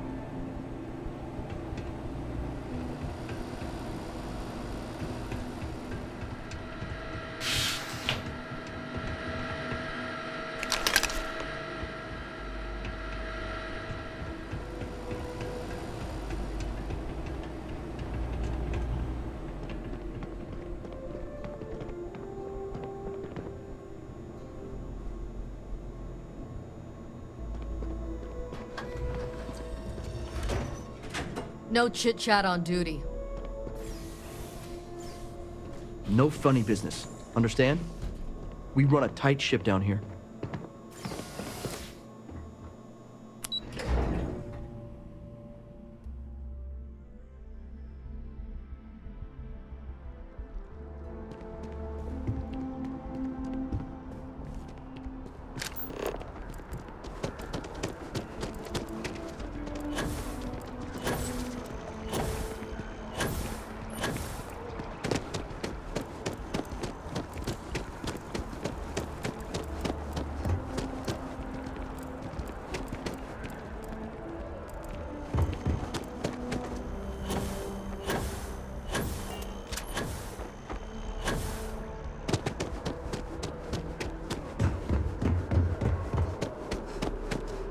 Here on Vanguard business?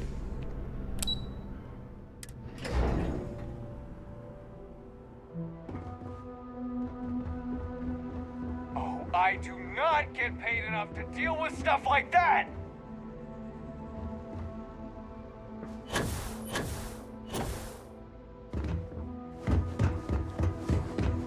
There you are.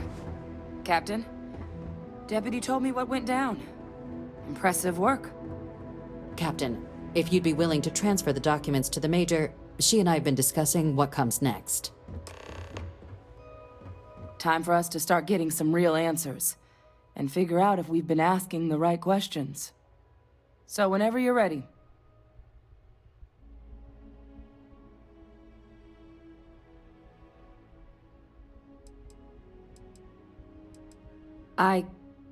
Yes. It will be. Percival and I have done our damage. This is us starting to put some things right. Acknowledged and accepted, Captain. So with the data out of the way, we've been discussing where exactly this work's getting done. The Red Devil's headquarters on Mars, back where you found Percival, seemed the natural spot. Already has the equipment, the safety measures. Though it sounded like the deputy had a few more things she needed to discuss with you first. Indeed. The most important of which is getting you your citizenship. Then I guess we'll see you on Mars. Captain, if you'll follow me.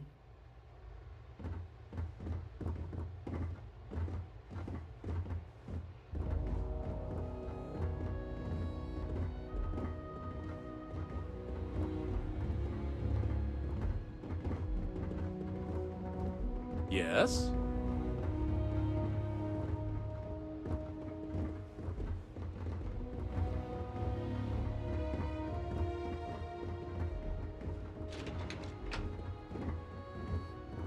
Okay, now I've seen everything.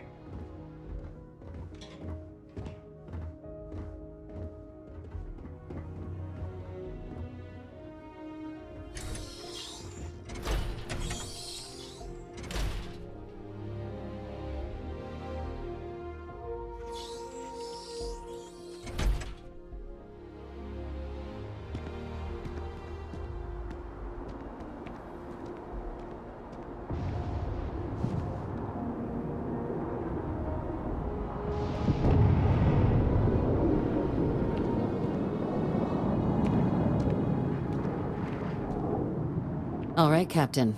Are you ready to become a citizen of the United Colonies?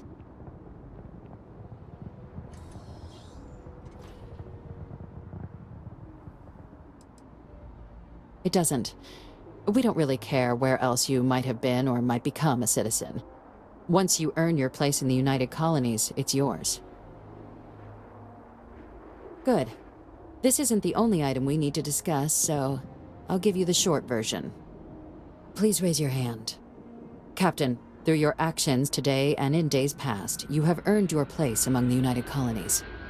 Through service, bravery, strength, and upholding of the mutual good. Will you carry and cultivate these values for as long as you remain a citizen? Then, Captain, I'm pleased to welcome you into the United Colonies as a full citizen. Here, your official ID and your citizenship dispensation. We've also let the Aphelion Realty office out in the plaza know you're approved to purchase property. Now, the other item we needed to discuss. There's a member of the UC who's asked to speak to you, but this person is in a sensitive position. Normally, we wouldn't even consider something like this, but we think this person has information that could prove useful in dealing with the Terramorphs. And they've stated they'll only share it with you. They asked for you by name. So I need your agreement that everything you're about to see is kept in the strictest confidence. You can tell no one. Can you agree to these terms?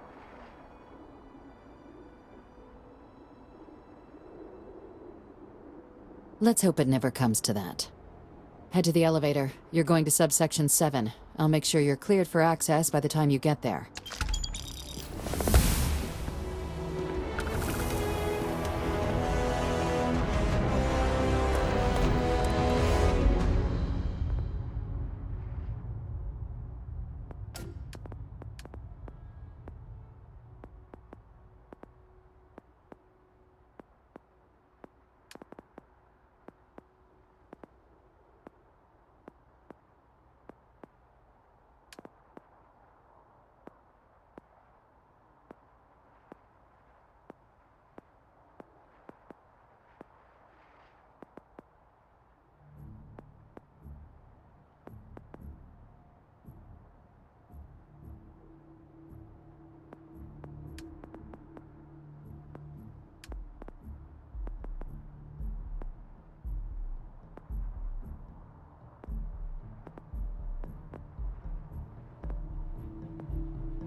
Are we at all surprised that the UC has such a massive space dedicated to secrets?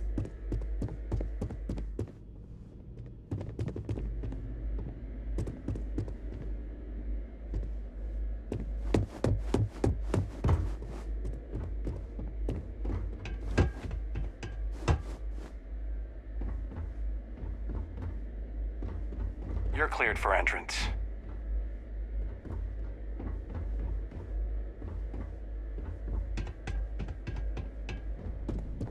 Logging authorized entry.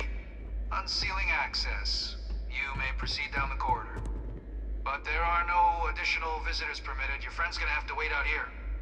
Very well, I will wait. You go on. What did you need?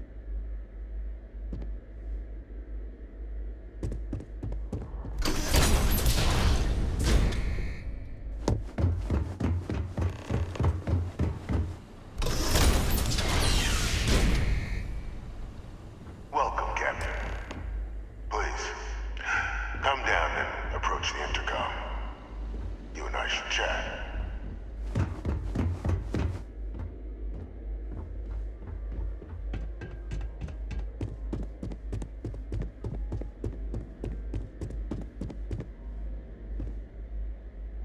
President Abeyo was kind enough to give me a few files to peruse. Quite the series of accomplishments you've managed.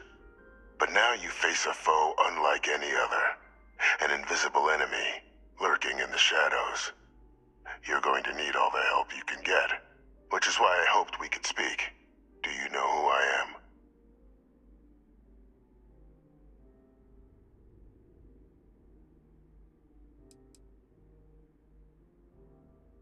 Perceptive. I like that. I'm Francois Sanon, but most know me as Victus. I was an admiral during the Colony War. One of its great villains, if you believe the slates. I was to be executed for my crimes, but the previous regime deemed me too valuable to simply discard. So they put me here, a sacrifice on the altar of peace. Even my death served the colonies.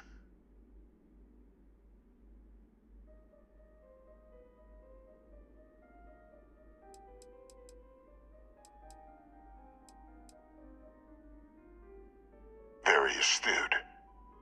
That's my daughter. My progeny. You've been working alongside. Has she shared with you the nature of our little family?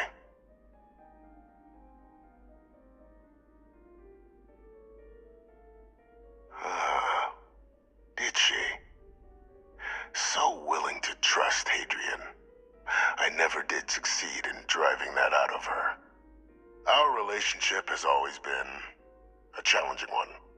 The Major was born to become a great leader, carry on the legacy I established, and was given all the finest training to support it. And she excelled. But the universe cut all that short. Now, though, it's placed even more crucial work in front of the two of you. And I think I have a part to play in helping you accomplish what you've set out to do.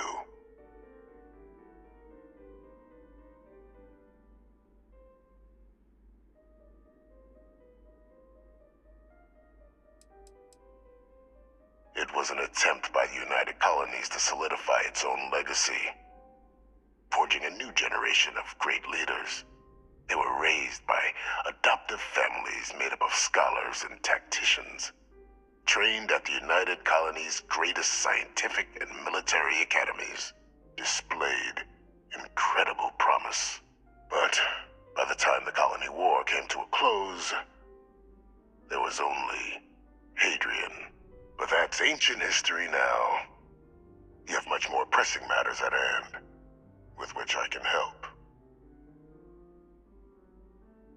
After some long years earning the trust of this current regime, the UC has been permitting me to work alongside one of their recovery teams, helping them gather intelligence on, locate, and organize scenarios to lure in some of the criminals that evaded justice after the Colony War.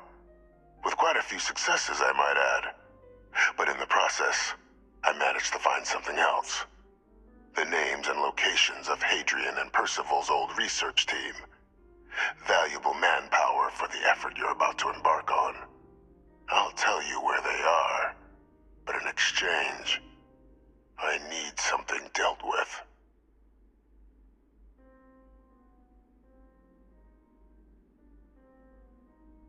There is a former colleague of mine, a man by the name of Dr. Reginald Orlaise. Like myself and Hadrian, he was involved in some of the United Colony's more problematic lines of research. Mech weapons were his specialty. If it dealt death, he could make a deal more.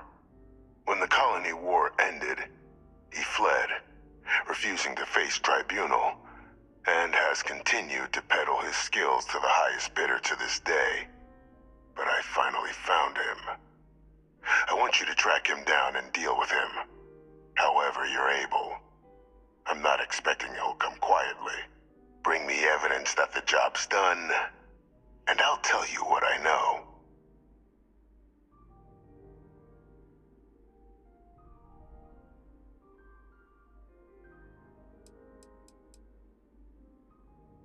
Captain, your files indicate a track record of unlikely successes. It is my genuine hope that, perhaps down the line, you might become a part of our team. And this might be something of a tryout. Good. According to my information, he's been hiding around the world of Etheria, Wolf System. There's a star station in the vicinity, the Den. The head of the local vanguard, one Captain Marquez, should be able to help you find our man.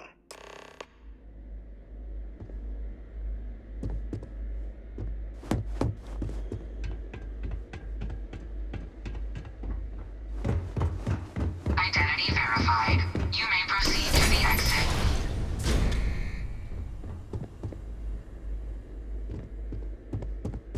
You have my attention. That is all.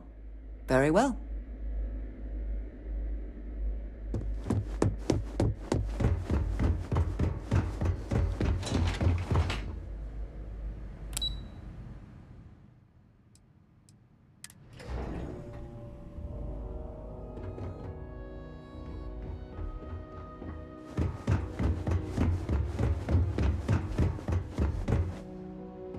Captain, did your meeting go well? I hope it's clear now why we needed you to agree to all the secrecy.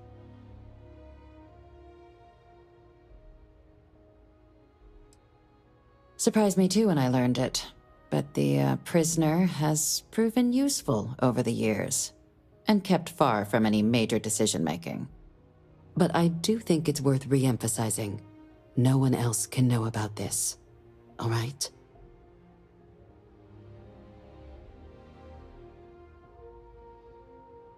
Good.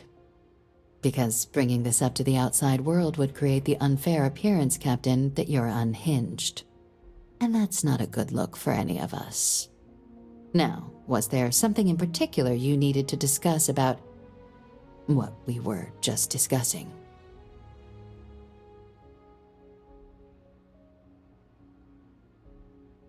Dr. Reginald Orlaise? He's finally found him.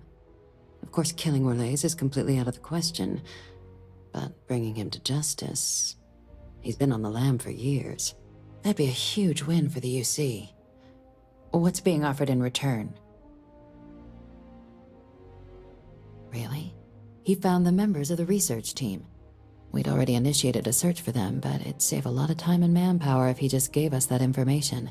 Captain, if that's the deal, you have my endorsement. Just so long as you make every effort to bring the man in alive. Now, was there anything else you wanted to discuss regarding your meeting?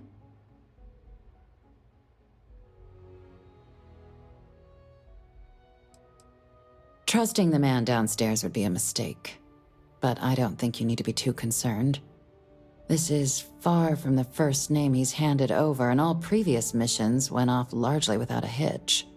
So while I'd certainly warrant caution, I think you can proceed. Then I'll bid you good day, Captain. and remind you of the importance of discretion.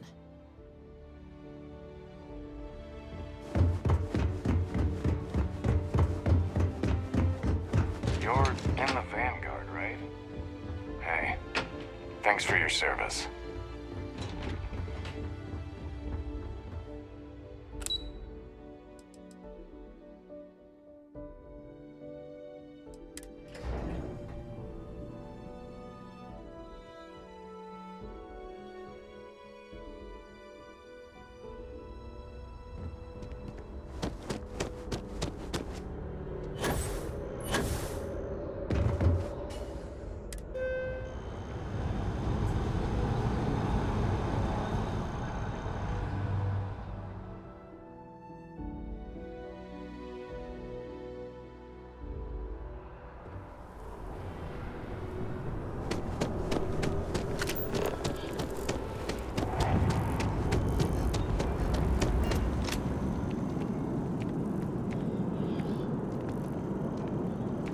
Anything I can do for you?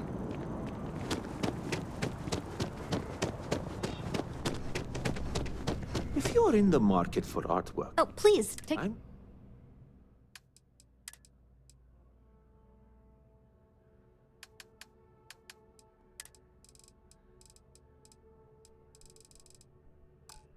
sure I can find something Thanks to for suit coming your in. needs.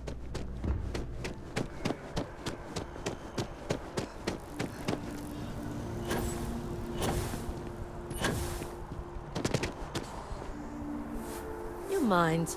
Hard enough to avoid contaminating the samples as is.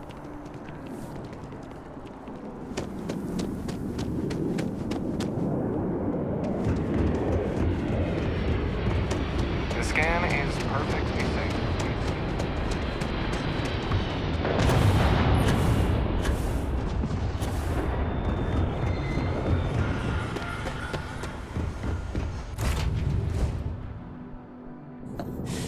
Any adventure you can fly away from.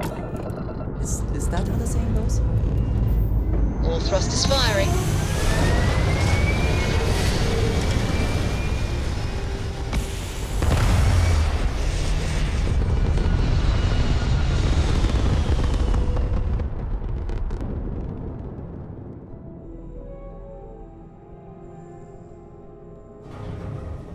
There. I've got more statement achieved, like a toy sailboat released into a calm pond.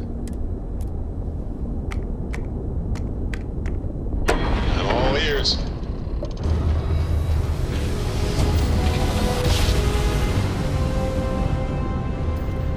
Smooth jump. Nice work.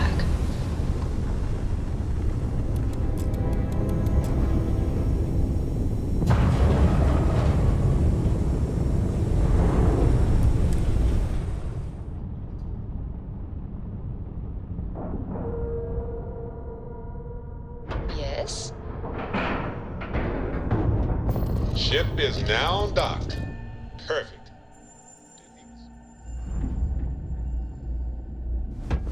Hello. Look who's back. You got something quick? Kinda busy at the moment. Orlaise. Doesn't ring a bell. Anything you can tell me about him?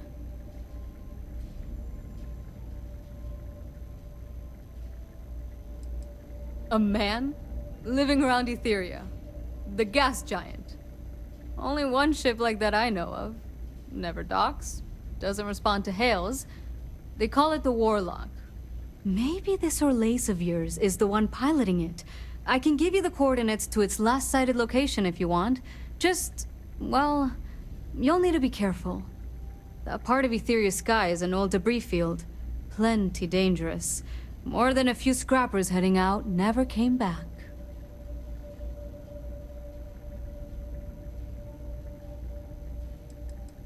I honestly thought it was just a story board haulers told each other to keep themselves amused. Pretty surprised to find out he has a name. Like, finding out the Grim Reaper's named Mitch or something. Huh. Makes you wonder, though. Ships have been disappearing in those fields for years. Going theory on why was a combination of old ordnance and Etheria's gravity disappearing them. But maybe someone's been helping them over the ledge. Sure thing. Here, this should get you pointed in the right direction. Go get your man.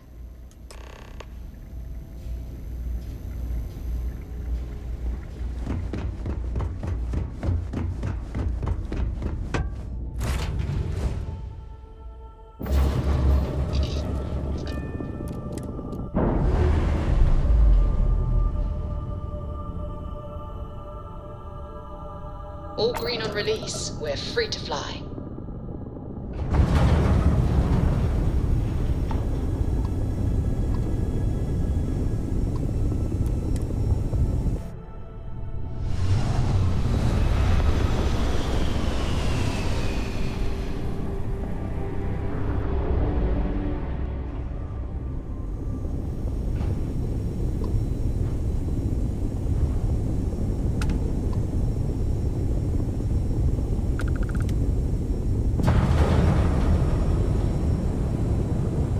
Endless void.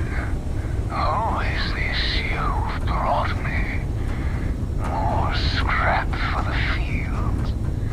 Savor your last moments, moat. All systems. Shoot them down.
Oh, pardon me.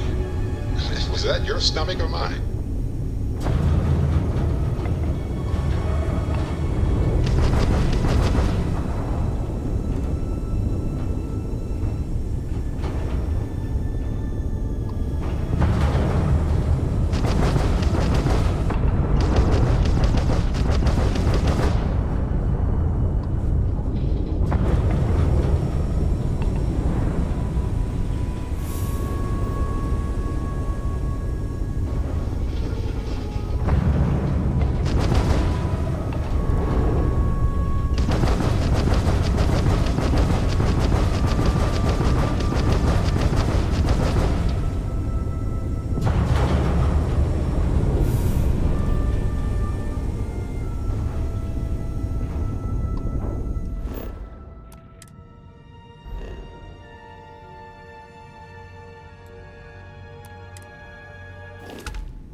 This is United Colony love the Space. feeling after a Maintain perfect current jump. course while we scan for contraband.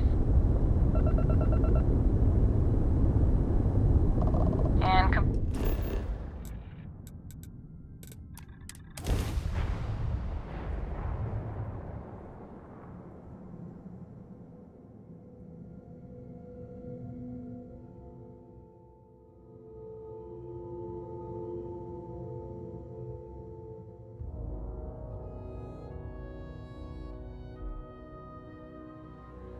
I think I prefer the wild planets to this city.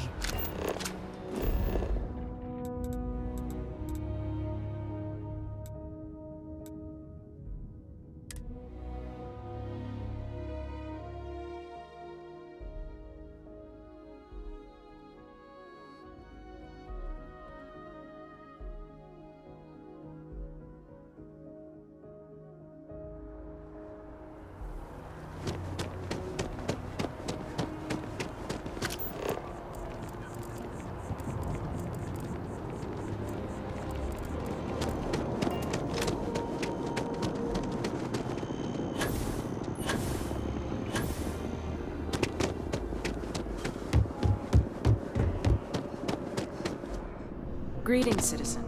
Welcome to the UC.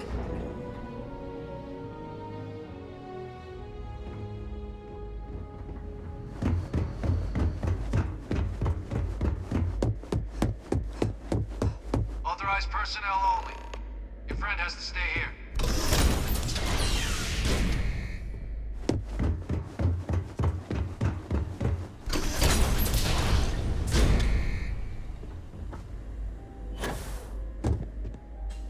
Welcome back, Captain.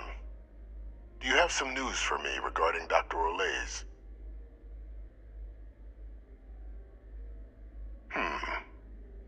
So he didn't come quietly then, as I suspected. I presume you have evidence of this.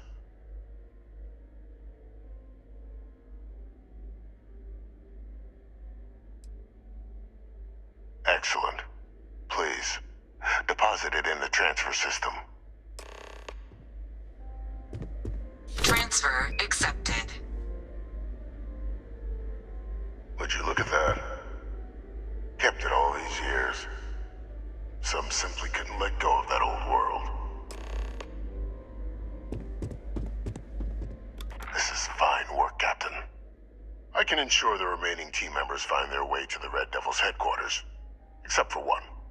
That one you'll need to collect yourself. His name is Kaiser. You can find him on the Freestar world of Nira, wandering the battlefield there.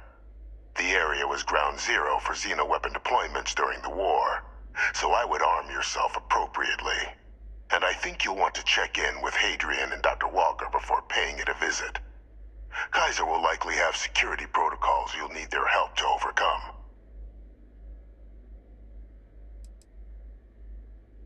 A military Model A, yes.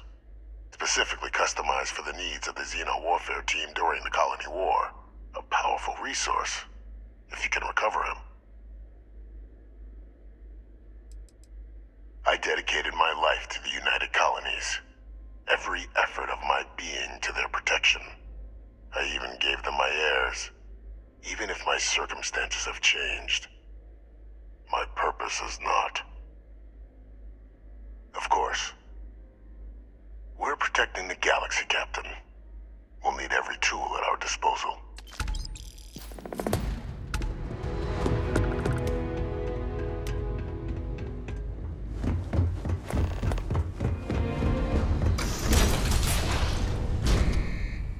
Authorized personnel only. Your friend has to stay here.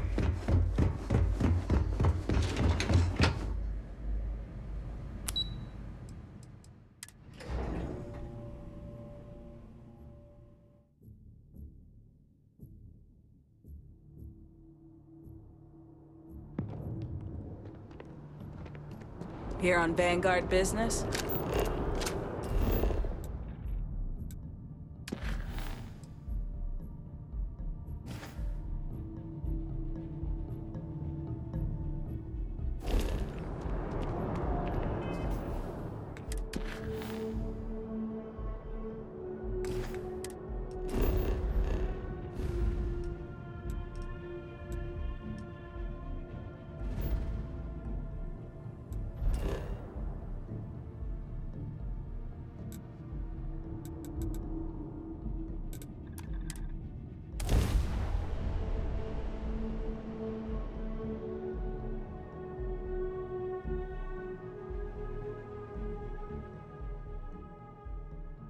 Perhaps not the sort of place on which one would settle down.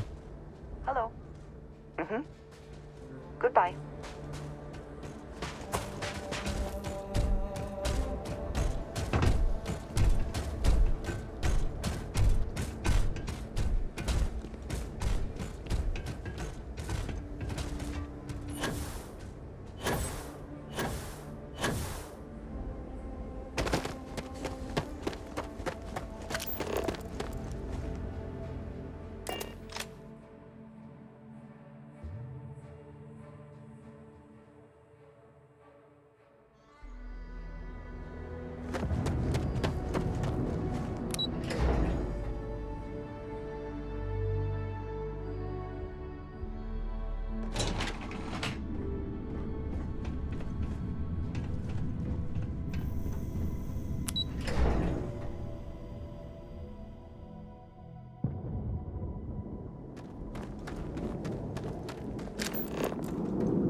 Pardon? If you see a violation, it's your duty to say something. Never thought I'd miss checking IDs at the spaceport. I'm cleared to be here. Captain, welcome back. Was afraid you might have gotten reassigned. You've been gone so long.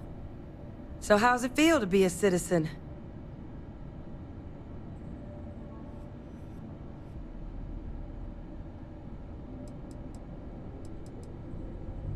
It should. You risked life and limb to earn it. You've certainly earned it. But it is real good to have you here again. We've been going through the Terramorph data and, well, we're gonna need all the help we can get. These logs, they're even more thorough than I remembered. Genetic workups, population statistics, hell, even their food chain. I'd completely forgotten, for example, that there was a creature that actually ate Terramorphs. At this point, the data's given us more options to explore than we have people to work on them.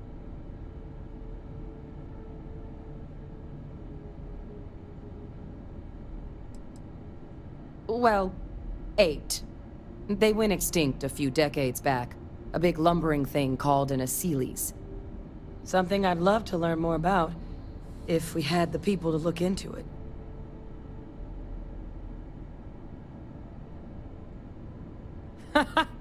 That'd be something, wouldn't... I'm sorry, are you... You're serious? You found... our research team? That's... incredible! That accelerates... everything! With them back, it'll let us... Wait. Kaiser. Did you find Kaiser?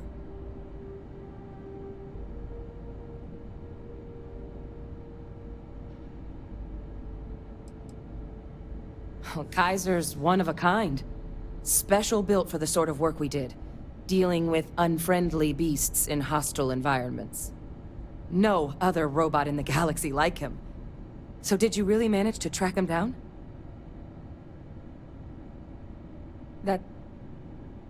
That's right. You would need that. Whoever gave you these leads sure knew their stuff. Oh, how? How exactly did you manage to find them?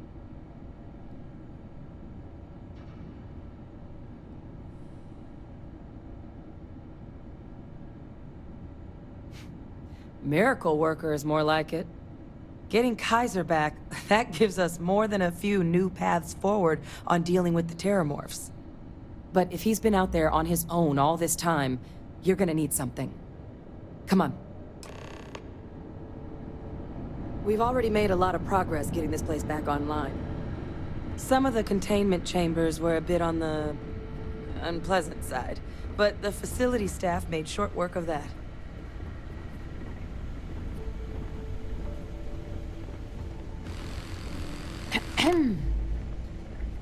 I was in New Atlantis when the Terramorphs attacked. No way I was turning this job down after that.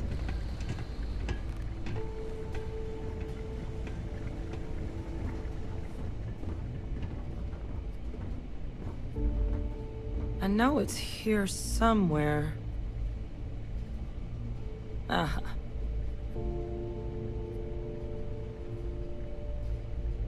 Here, Kaiser schematics. Actuators, weapons, batteries. That old robot's been MIA for a while, so chances are he's gonna need some repairs. He's also got a lock on his voice controls. You can give yourself authorization with the phrase, Nos belli machinis. Now, where exactly is the old machine?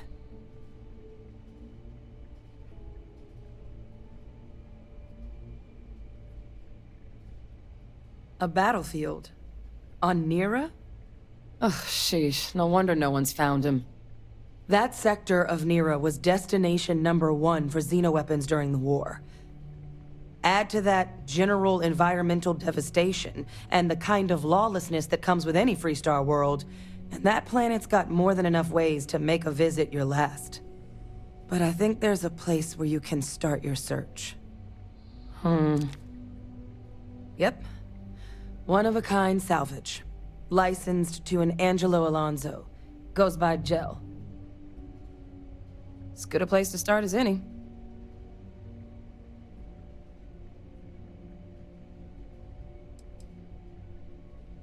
Kaiser lets us do fieldwork with a level of precision that there's really no other way to accomplish.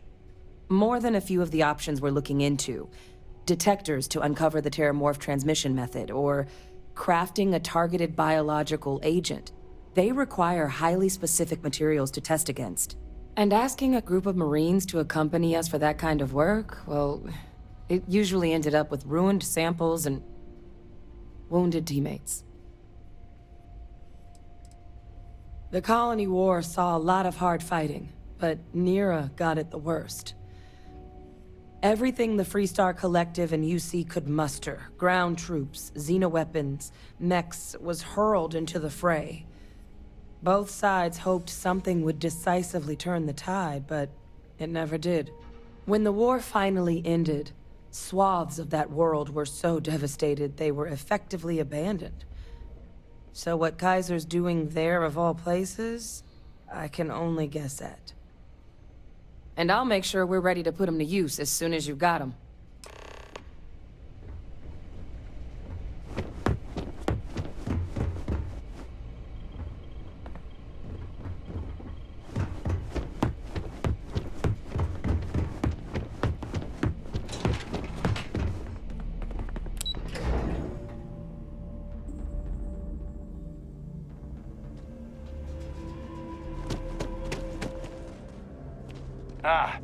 Was told they're expecting you. Head on in. Anything I can help you with?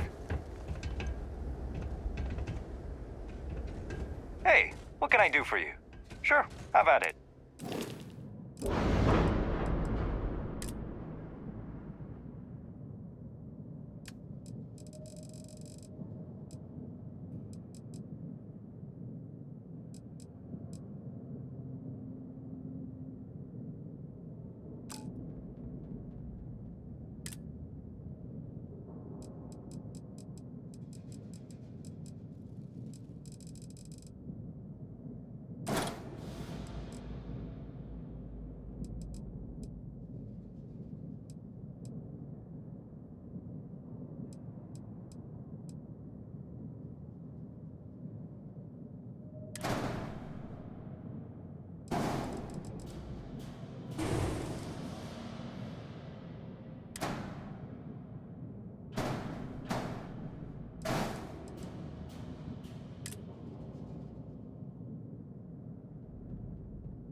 Find the interior of this ship comforting. Engines purring. Let's do this.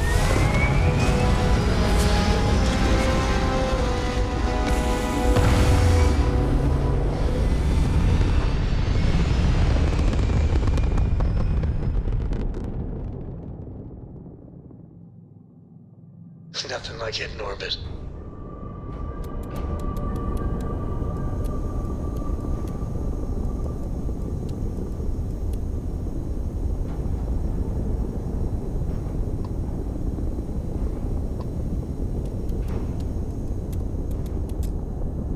Are you okay, Dad? You look tired. Nah, you're sweet to worry, darling. I'm alright. Your dad's just not as young as he used to be.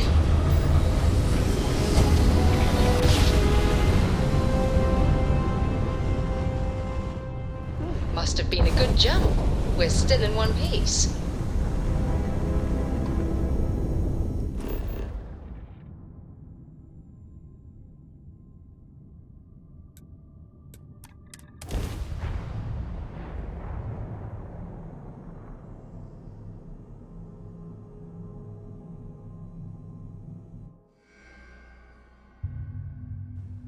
Beginning landing cycle.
Customer, supplier, merc, regardless. You looking for advice on heading out into the fields? Jell's happy to oblige.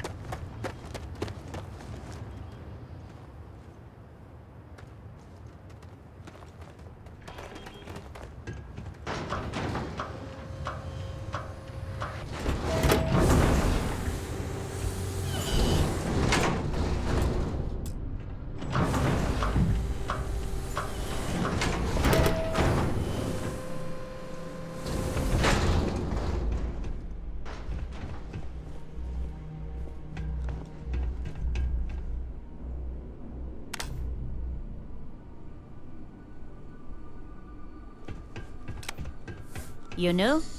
Then you're... Sorry, trying to wrap this up.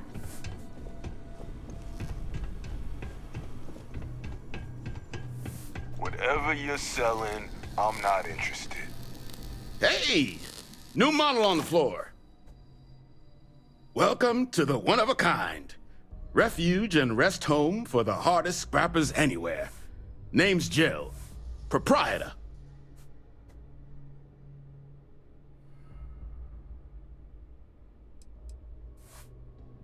Appreciate it. Took years to get this place self-sustaining. Plenty elbow grease and creativity. Can I get you started on a tab, then? Or you here to try and make your fortune in the fields? I'm happy to take your credits however you want to hike them over.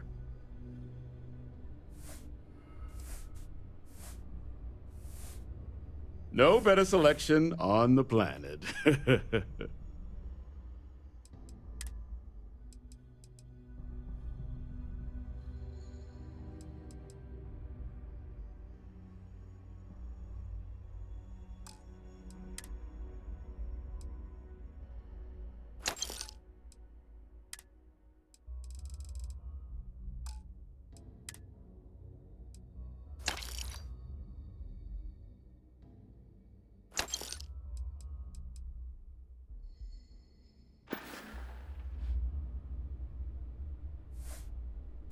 Kaiser? No bot around here with that tag. Oh, unless you mean Captain Ahab? At least that's what we've all been calling him. No clue what his actual designation is, since he's got some sort of security protocol that prevents inquiries and general chit-chat. But he's a combat bot, right? Yeah, that machine's been out there a while now, hunting this one siren, his white whale. But it's been a while since anyone's laid eyes on Captain Ahab, though. Maybe he finally got the thing. Or it got him.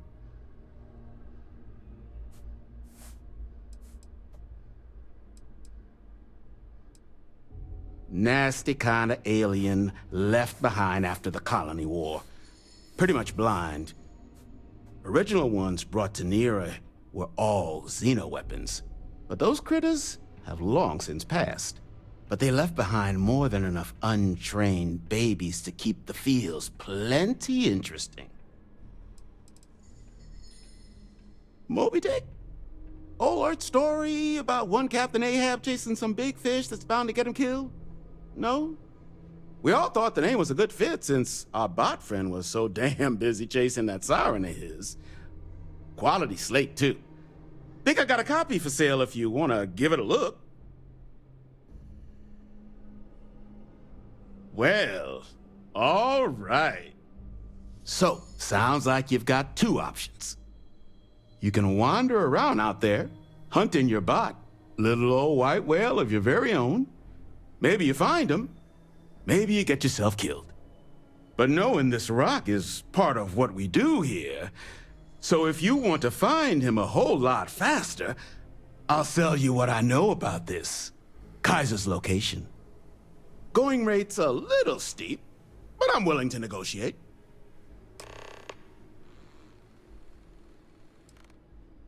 I'm listening.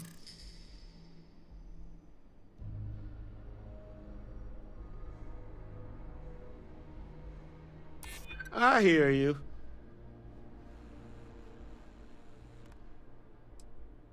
Don't think I'm desperate or anything, but you do have a point.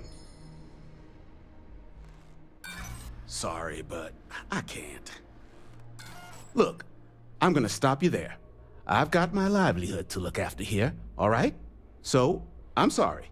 The fee's the fee. Pleasure doing business with you. So, last anyone heard of him, he was out near the Syracuse, shipwreck about a quarter click down the main strip.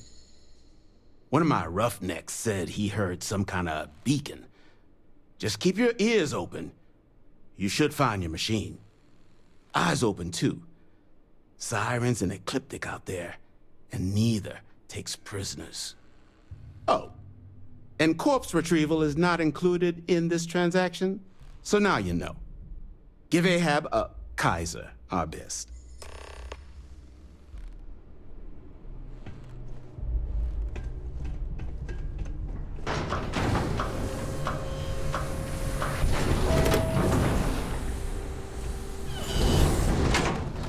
It's good that something of value can come from those old mechs.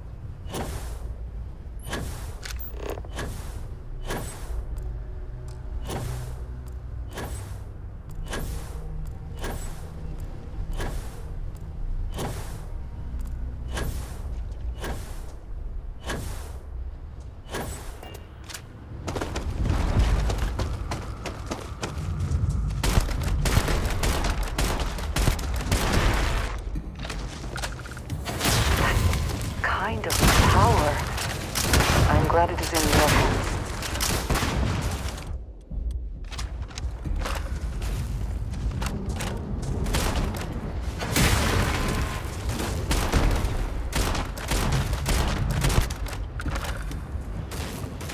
I cannot wait to kill you.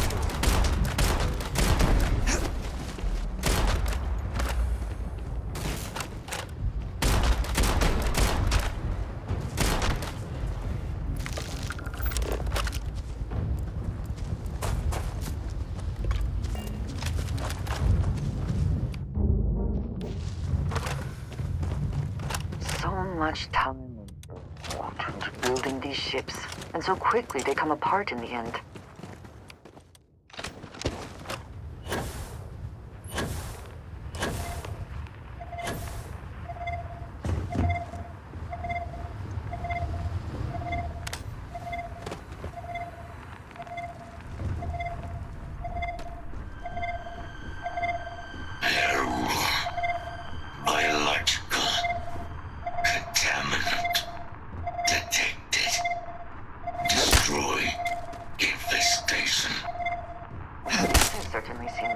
please. Biological contamination eliminated. Password required. Voice controls unlocked. Attempting to resume. Attempting to. Error. Power level insufficient. Battery required. Type microcell.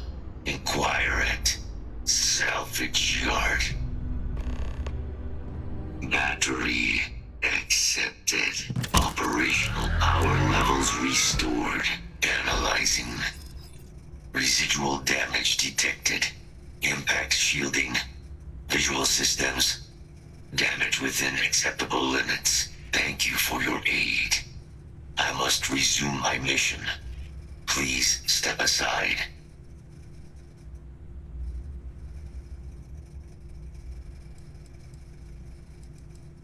Major Sanon will have to wait.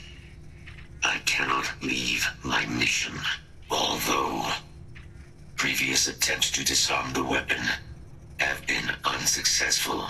Additional support may allow me to complete my active mission more quickly, allowing me to leave this place. Excellent. We must disarm Unit XW-99. Designation Siren. Nearest final xeno-weapon. Are you ready to proceed to the mission site?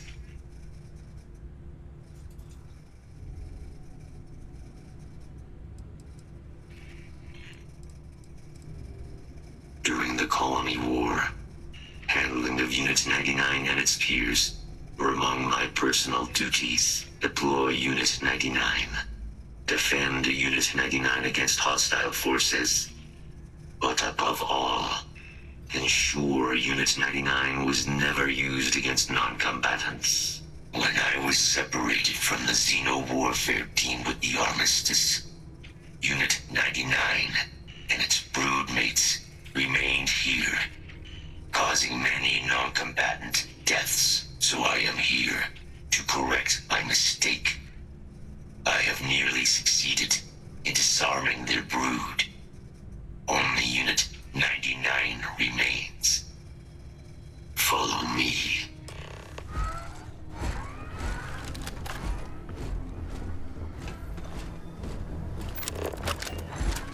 Mind your step.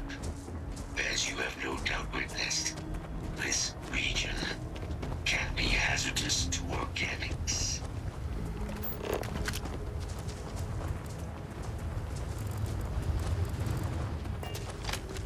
Hostile detected.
What is it that is said about one man's junk? There is so much junk. It is difficult to recall how that goes. I am detecting Unit 99. But there is a complication. Unit 99 is on the other side of that ridge. But it appears to be under the control of hostile forces. Sensors suggest Ecliptic. A mercenary company like Ecliptic would only want Unit 99 to utilize it as a weapon. This means Unit 99 must be disarmed immediately. Standard procedure would be a frontal assault on the outpost. No quarter given. Do you concur?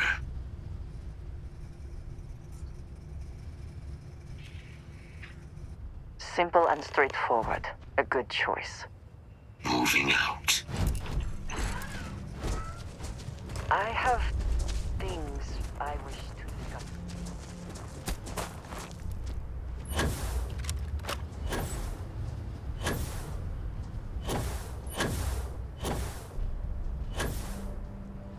Systems suggest. I figured it out.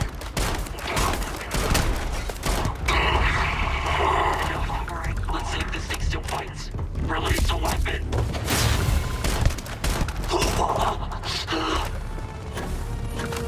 Stay down. They're loaded cover. Fight for reload.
Unit 99's service is now complete.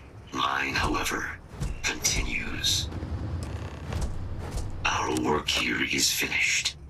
Now, what is this mission you spoke of? Major Sanan is involved? A plague of terramorph attacks. That is disconcerting. You are docked at one of a kind. I will meet you there.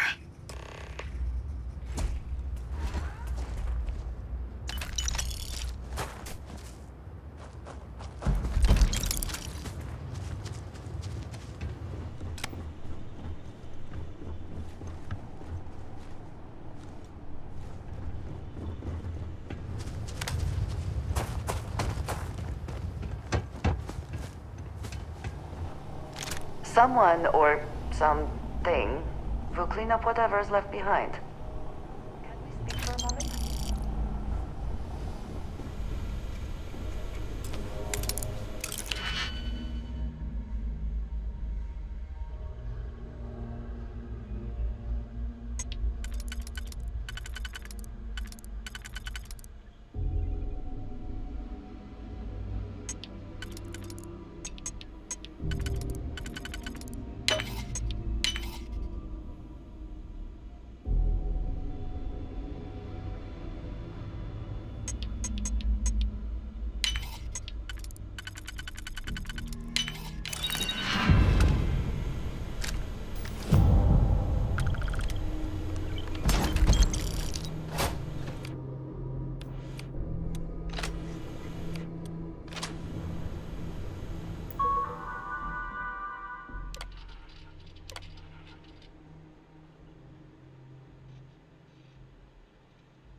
have something I wanted to say. But I confess I am afraid of how you will react.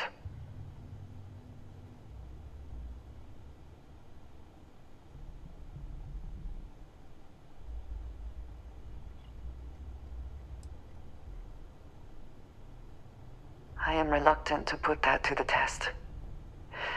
But it is necessary that we are honest with each other.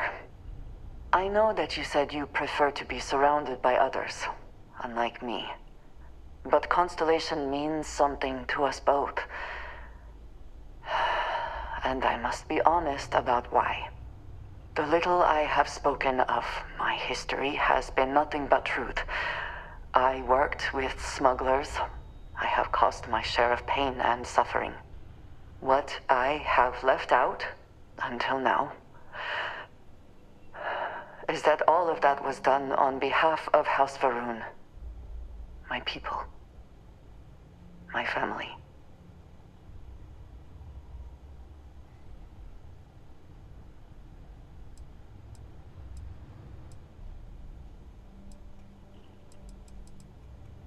I had no idea.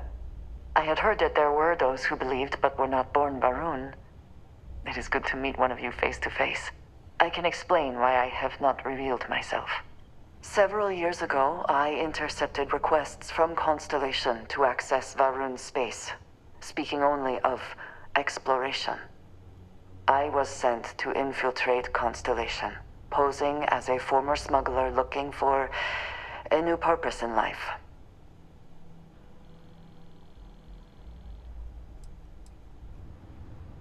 Yes, well, you were not the only one. Several weeks after I arrived, I attempted to access secure records within Constellation's archives.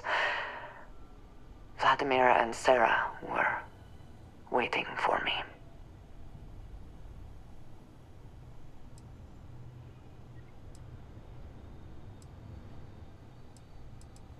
Quite an understatement. I was horrified. My failure would be reported to the High Council, and the penalty would be severe.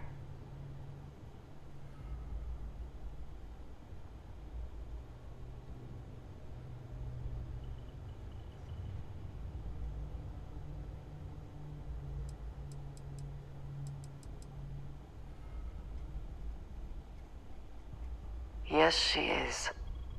I cannot imagine anyone else in her position doing the same. You and I have spent so much time together.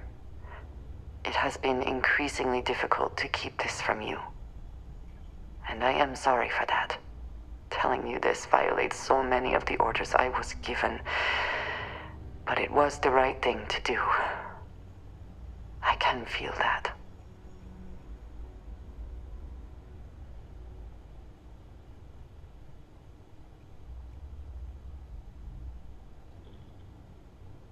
I hope that is true. I understand that this may change what you think of me. I know that you may no longer wish to associate with me. I believe that in this moment, honesty is more important than anything. No matter what happens next, I have appreciated the time with you, and I thank you for trusting me.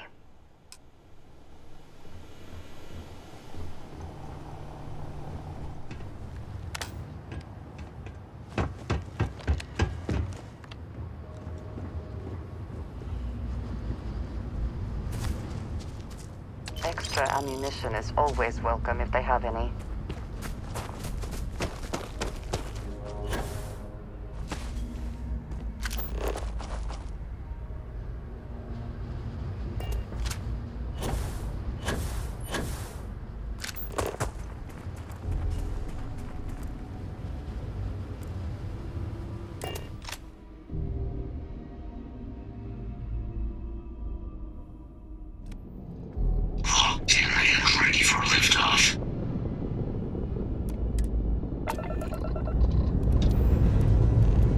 Ship's ready. Look at stuff. City stuff.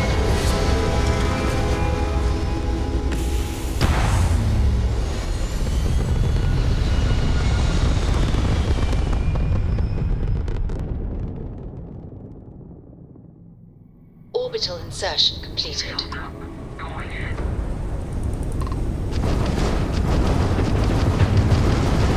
Hello, stranger. I just finished cooking up some food. If you want to come on over, just pop on by.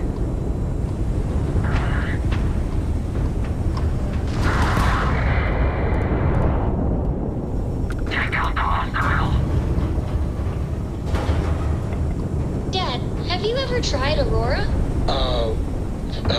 Well, yeah, not in a long time, sweetheart. Not since you were born. What was it like? Terrible.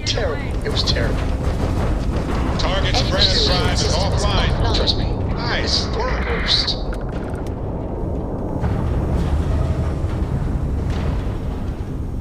Damn these mercs. Don't have the patience to wait for a real score. Guess you couldn't help joining the fray. Just glad you didn't eat it. Because the bounty on your head gets bigger the longer you live. So we just want to make sure it stays that way.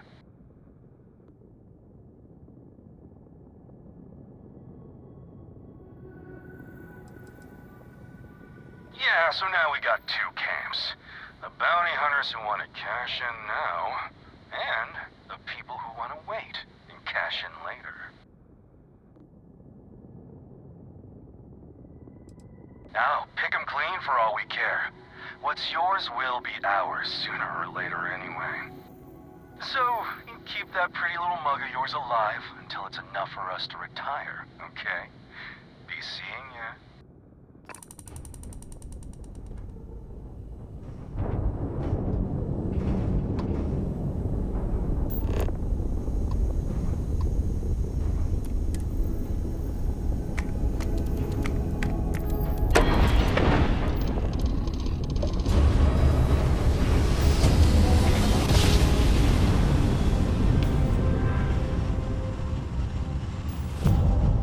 Navigational feedback checks out. Be advised, We're in the right we're place. entering United Colony space. Please maintain course and prepare to be scanned. Scan complete.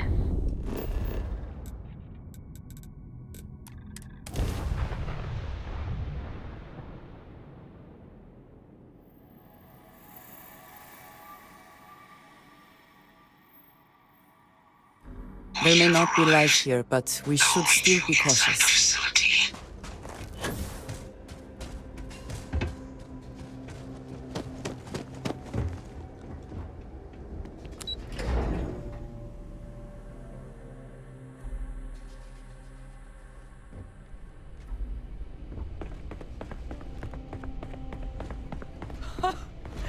I can't believe it. Major Sanan, Dr. Walker. You're in better shape than I expected, Kaiser. Shouldn't take us long to get you back up to full fighting capacity. This is good to hear. I was told there was a new threat on the horizon. I wish to learn more. Percival will give you the full story. Plus, get you dressed for the occasion. Occasion? Where are we going? Londinian. Londinian, Doctor. I will require additional armaments. That's the plan. Come on. Captain, you're with me. Time to walk you through what we came up with. So the problem we're up against is vast. Terramorphs, they can be anywhere. Meaning us finding and disposing of them ourselves isn't an option. But what if we could let something else do the work for us? Come on. I'll walk you through what we're thinking. Howdy.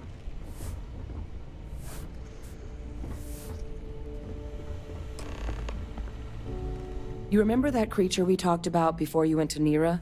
The thing that eats terramorphs, the Asylees? Apparently, they were bloodhounds for terramorphs. But when the UC ran low on synthetic foods during the Colony War, the Asylees were chosen to fill in the gaps. We thought they were harvested to extinction. But in the data, the research team found the location of a few remaining specimens. As you can see, what we're proposing is bringing them back. We'd breed populations of them, distribute them to human worlds, and then let nature take its course. using a method that thousands of years of adaptation have already perfected. We could speed up their breeding process using some of the same technologies that were used to create me. We even think that with some time and investigation, we could use the Asili's hunting skills to track down the Terramorph transmission method at long last. Find out how humanity spread them and put an end to the Terramorph problem definitively.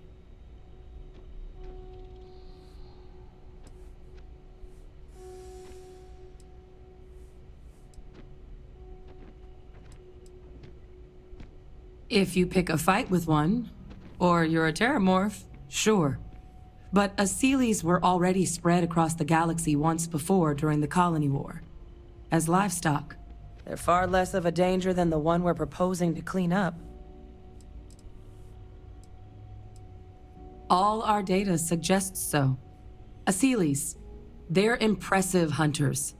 The few tests we've been able to run, well, they more than got the job done. They're also shockingly adaptable. The data suggests they're able to thrive just about anywhere, and we plan to selectively breed them so they can hunt Terramorphs wherever they're hiding. Which is important, because we did some cross-referencing in the Terramorph data. On worlds where Asilis were present, Terramorphs weren't. This suggests that however it is Terramorphs are getting onto our worlds, Asilis are somehow cleaning that up as well. These creatures are good at what they do. I really think it could. Now, there is another option for removing the Terramorphs from our worlds. It's faster, maybe even more efficient, but riskier. A microbe. Something we could aerosolize, let spread, and have it clean up anything with Terramorph DNA for us, which would include morphs, and we expect their transmission method. It'd still take time to build, test, and distribute, but no other method could hold a candle to it when it comes to sheer efficiency. Not even the Asilis.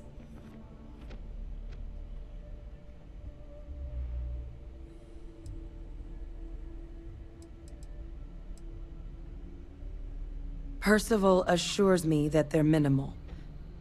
He'll be able to encode safeguards against mutation in the agent's genetics, so that they stick to the task of cleaning up Terramorphs. But the microscopic world has a tendency to behave in ways you can't always predict. So to say there's zero risk would be a lie.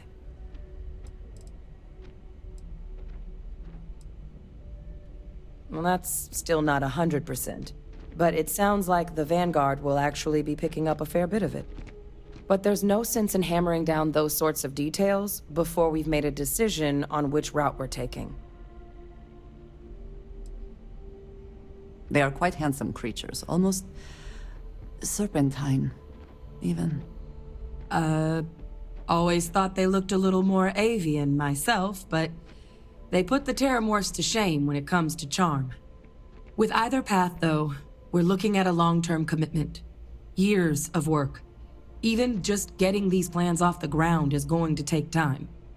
And all routes are going to require some highly specific materials to make things work. Terramorph cell lines we can breed quickly and consistently to test on.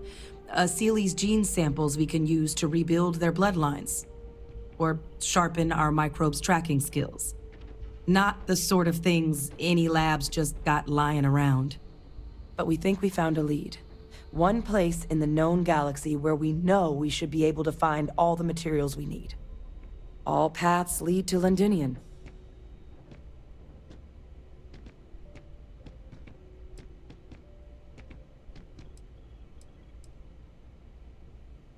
It was the central hub for Asili's processing during the Colony War. But, and this part's exciting, the Terramorph data suggests Asilis were first found there. The planet it's on, Toliman II, was their homeworld. Meaning, there's a very good chance their prey, the Terramorphs, came from that same world. Which would also explain why no one ever suspected that planet as the Terramorph source world. The Asilis were too damn effective at cleaning them up. Additionally, it explains why once the Asilis were gone, the outbreak there was so catastrophic. Londinian could very well be where the Terramorph saga began. And the key to its end. It's certainly not encouraged, but the UC's given their sign-off for this excursion. This trip is all above board. Exactly what I was hoping to hear. Now, the UC has a small operating base on Londinian's outskirts. We're cleared for access, but we'll need to check in with the base commander, Sarah Hatum, when we touch down. I'm gonna help Percival and Kaiser prep, but once that's done, we'll rendezvous with you there. But you need to know, Londinian, it belongs to the Terramorphs. They'll have anti-Xeno gear for us at the base, but I'd make sure you've got your favorite arms on hand.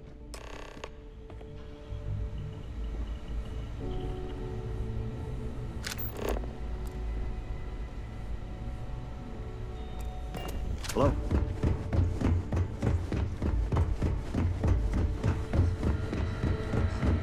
I sincerely hope there is adequate security for this facility. Oh, this goddamn planet.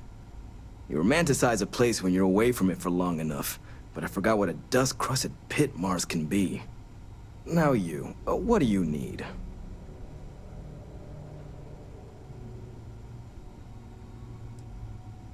Oh, that's you then.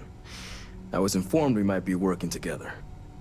Don't much care for Vanguard. But sounds like you two really got into the thick of it back in New Atlantis. My sister's kids live in the city, so, thank you for what you did there.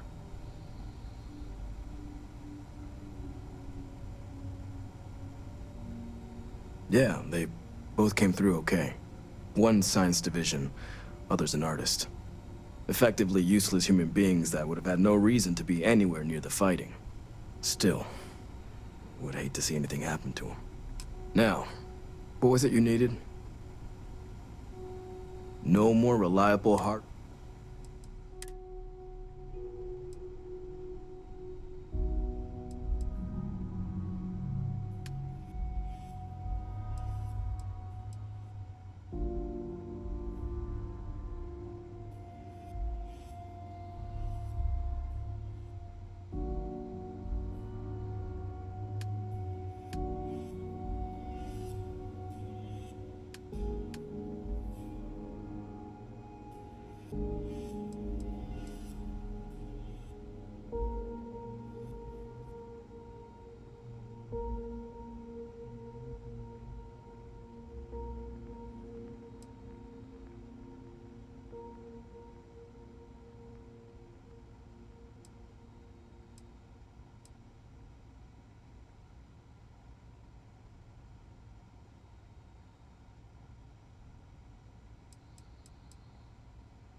I hope that we have not ultimately...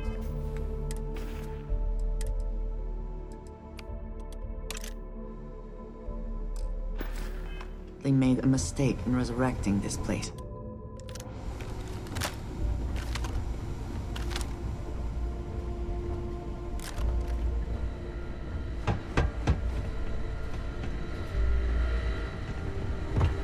Okay. Hello.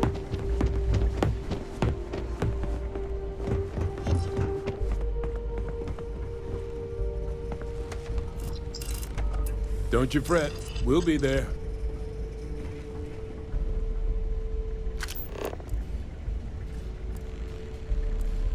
Hey. Excuse me.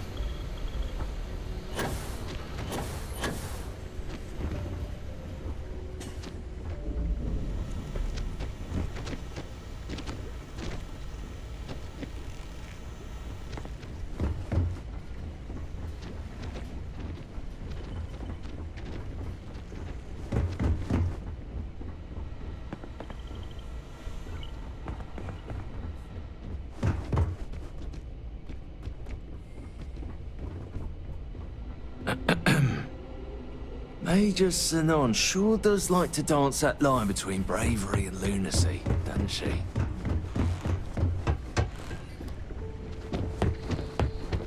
Pardon?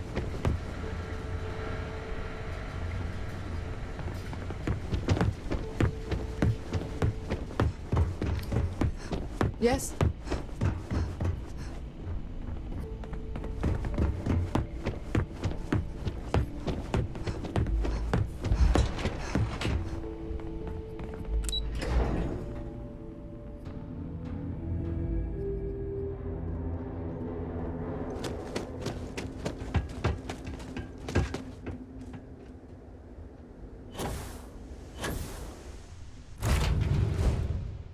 To be back in our own ship.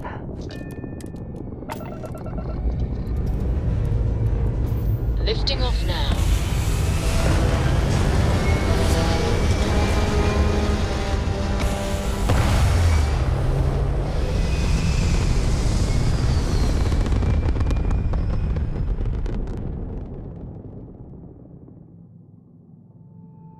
Apogee complete. We're in orbit.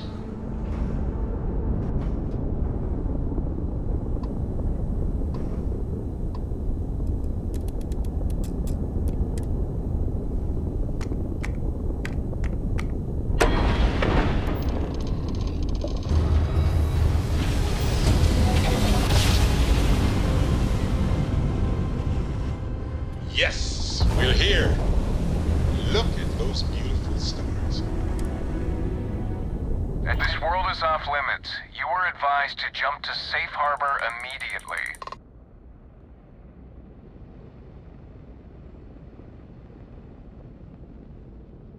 Let me check my logs. All right, you can proceed. We'll let them know you're on your way down.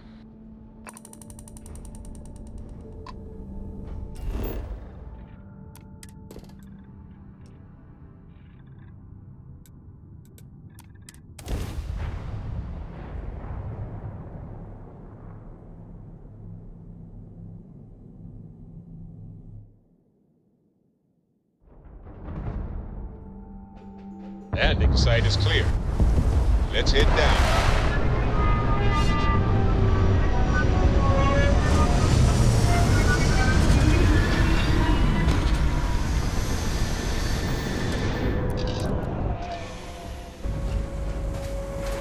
Captain, hello. I am satisfied to see that you survived your most recent sleep cycle.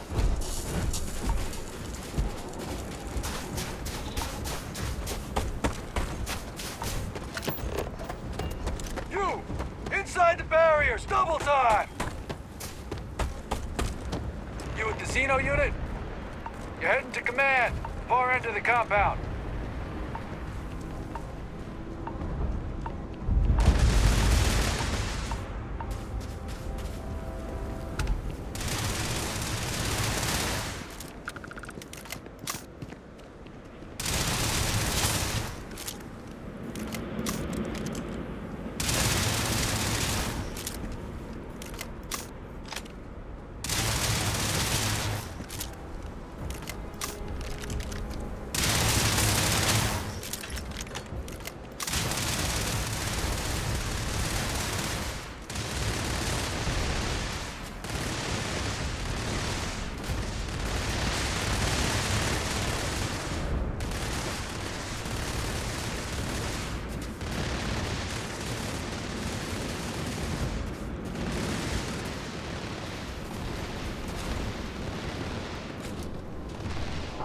Heard you're going out there willingly.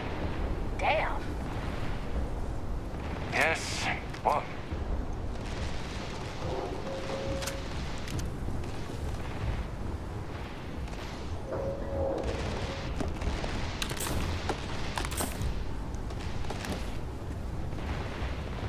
Word of advice while you're out there. Don't trust what the voices tell you. Howdy.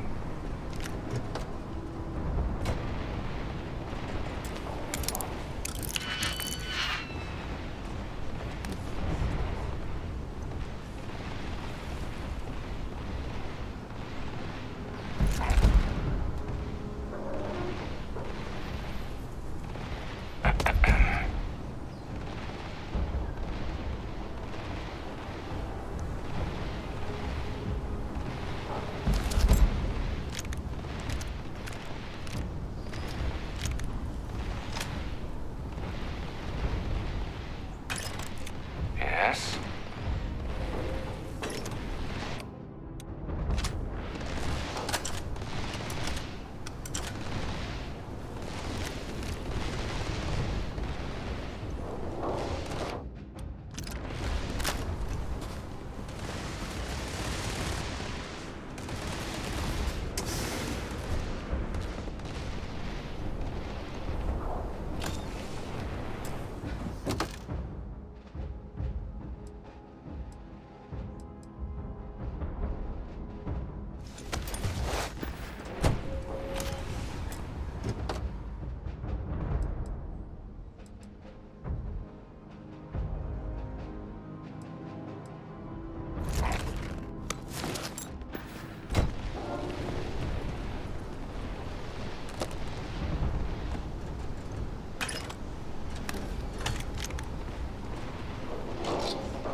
There must be something in all of that you can afford to let go of.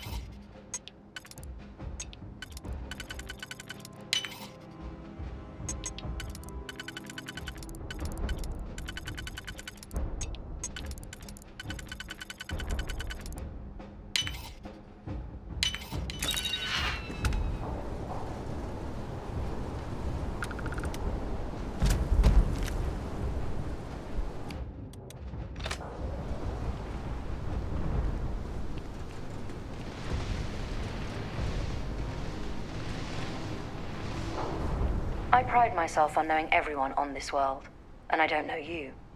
You're with the collection team then, I presume. Either that, or you're one deeply unlucky trespasser.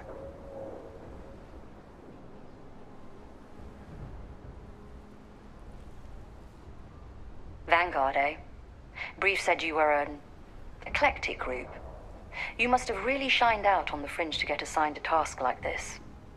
Ah, then this must be the rest of your outfit. Commander Hatum, No need for introductions, Major Simon. Dr. Walker, your reputations precede you. As does the urgency of your mission. So I'll get to it. Now, Londinium is one of the most dangerous places in the Milky Way. It's with good reason my soldiers and I do everything we can to avoid entering the city. Terramorphs are omnipresent, and the structural damage left behind when Major Sinon's father bombed its spaceport has turned large swathes of the metropolis into a decaying labyrinth. As such, we'll be providing you all with gear, information, and uploading municipal unlock codes to your robot. Every tool you could need to succeed out there. Except one. Once you're on the other side of those barriers, you will be on your own. If you get into trouble, my people will not be coming. Do we understand each other?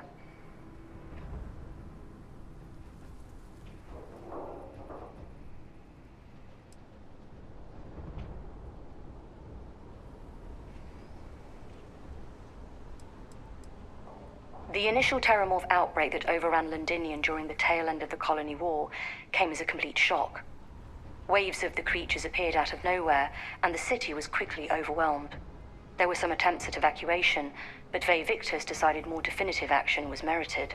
He ordered the spaceport be bombed, ensuring no other ships could leave the city, halting the spread of the outbreak but leaving large sections in ruins and condemning countless lives. And the intervening 20 years have only made Londinion more hostile, not less. So my people will not be coming for you out there. Understood? Precisely. I'll leave you to your preparations then. You can find your equipment in our armory, base of the tower just outside. And I do believe there's someone waiting for you there, Captain. Now, once you're outside the base, it's my personal suggestion you make a beeline to the nearby Aceles plant. It contains one of our field caches. Though I can't guarantee it won't contain anything else. I hope you all find what you're looking for out there. Robot, you're coming with me. Yes, ma'am. Thank you, Commander. Percival, you all set to hook into their comms tower? Should only take a few minutes. Let's get this done and get the hell out of here. Percival will be scanning the city for our samples from here. When he finds one, he'll transmit the coordinates to us out in the field.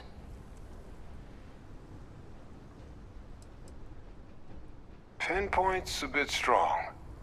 The equipment will be able to get us a rough location of any acceptable samples in the scan area.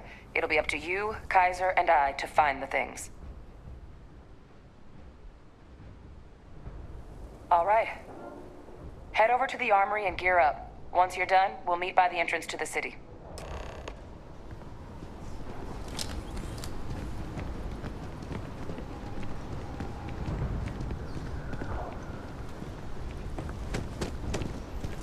You have my attention. Need to see what I...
That is all? Very well.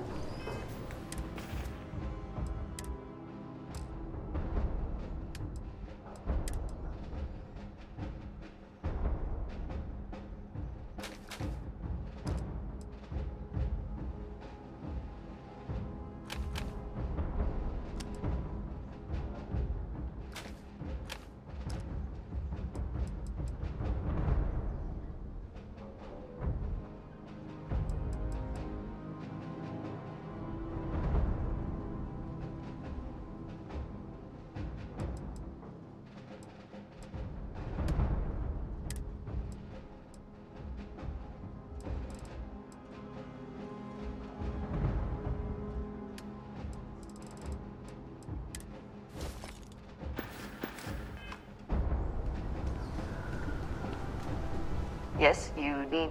I keep...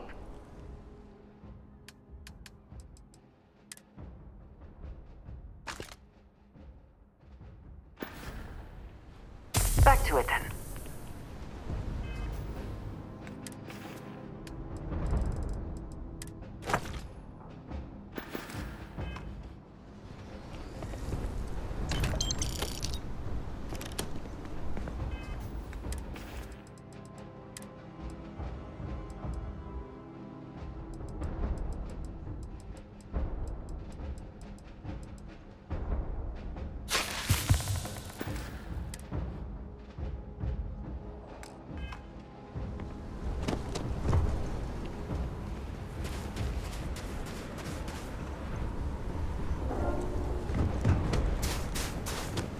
transfer's complete. Those codes will allow you to temporarily restore power to most facilities in the city. Systems should shut themselves back down automatically. Duly noted, Commander.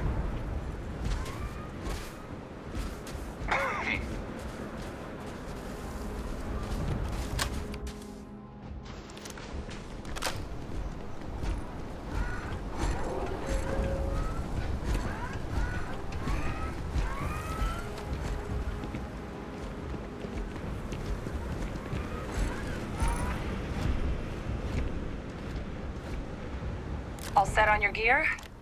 Are you ready to do this? Then let's get this show on the road. Kaiser? Percival, everything green on your ends? I am ready. Personal comm, Jimmy. From Kaiser now. You copy that? Loud and clear. Perhaps too loud. Oh, you're a riot robot. Kaiser, kick it off. Unlock code transmitted. You may open the gate when ready. All right. On our way into the city. Percival, where are we heading? Running the first sweep. Got one. A Sealy's. Not far. Old shipping yard just past the processing plant. Gene samples are probably in one of the containers.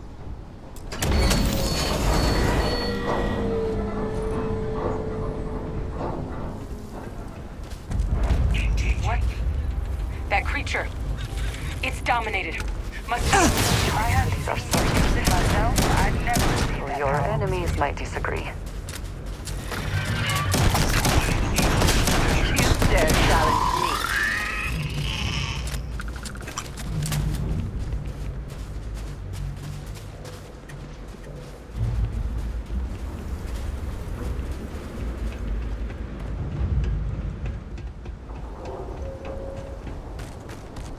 More of them.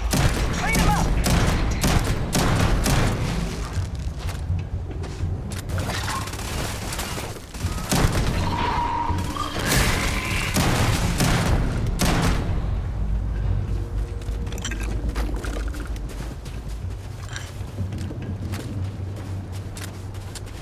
Be advised.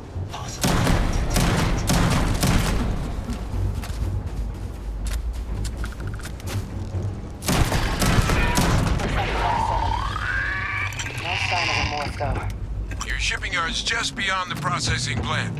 Cache with some goodies is towards the rear of the facility. Kaiser, we close enough for you to dial in the location of those samples from here? Yes, they're faint, but I'm detecting multiple valid signatures. I have restored power to the containers. Jackpot! Get down there and collect as many as you can.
Good one.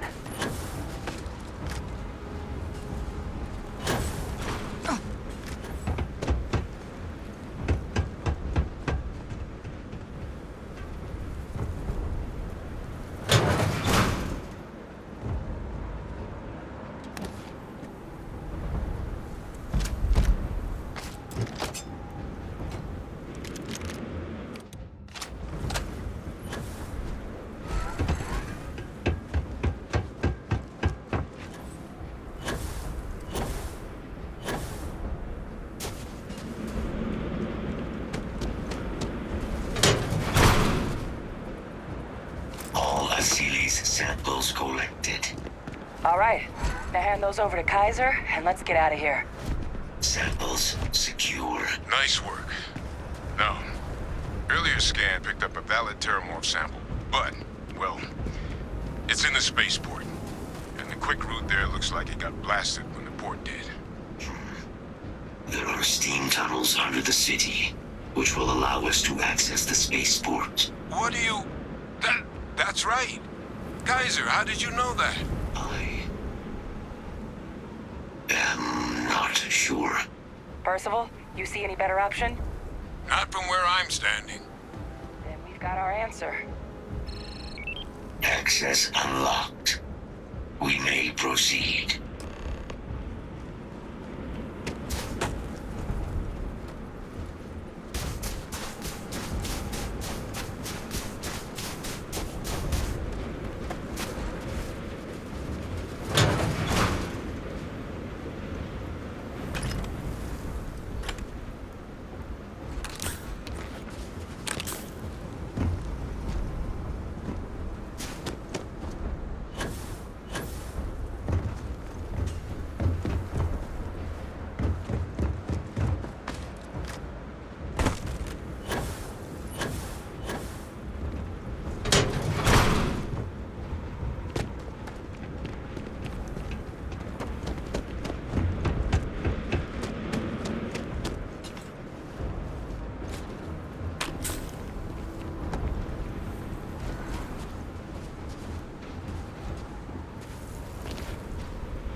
Kaiser, this flora, this is Lazarus plant, isn't it?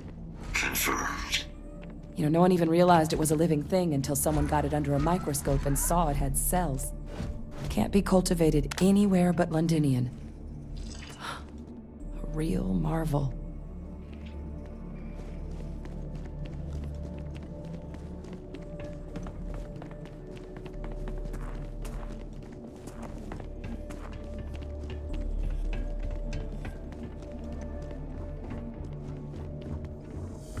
Leeches.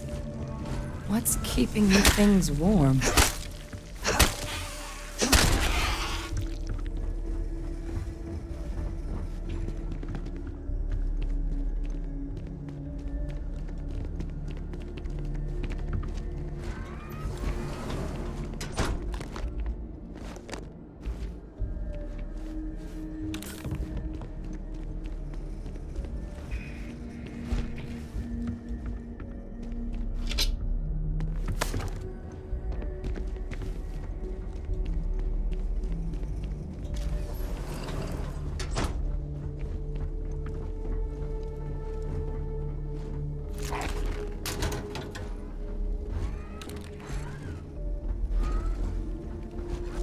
What's that?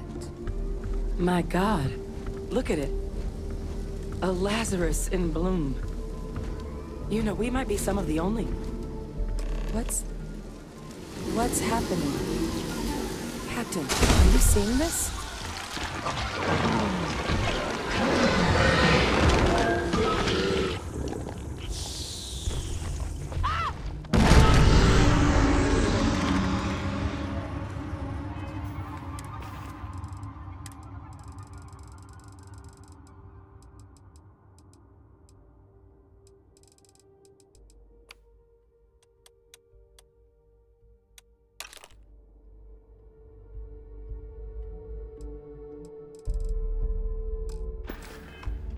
Oh my God.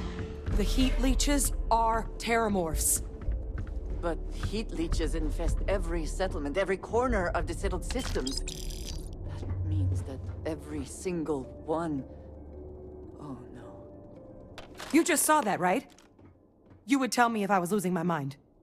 That heat leech became a terramorph. The pests that have snuck onto every planet are baby terramorphs.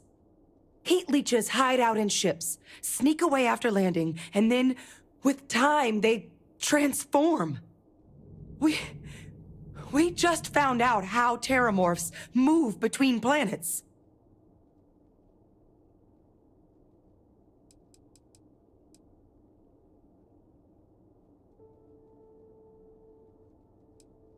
That I don't have an answer for right now. But if they share a genome, like most nymphs and adults do, the microbe should have no problem dealing with heat leeches and terramorphs. The Aciles we'll have to look into. But given what we know about the creatures, I wouldn't be shocked to find that they've got an appetite for both. Pretty major is right. But if what we just saw, if that's possible, the Lazarus plant, it's clearly an accelerant for the terramorph, a heat leech transformation process. Make one into the other in an instant. But that means if anyone knew about this, they could trigger a terramorph spawning. You could sneak a leech into a city, or even multiple leeches, into a place like New Atlantis. Good God. The attack on New Atlantis, does this... Could someone have set that up?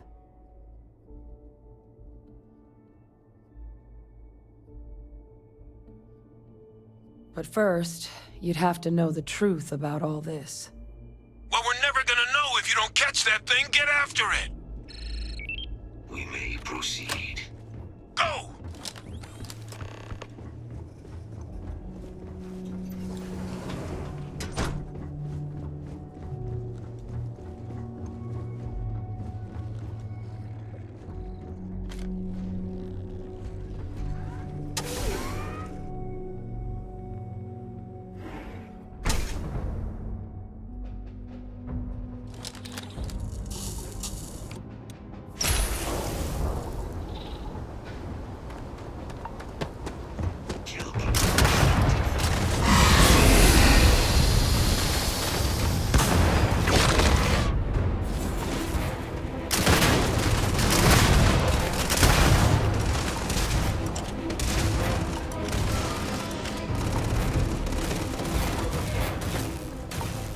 Fighting alongside you is never go. Let's get to the bottom of this. First of all, Kaiser's got the cell data from the New Atlantis and Tau Ceti attacks, right? Uploaded them myself. Captain, let Kaiser take a look at that sample. Beginning analysis. It is a match. This suggests with high certainty the Lazarus plant was used to trigger the attacks on both planets. There's no way a plant this rare, this fragile, just shows up here, New Atlantis, and Tau Ceti. The transformations on those worlds, they must have been triggered by human hands. Captain, do you understand what it is we just stumbled on here?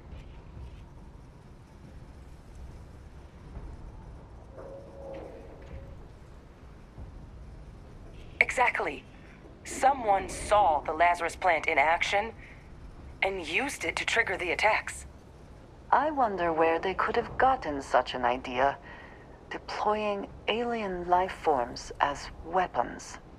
I wouldn't be shocked to find out our team, in part, inspired the approach, but our group never dealt with something that could have an effect like this. Makes some sense, actually. Tau Ceti was likely their first test, someplace remote where no one would question a few settlers going missing. Ensure the big show, the attack on New Atlantis, would be a success. And the timing of that one, it couldn't have been just luck that it happened right when we were asking the cabinet to do something about the terramorphs. These attacks, I think someone planned them to set all this in motion.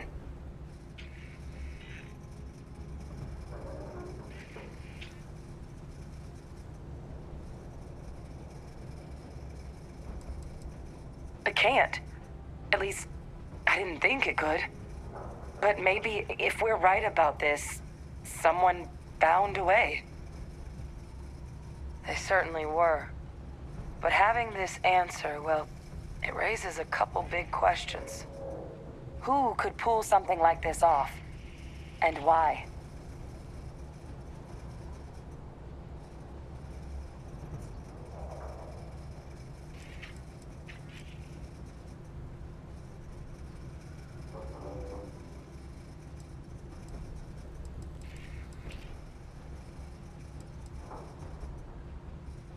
Let's save the discussion for when you all aren't standing in the universe's closest equivalent to hell frozen over. If we're gonna do anything to prevent more terramorph attacks, human cause or otherwise, we need that final sample.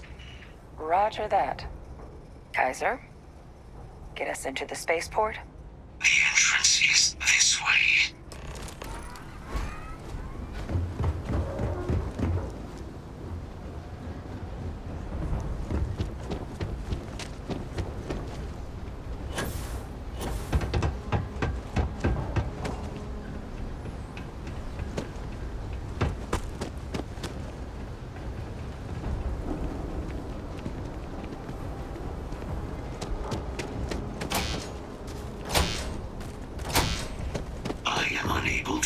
Sufficient power to the lock mechanism. Anyone got ideas where we could get some extra juice? Local power looks like it was controlled in the security office. Upper floor. Captain and I can scout it out. Kaiser, see if you can't find another way to get it open. Roger that. I have restored power to the office entrance. You may proceed.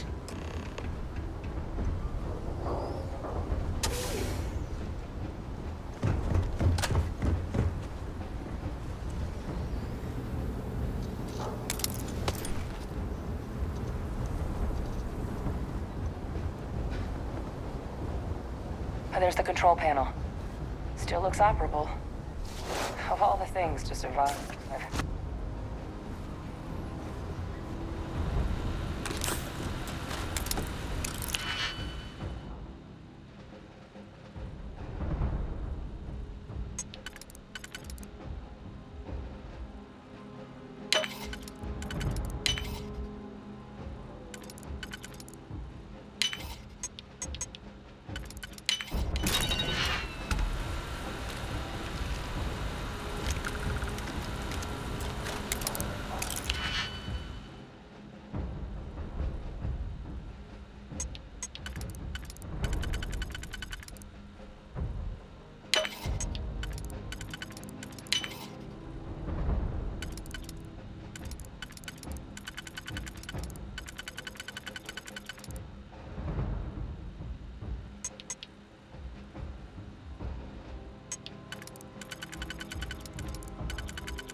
think I see it.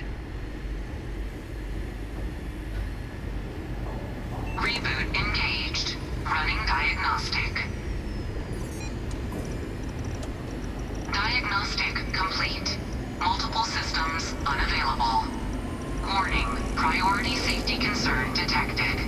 Exterior hatch power restored. Back in business. Warning.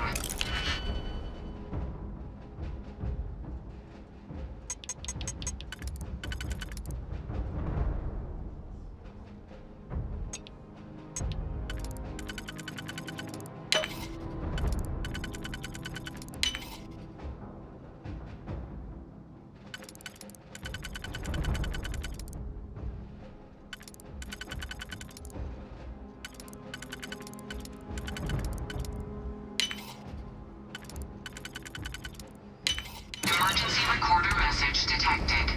Transcription process engaged. Playback initiated. Admiral Sanon, we need to make the evacuation request. That's my father he's addressing. He was here?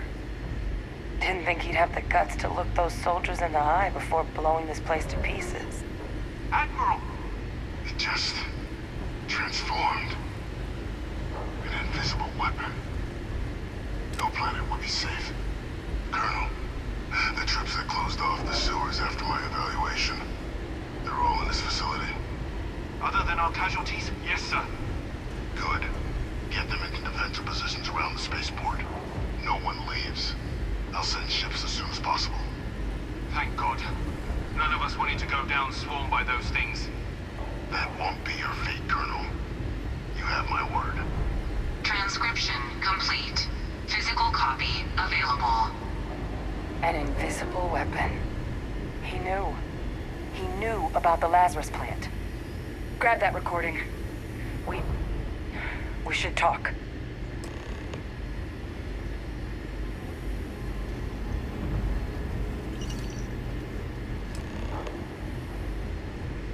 Victus. He destroyed this place. Killed these people to keep what he knew about the Lazarus plant and the Terramorphs and all this a secret. Didn't he?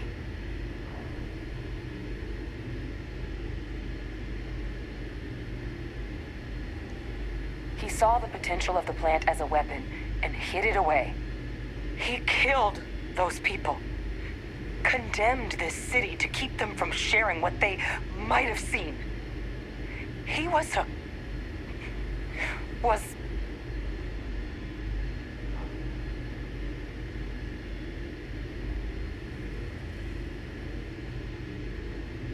Yes. Exactly what we all thought he was.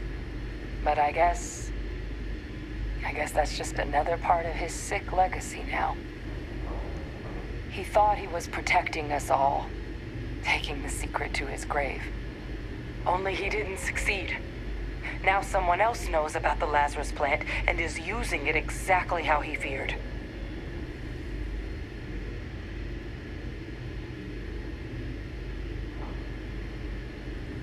That's exactly right.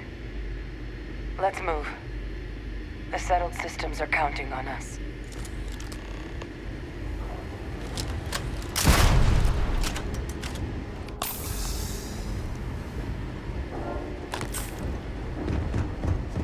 Kaiser, try it now.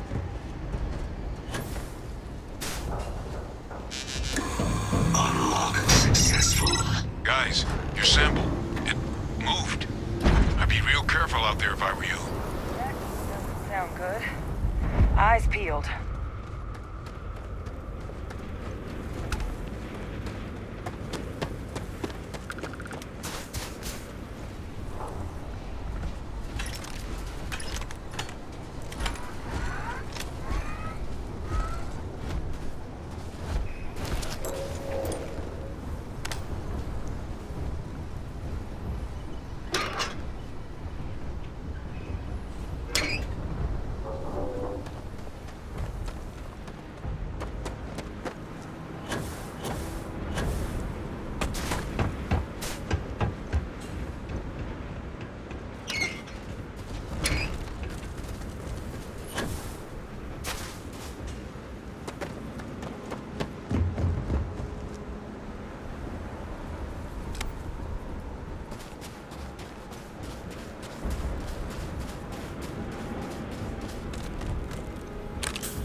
Search protocols triggered. What the hell? Is that the sample? My God, fire! Shoot! You can't hide. We have collecting.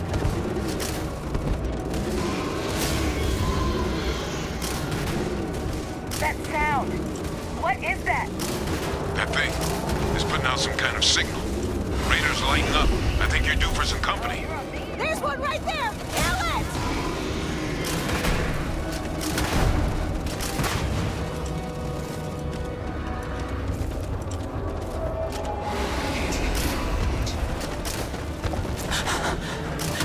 You can't beat it. It's too strong. Give up now. The signal that thing's putting out to call in those creatures, I think I can nullify. I'm gonna need some help. There should be some radar equipment powered up now around the port. You get those online, and I'll relay my spec. I'm coming for you. Taking damage.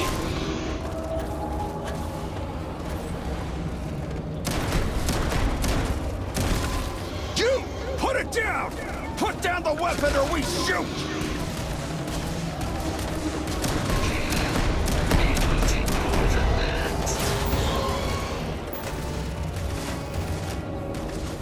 So long. It's here! It's here! Hide! Do it now!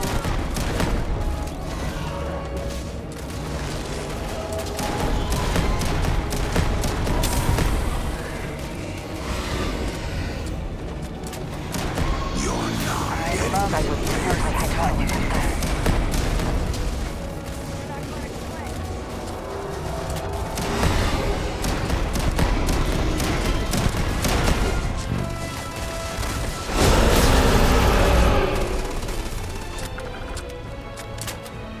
The thralls!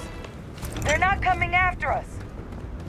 I guess we should grab that sample while we can. Good. Now just stash that sample with Kaiser and we're done.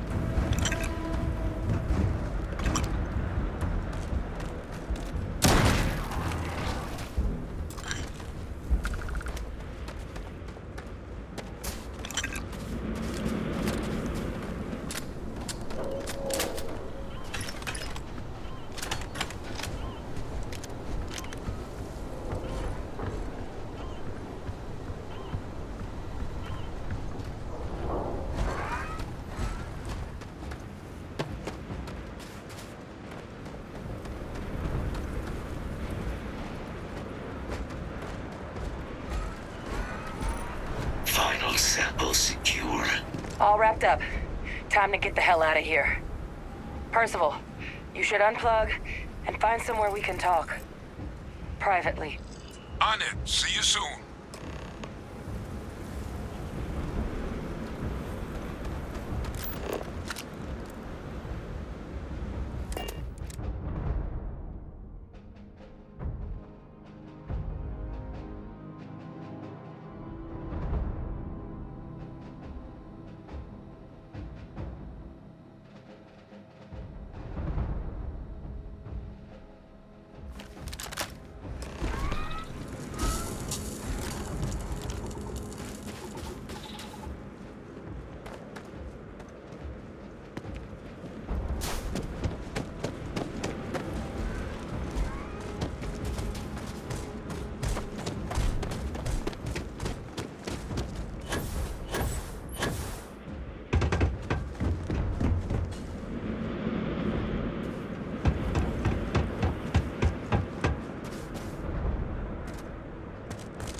Hello. Very good. Look at all of you. Back from the underworld. Got pretty frantic on the comms towards the end there. But it sounded like this was a success. Got everything we need to put this plan in motion.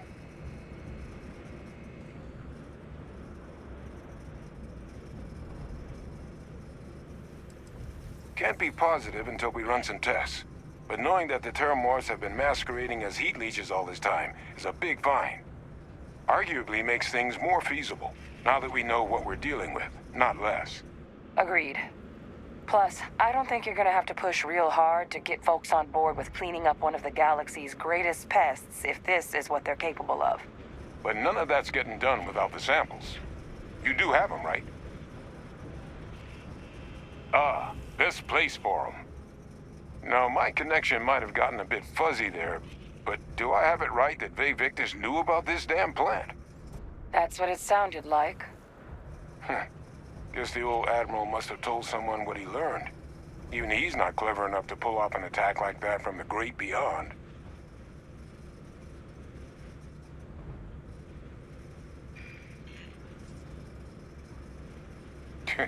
No ghost is that clever.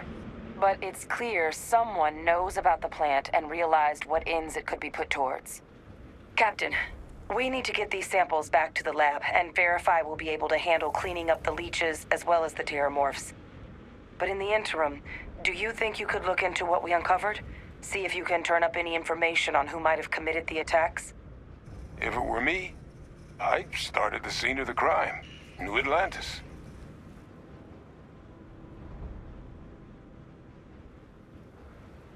Thank you, Captain. Once you finish your investigation, we'll meet you outside the cabinet chambers. They're gonna want to hear this. Take care of yourself. No telling who might be involved. Best of luck on your fact-finding mission.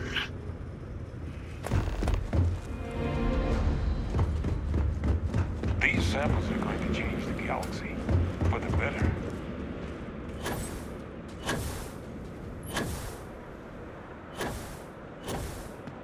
Look what the cat dragged in.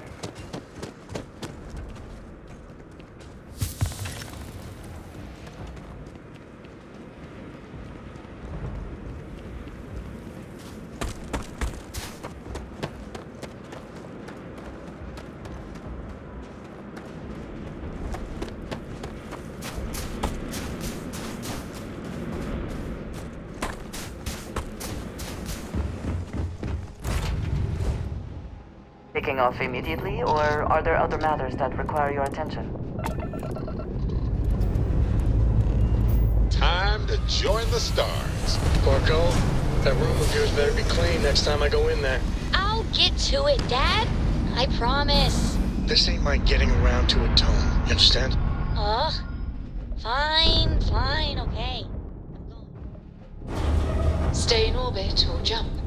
Your call.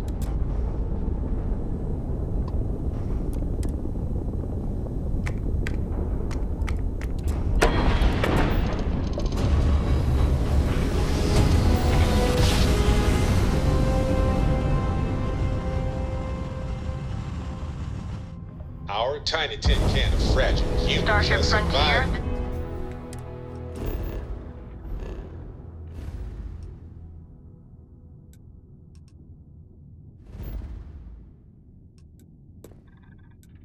This is United Colony Security. Maintain course and prepare to be scanned.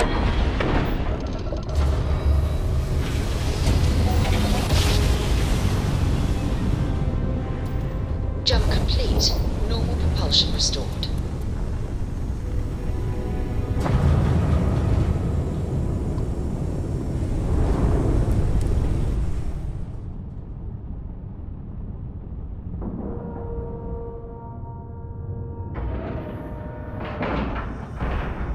Docking complete.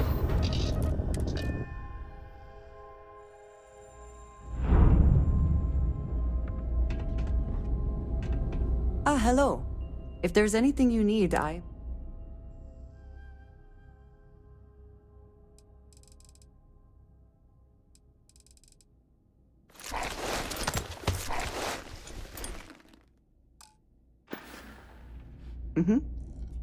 Goodbye.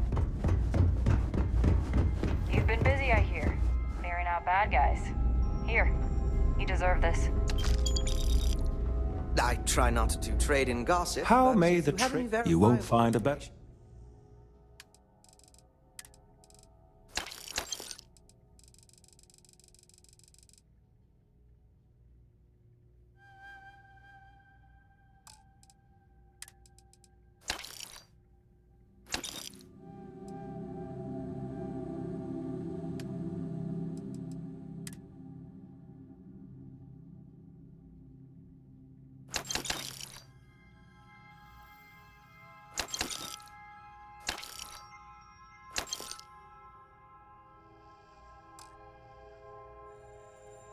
I'm all ears. Captain, you...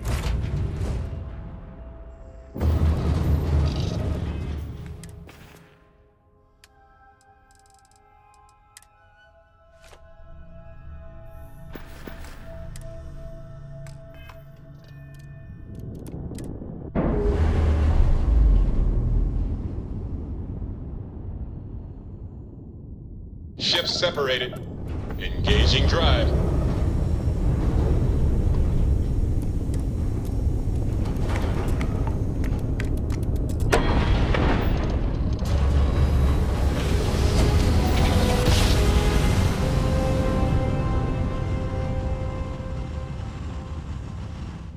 And in one instant, stars This is UC Security. rearranged. Prepare to be scanned for contraband. We are here.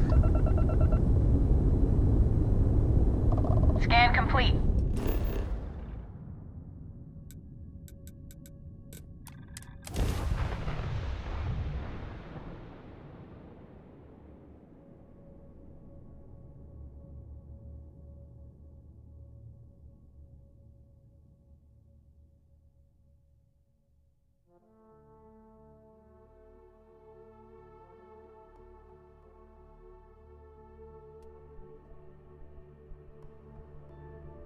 Is the city meant to inspire or intimidate? Perhaps it depends.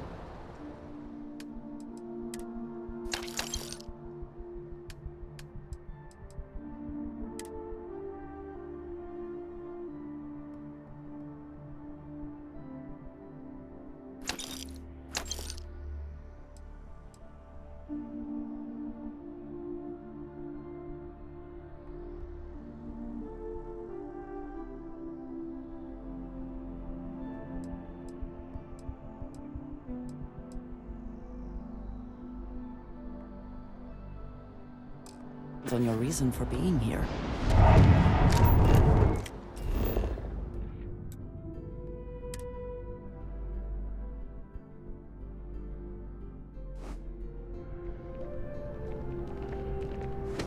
If you don't, I know we're safe now. Oh, please, take...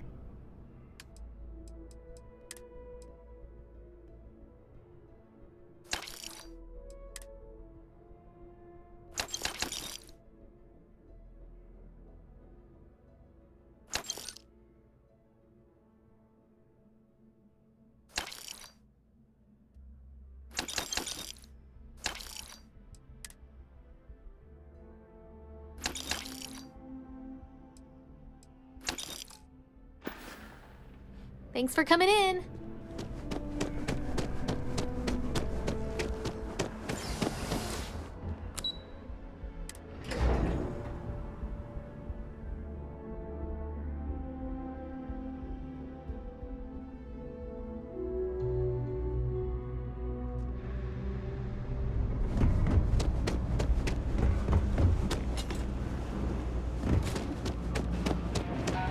Happy to make it. Personally, I think take your time.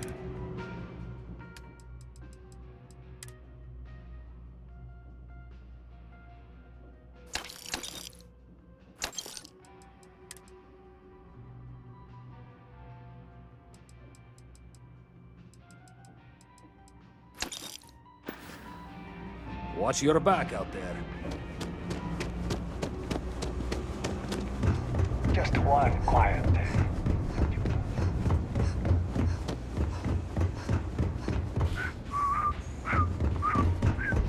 The Trade Authority does quite well for it.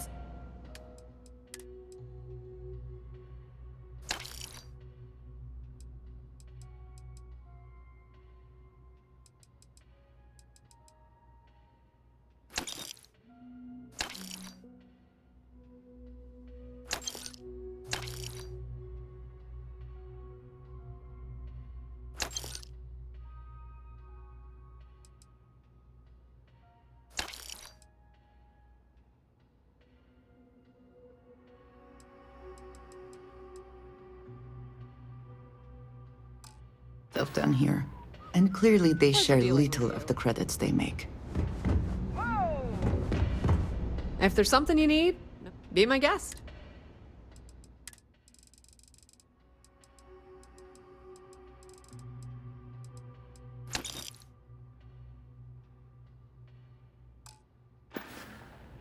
The Trade Authority appreciates your visit.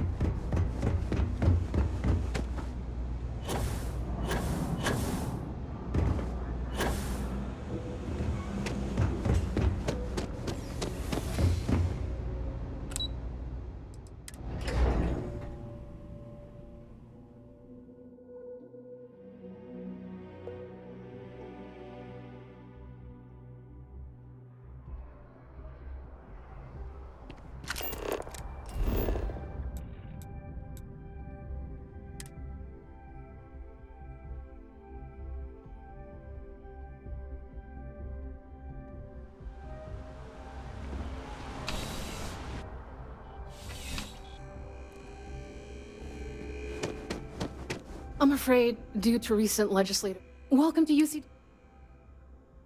I hope we have what...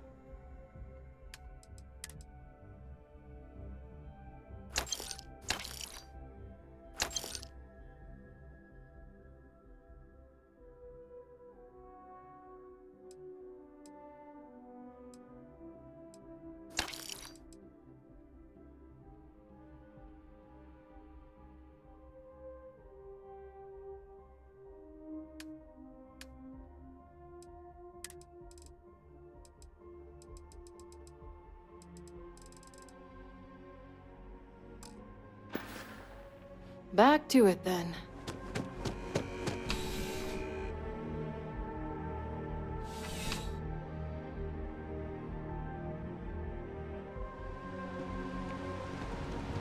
What? Oh, sorry.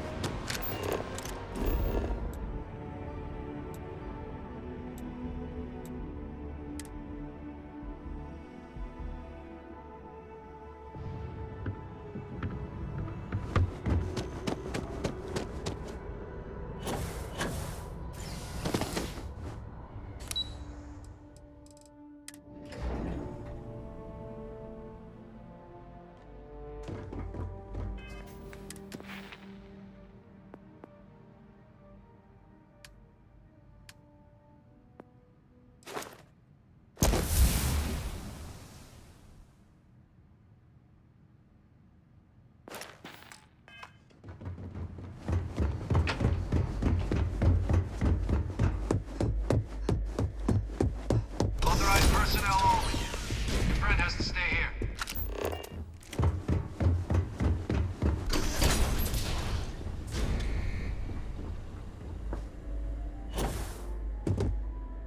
Well, what a pleasant surprise. When I heard you and Hadrian were headed for Londinian of all places, I presumed you must be onto something big. Did you find what you were looking for?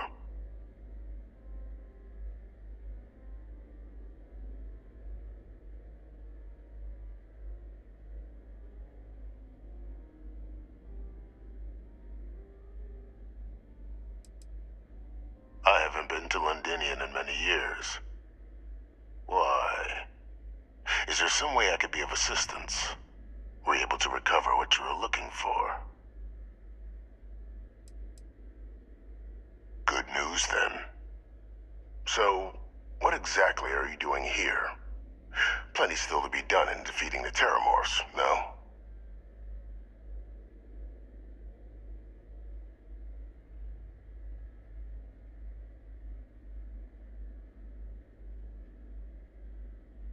Did you? Well, I don't know what you think you heard on this recording, but I sincerely hope you didn't come to the wrong conclusions. After all, given the Cabinet's current state of anxiety, they might misinterpret such a discovery to mean I could have been involved with the attacks. Perhaps I can convince you to keep this among us.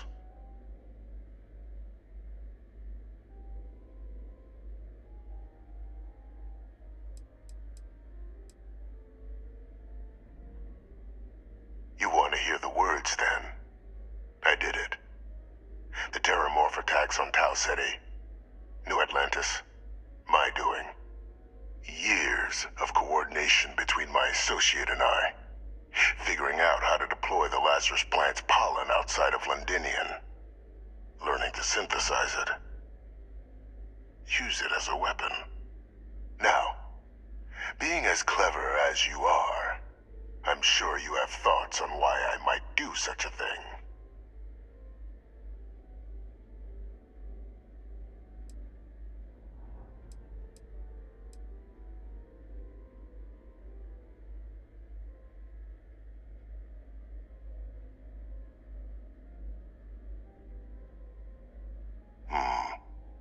Not a bad thought. But no, the attacks were a correction. When I discovered the plant, I did consider handing over what I'd found, but we were at war. And I couldn't risk information that dangerous falling into the wrong hands. So I ordered the bombing of the Londinian spaceport, fixing two problems at once. Halting the spread of the city's terramorph outbreak, and sealing away knowledge of the plant's potential.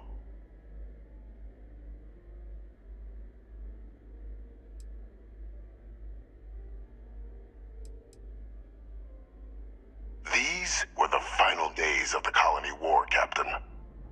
The Freestar Collective had spies everywhere. I was concerned that if word got out, the Collective could swoop down, start breeding Lazarus plants, and overrun our worlds with waves of terramorphs.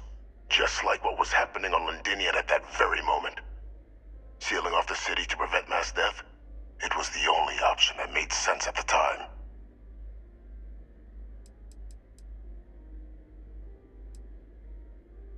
Precisely.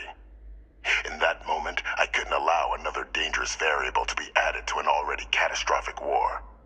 But then, as the war ended, my trial, my execution, I made a decision. After all, I'd given everything for the colonies. My life as I knew it included. And what did I get in return? Was there any effort by the UC to protect my legacy? My daughter's legacy? No. We were sacrificed when all we did was serve. So I kept what I'd learned and arranged the attacks to set things right again. My daughter, she becomes a hero. I become a trusted advisor, having found Kaiser, the research team, and cement my new position of influence when I hand them the name of the person responsible for the attack on New Atlantis. The dear departed Dr. Reginald Orlays, the associate who aided me all these years, and whom I always slated to take the fall. What luck he was stopped dead before he could hurt anyone else. His decades on the run brought to an end by another unlikely hero. You.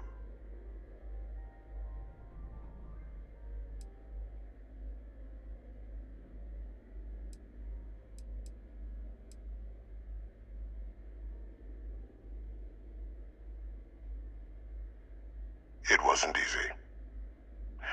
But the beauty of being loathed is that people will do whatever they can not to deal with you.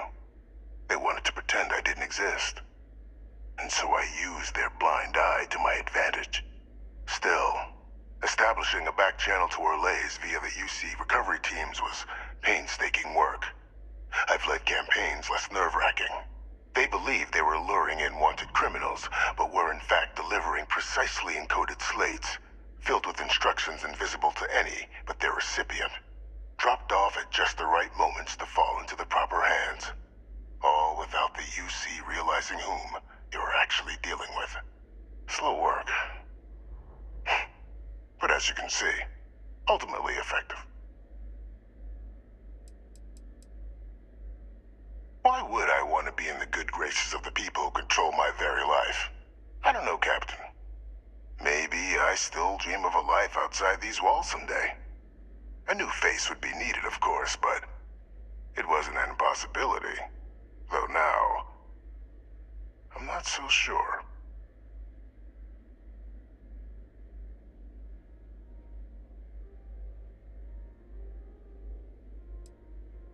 Captain, please.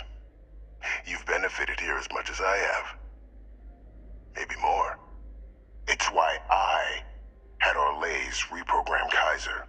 Had that old machine guide you to where I found the plant all those years ago. I went to great lengths to ensure your and Hadrian's success. And look at the results. I know for a fact the Cabinet's planning to honor both you and Hadrian once this is all done. Isn't that preferable to languishing away in obscurity? Running jobs on the tail end of nowhere for the Vanguard? With only the vague hopes of perhaps earning the right to buy a home in the well someday.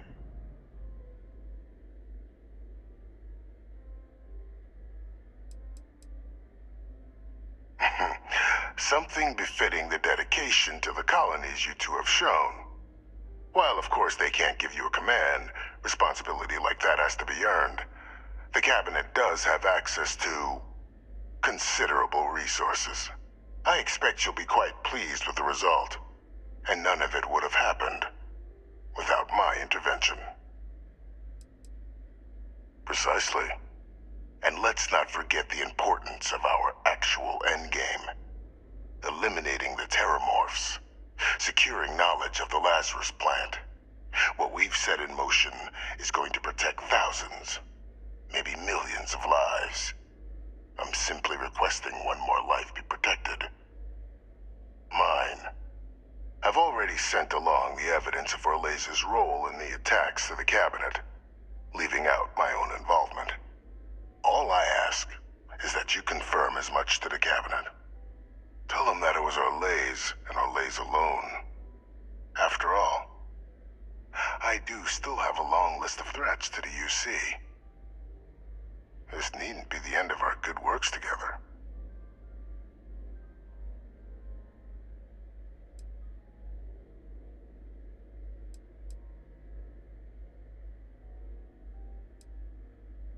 Hunting down criminals and other threats to the United Colonies.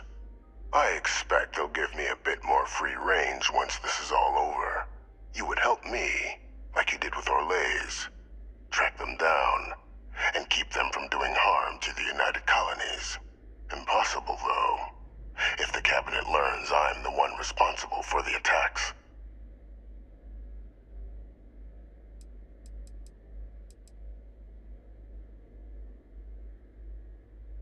Splendid.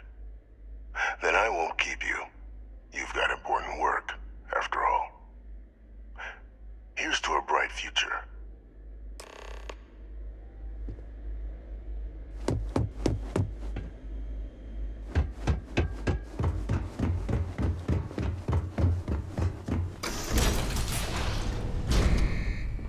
Authorized personnel only. Your friend has to stay here. Yes? Mm-hmm. I thought you might want this. So... yes. Goodbye.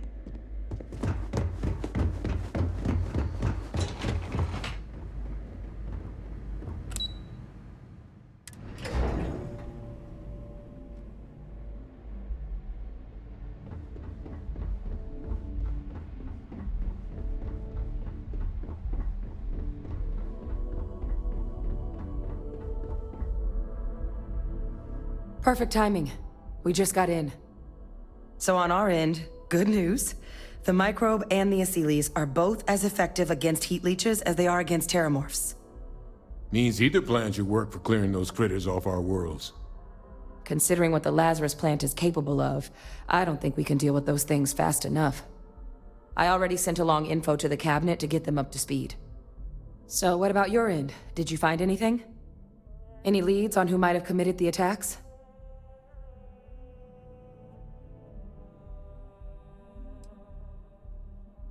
Orlez? Reginald Orlez? He did this? I didn't think he was still alive. You're sure it was him?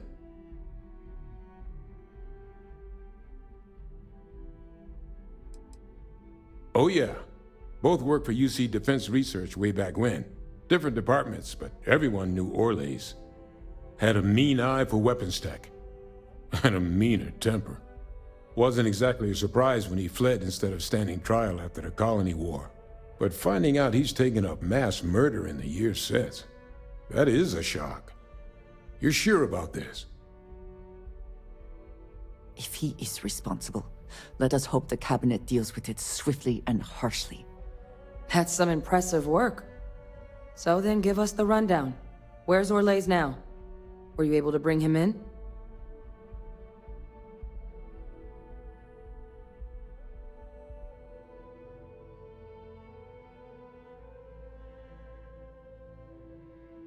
Huh, I see. Wish we could have questioned him. But... well, there's nothing we can do at this point. Any idea why he might have done it? Or what he was doing with the plant?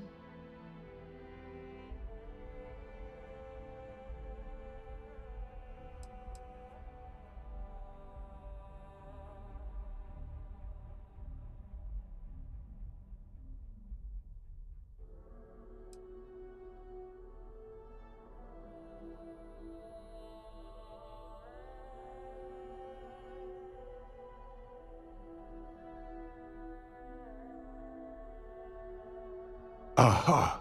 That makes sense. Plenty of abandoned tech for an old warmonger to pilfer there.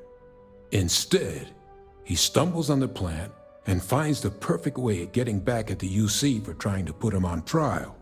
Decides to use the plant against the people that destroyed his old life. I can see that. Well, at least he won't be able to hurt anybody else now. Might be the best we could ask for, given the circumstances. So I guess there's nothing else to do but get this all in front of the cabinet. Unless there were other things we needed to discuss. This might be our last opportunity to talk things through before the cabinet weighs in on a decision regarding the Terramorphs.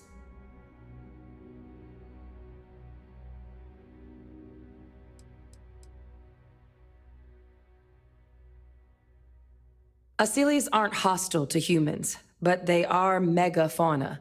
If someone decides to pick a fight with one, it could get ugly. But they've already been spread far and wide once before when the UC was raising them as livestock, so the risk of introducing them to new worlds is minimal. Using them to clean up the Terramorphs and leeches, though, it's not going to be nearly as expedient as the microbe would be. Given what we know now about the Lazarus plant, the speed of the job does matter.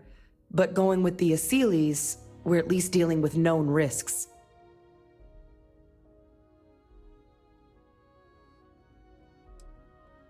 Microbe is going to make the cleanup a whole lot quicker. If we're concerned about this Lazarus plant getting deployed again, that's the way to go. The cabinet can secure the Lazarus plant, and then we're not risking any surprises when it comes to dealing with a microbe. You're being paranoid. You know the science. You know we can make this safe. I do know the science. I also know math.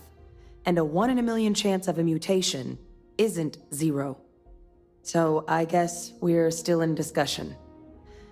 Probably best at this point to let the cabinet weigh in, see if they have a preference.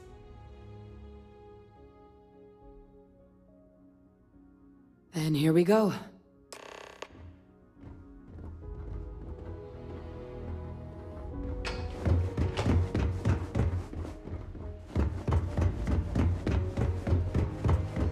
Welcome back, all of you.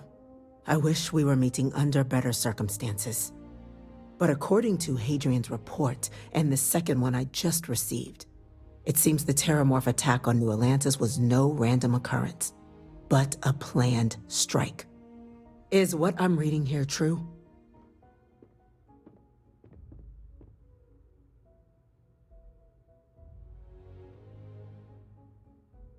My God. An attack? Using Terramorphs? How is that possible? You will all receive a full briefing once we're done here. So then, is what the second report claims correct? Did Reginald Orlays commit these attacks, Captain?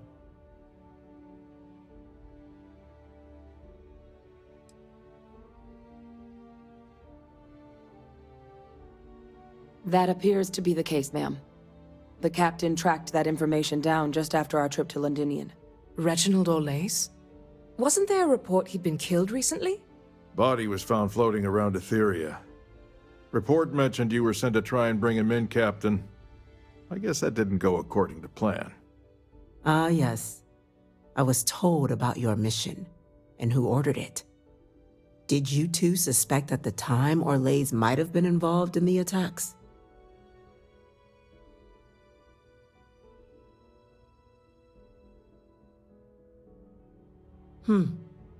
Well, it appears you were ahead of the curve. This report contains definitive evidence Orlays triggered the attacks via this Lazarus plant the captain and Major Sanan uncovered. Simply harrowing. Indeed. Though it would have been preferable for him to have finally faced the UC's justice, it seems both of you are to be commended for ensuring he was dealt with before he could strike again. You have our thanks. Now, with our villain unmasked, we can attend to the other matters at hand. With the threads you've brought together here, the Lazarus plant, the attacks, the heat leeches, the three of you have likely spared thousands of lives. But it now falls to the cabinet to ensure this can never happen again. As such, the cabinet will be securing the Lazarus plant on Londinian. All materials related to the plant will be classified to ensure no one else learns its true nature. A sound decision, Madam President.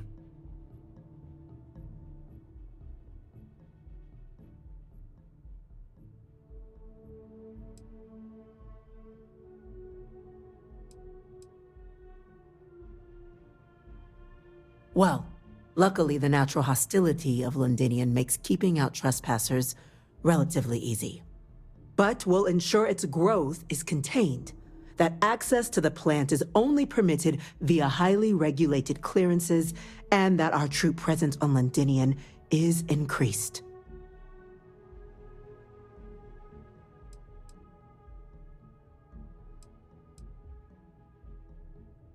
I'm glad you think so.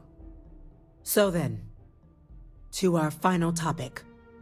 The cabinet has agreed to implement a plan that will deal with the Terramorph, and now also Heat Leech presence on human worlds. In fact, we've already begun enacting measures to check all UC ports and settlements for undiscovered nests. But we all understand this is only a partial solution. The project we're embarking on will be a long and difficult one. So our first step must be deciding how exactly this all will be handled. Madam President, this microbe is clearly too much of a risk. The Aseles are the safer approach. To someone with limited knowledge of biology, perhaps.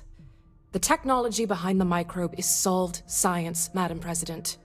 It isn't dangerous. Using it to wipe out the Terramorphs would be the quickest path to protecting humanity. And fast results always lead to the best outcomes, don't they? As you can see, there remains debate among the cabinet. We were hoping your group might issue a recommendation. Major? We've been having similar debates ourselves, but the captain has yet to weigh in. I see. Captain, I know this may not be your area of expertise, but we'd like to know your take on the matter.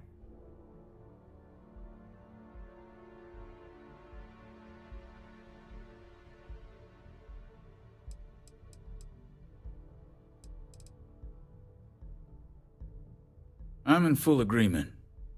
No need be delving into unpredictable sciences. The first step in a bold new future. Bolder, better, and brighter.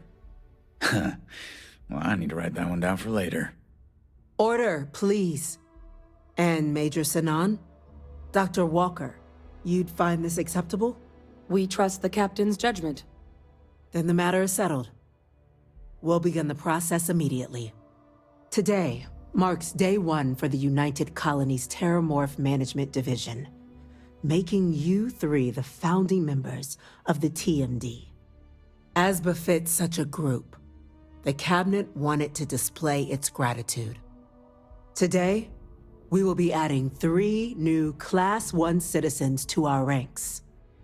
Class 1? For the 3 of us? Are you joking? What he means to say is, thank you, ma'am. Oh, yeah. Thank you, ma'am. It's a status reserved only for those who've dedicated their lives to the United Colonies, or done great things for its cause. Class 1s enjoy an ample credit disbursement, an additional reduction on the cost of colonial goods. And I'm told the penthouse is rather impressive. You all have earned it. Now, there's much to be done. Major Sanan, Dr. Walker, I hope you two are willing to continue your efforts spearheading the TMD's research on Mars. We'd be honored, ma'am. As for you, Captain, the Vanguard will be providing much of the on-the-ground support for the TMD. As a member of both the Vanguard and the TMD, I believe you'll have your pick of duties. Speak to your commander, Tuala, if I recall correctly. He should be able to provide you with assignments going forward, plus help you collect the benefits that come with being named Class 1. On behalf of the whole of the United Colonies, you have our sincerest gratitude. This meeting is adjourned.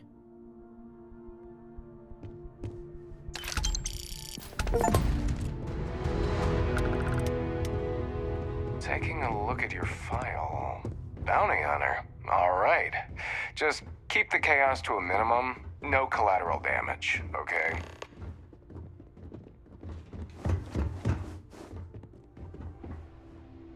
Captain, I guess we've got our assignments. I just wanted to say, I could have never guessed where all this was going to lead. But what you've done for Percival, for me, for everyone, well, there aren't words to express how grateful I am.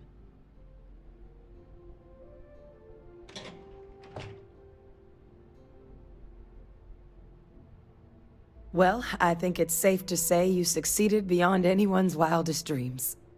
It's been an honor, Captain. Good luck out there. It's been an honor, Captain. We've got a lot of work ahead of us. Pardon?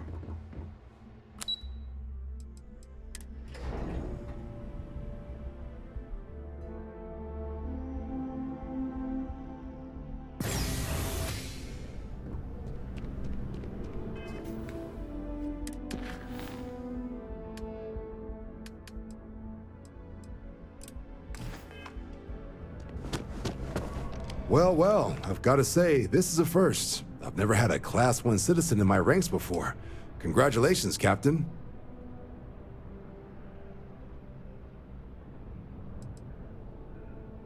It's a high honor.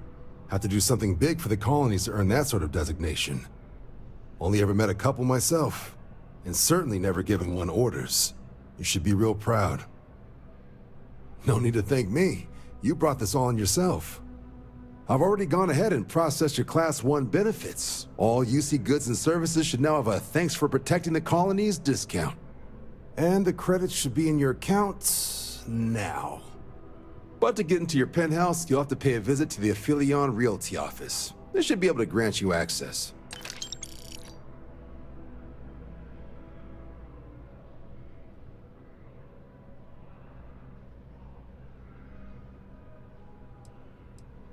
Higher-ups wanted to make sure you know how much they appreciate what you've done. But with all that squared, it's time to get you a new assignment. There are your standard Vanguard missions, putting those pilot skills to use defending UC space.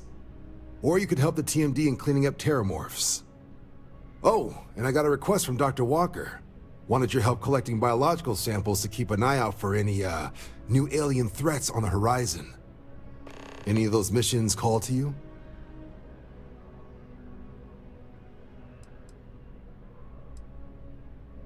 Of course. You've earned some R&R. Once you're rested up and ready to head out there again, you come see me.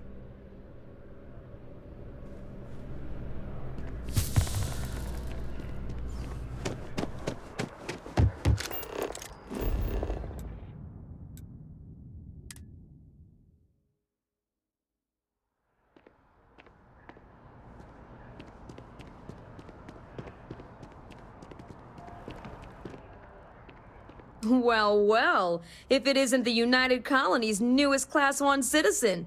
You've made quite a name for yourself in New Atlantis. In fact, the higher-ups want to thank you for your dedicated service by giving you one of the nicest pieces of real estate in the city. It's a premium penthouse at the top of Mercury Tower. Best location in New Atlantis, in my professional opinion. What do you say? It'll just take a second to get you registered as the owner. Great!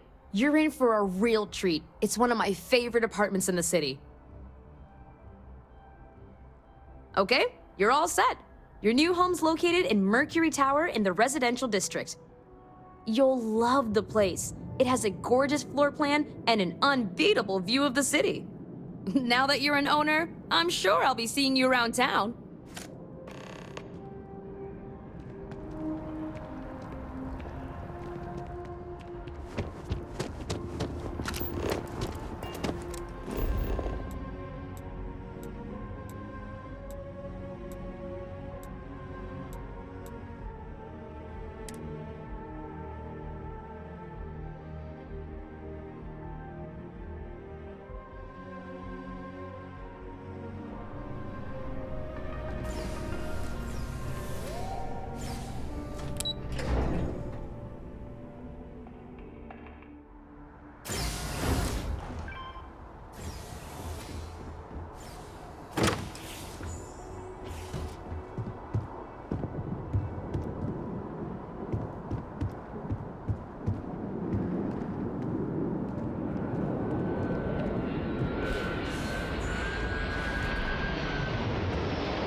I shall stand guard while you focus.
I am glad to be back.